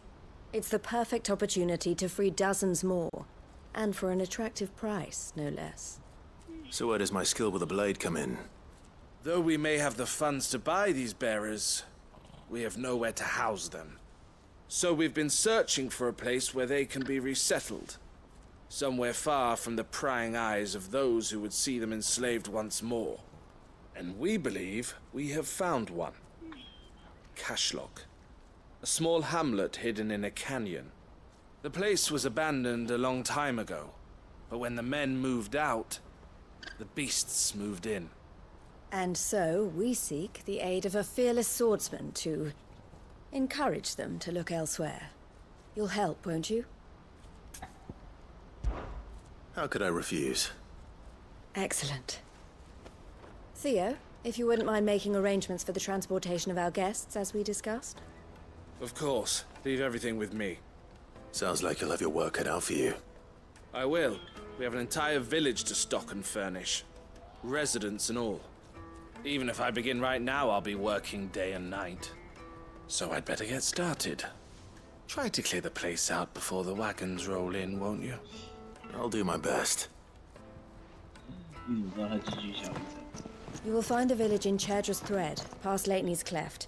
My man there will open the gate for you. All right. Wish me luck. I'm sure you won't need it.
Good girl.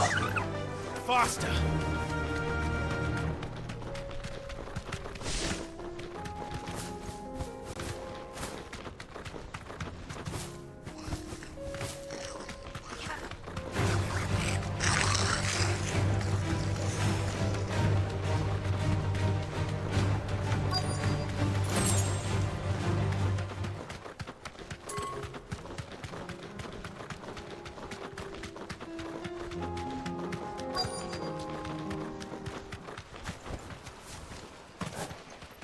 Must have been a nice place once. And it will be again.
I think that's the last of them.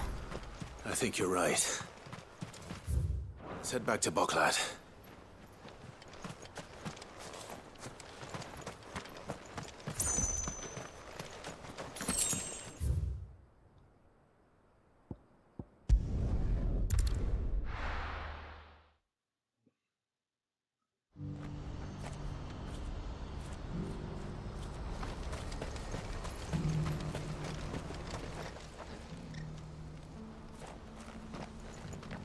Something the matter, Theodore?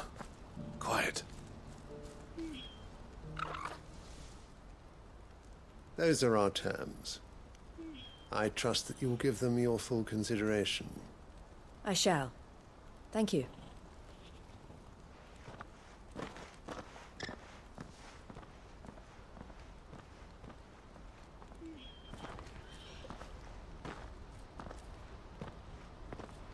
Him again. Someone you know? Yes. And, no. But enough about him. How did you fare down in Cashlock? It's done. The village is safe now. You made quick work of it, as always. I should go and let Eloise know. Don't let me keep you. But Clive, don't tell her I was watching her, will you? She'll only get upset. I'll explain everything once you've finished with your report. All right. We'll speak then.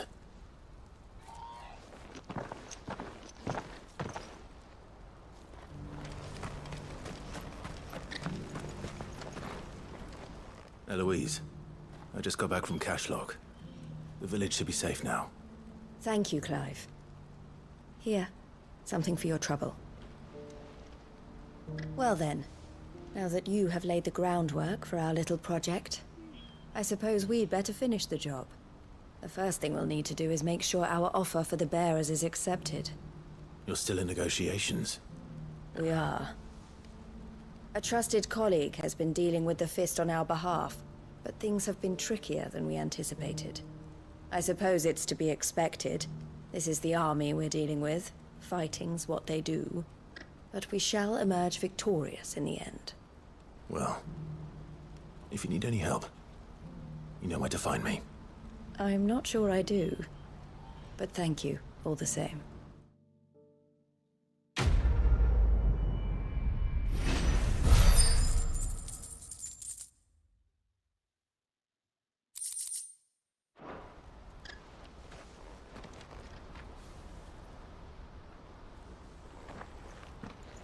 Ah, Clive.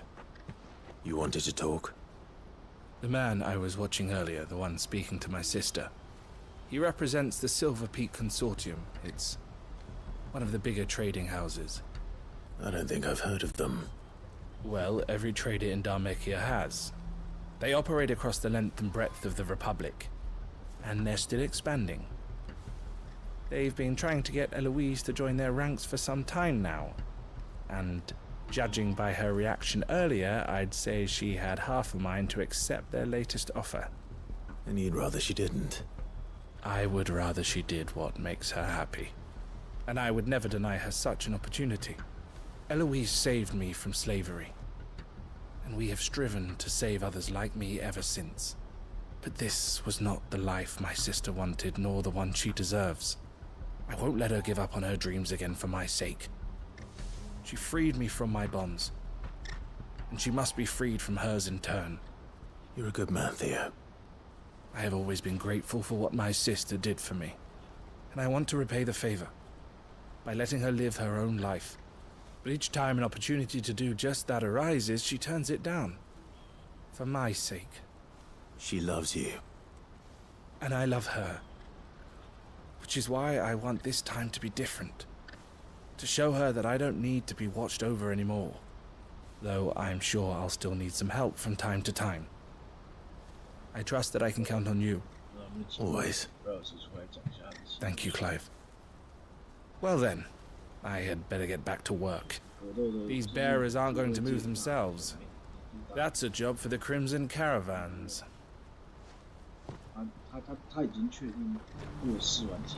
This could well be the last commission the Crimson Caravans undertakes. Under present management, at least. But don't tell my sister I said that, will you?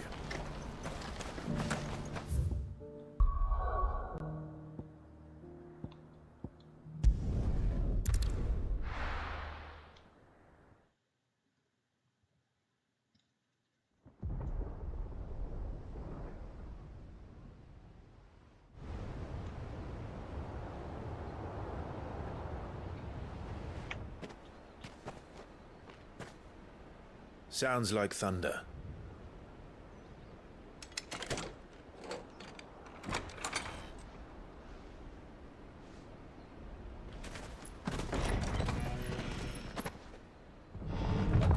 You're late. We're starting to think you'd stumbled off a cliff. I seem to recall that was you, Gav. Good to see you. Any trouble on the road? Nothing we couldn't handle. I knew you'd come. Is that who I think it is? Yes. Allow me to introduce my brother, Joshua. Clive's told me all about you. Or even listening most of the time. Name's Midadol, but everyone calls me Mid. My lady. Hey?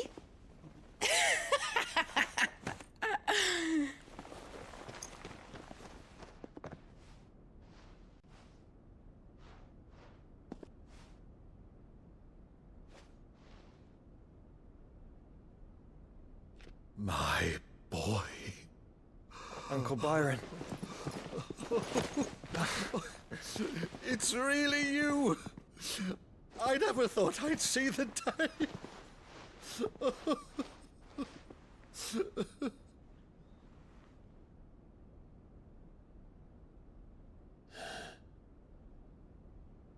So these Akashic are being controlled? That's what it looked like. Empty eyes, eerie blue glow. No doubt they were turned, but silent as monks, every last one of them. Your man here speaks true, Clive. We saw more than a few in the city. They moved in ranks with a purpose, and not of their own. Ultima's doing. Perhaps. What of the city? The people? Dead, mostly. Mostly, but not all. A handful managed to lock themselves in their villas before the Horde arrived. Some in the Merchants' District to the west, and a few others on the far bank. If the Akashic stumble across either hiding place, a few bolted doors won't hold them for long. We need to find them. And quickly. What do you propose? We split into two parties. I will make for the Merchants' District, while you look to those across the river. Mind keeping an eye on my brother? Not at all. We find the villa and try the servants' entrance. Understood. And what of us? Mid, is she fit to sail? The ship, the Mithril engine could probably do with a few more tweaks. Then you better work fast. Even if we do reach the survivors in time, they'll never make it to the hideaway on foot. You leave that to me. See that Mid doesn't get herself into trouble, would you? Think I can manage that? I'll keep him safe. Looks like you stuck with me, Byron. That's Lord Rossfield, you little gutter snipe!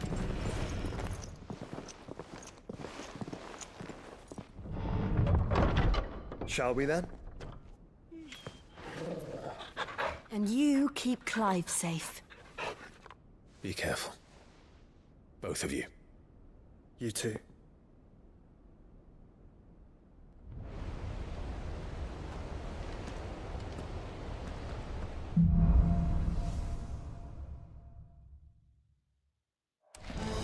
All right, Torgal. Let's find those survivors.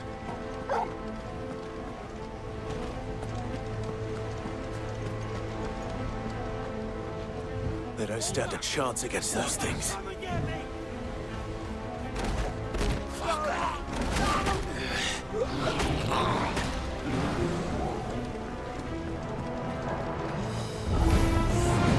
They corrupted.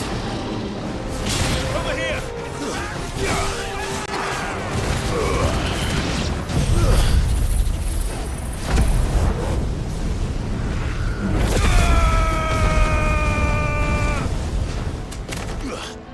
They're wearing one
happened to the Royal Army? There's nothing but monsters here.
You're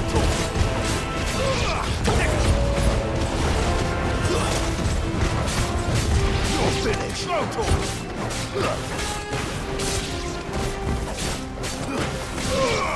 Over here!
Where the city's leaders gather.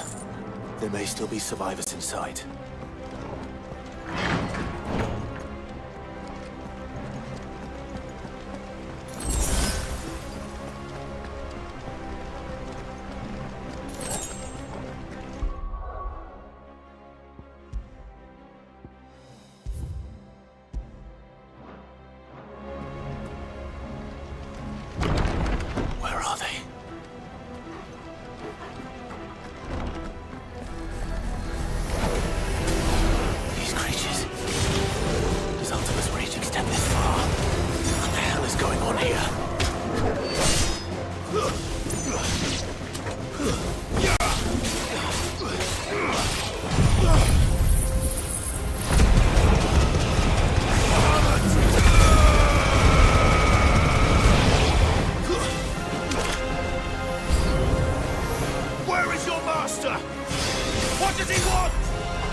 You've caused quite the commotion.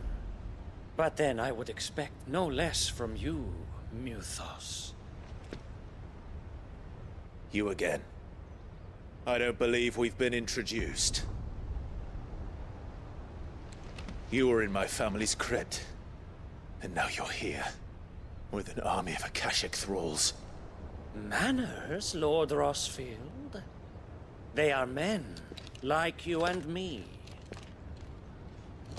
Albeit one's unburdened by the wills that drive our kind to madness. They are pure.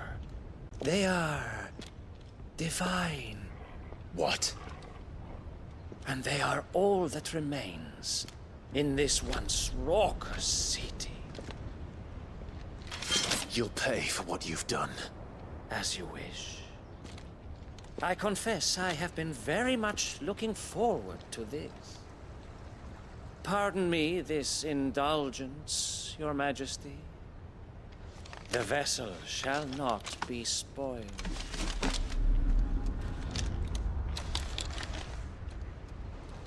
I am Saintmere of House Harvard, and you will yield. Or not. As long as you don't hold back.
You will forgive me if my performance seems uninspired.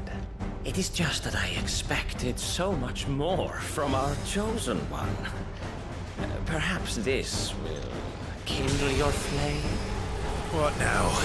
A gift from my liege lord's armory. Gungnir. Watch closely, Muthos.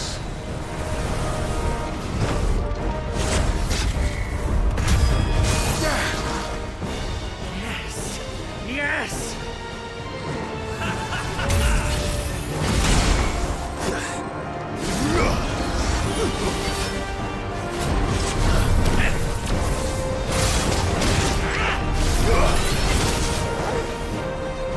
I needed that. He's still my beating heart.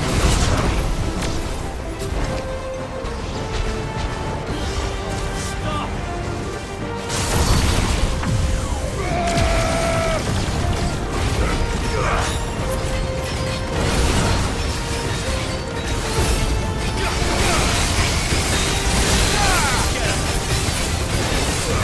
One is seldom enough. Would you not agree? Actually, I wouldn't.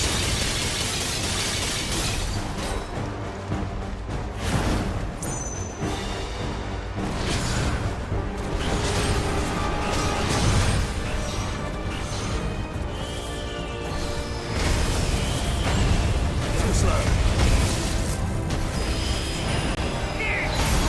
Let's try.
The vessel is strong. My liege.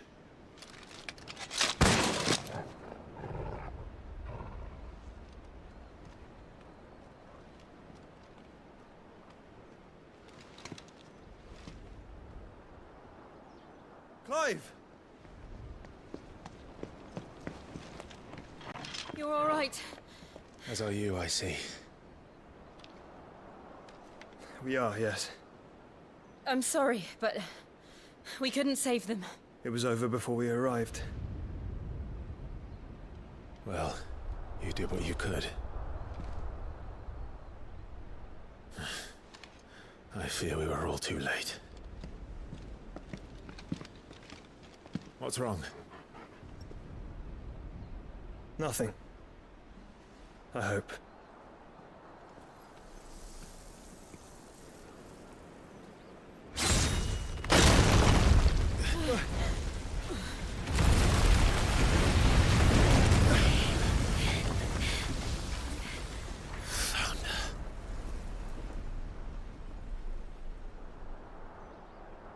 Leaving so soon, Mythos? It's the king. Indeed. You may kneel before Barnabas Tharm, Warden of Ash and King of Walud. Get back.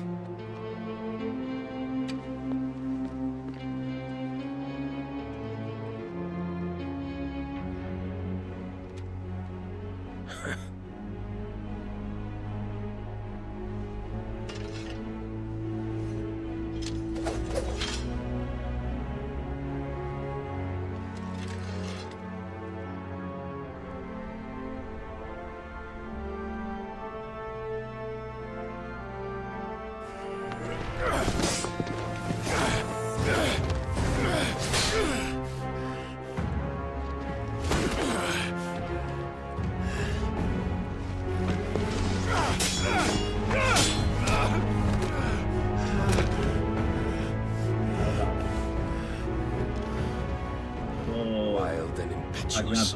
I expected more of the boy who bested my Lord Commander. Yet I see why my master covets you so. The power within you, Mythos. The potential.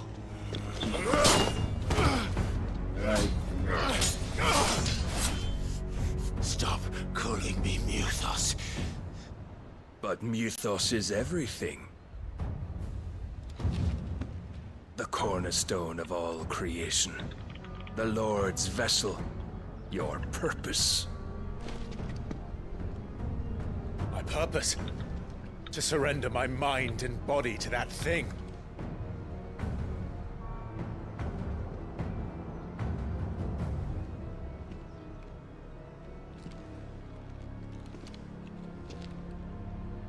No, Your Majesty. My purpose is my own. I made a promise to my friends, to my people. And nothing is going to stand in my way.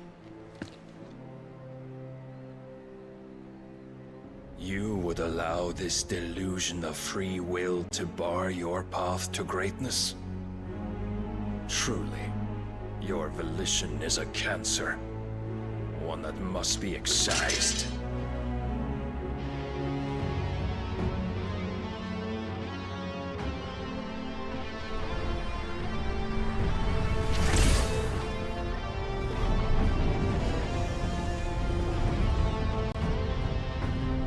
Try it.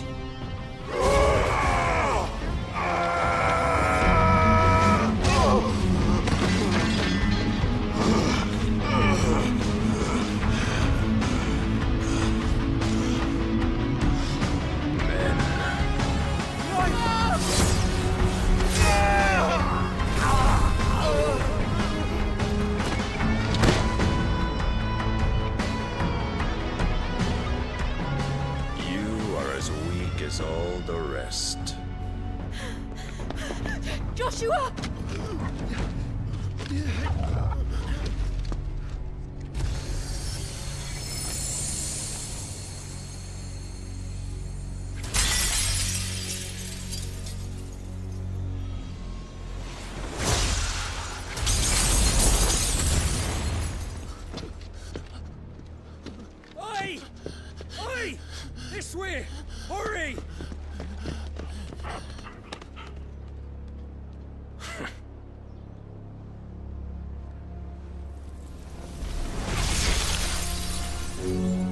Power beyond reckoning. And they use it as a crutch. Such a waste.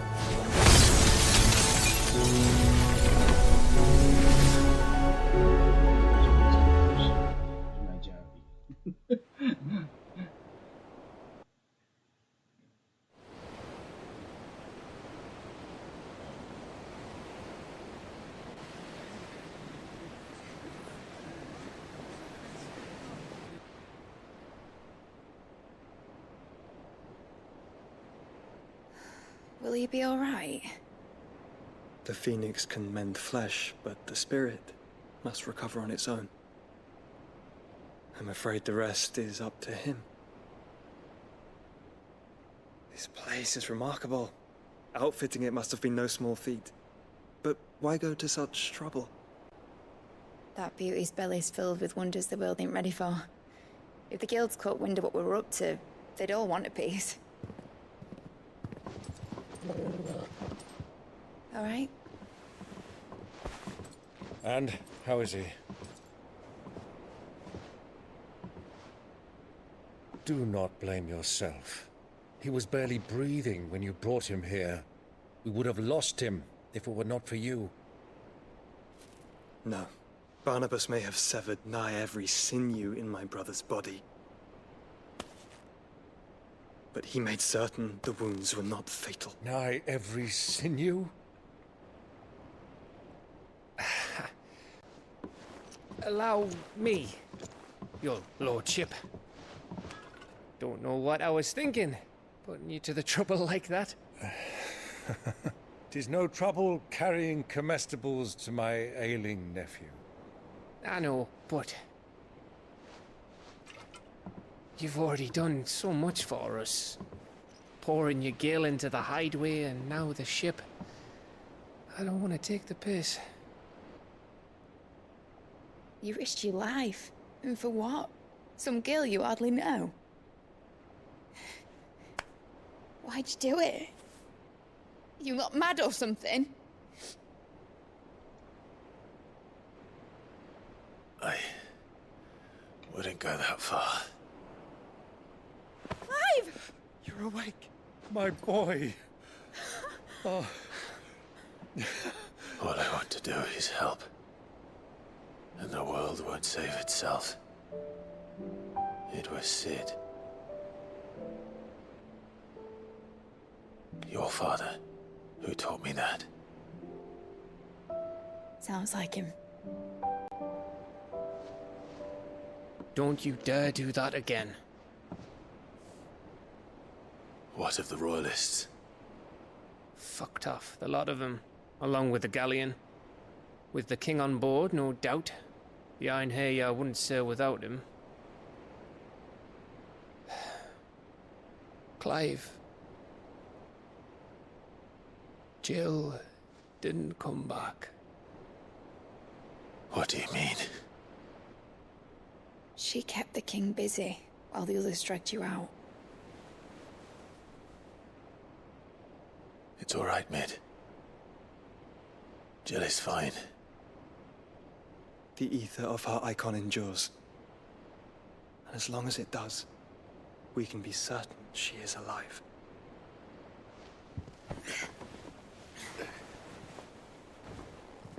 We must pursue the Black Galleon. Jill will be with the king, I'm sure of it. Well, good luck catching him, because my ship's going nowhere. It's the Mithril engine. She's got a kick like a wild chocobo and a mind to tear the hull in half. But you have an idea. Well, of course I do. My dad'll have seen this coming a league off. If I had his old writings... If you had his old writings, you'd be sitting under a fuckload of rubble. The ones Otto didn't save anyway. I suppose he might still have a few pages in his stores. We'll have to hope it's enough. Do what you can to ready the ship. I'll speak with Otto. In your condition, you really are mad. Perhaps. But the world really won't save itself.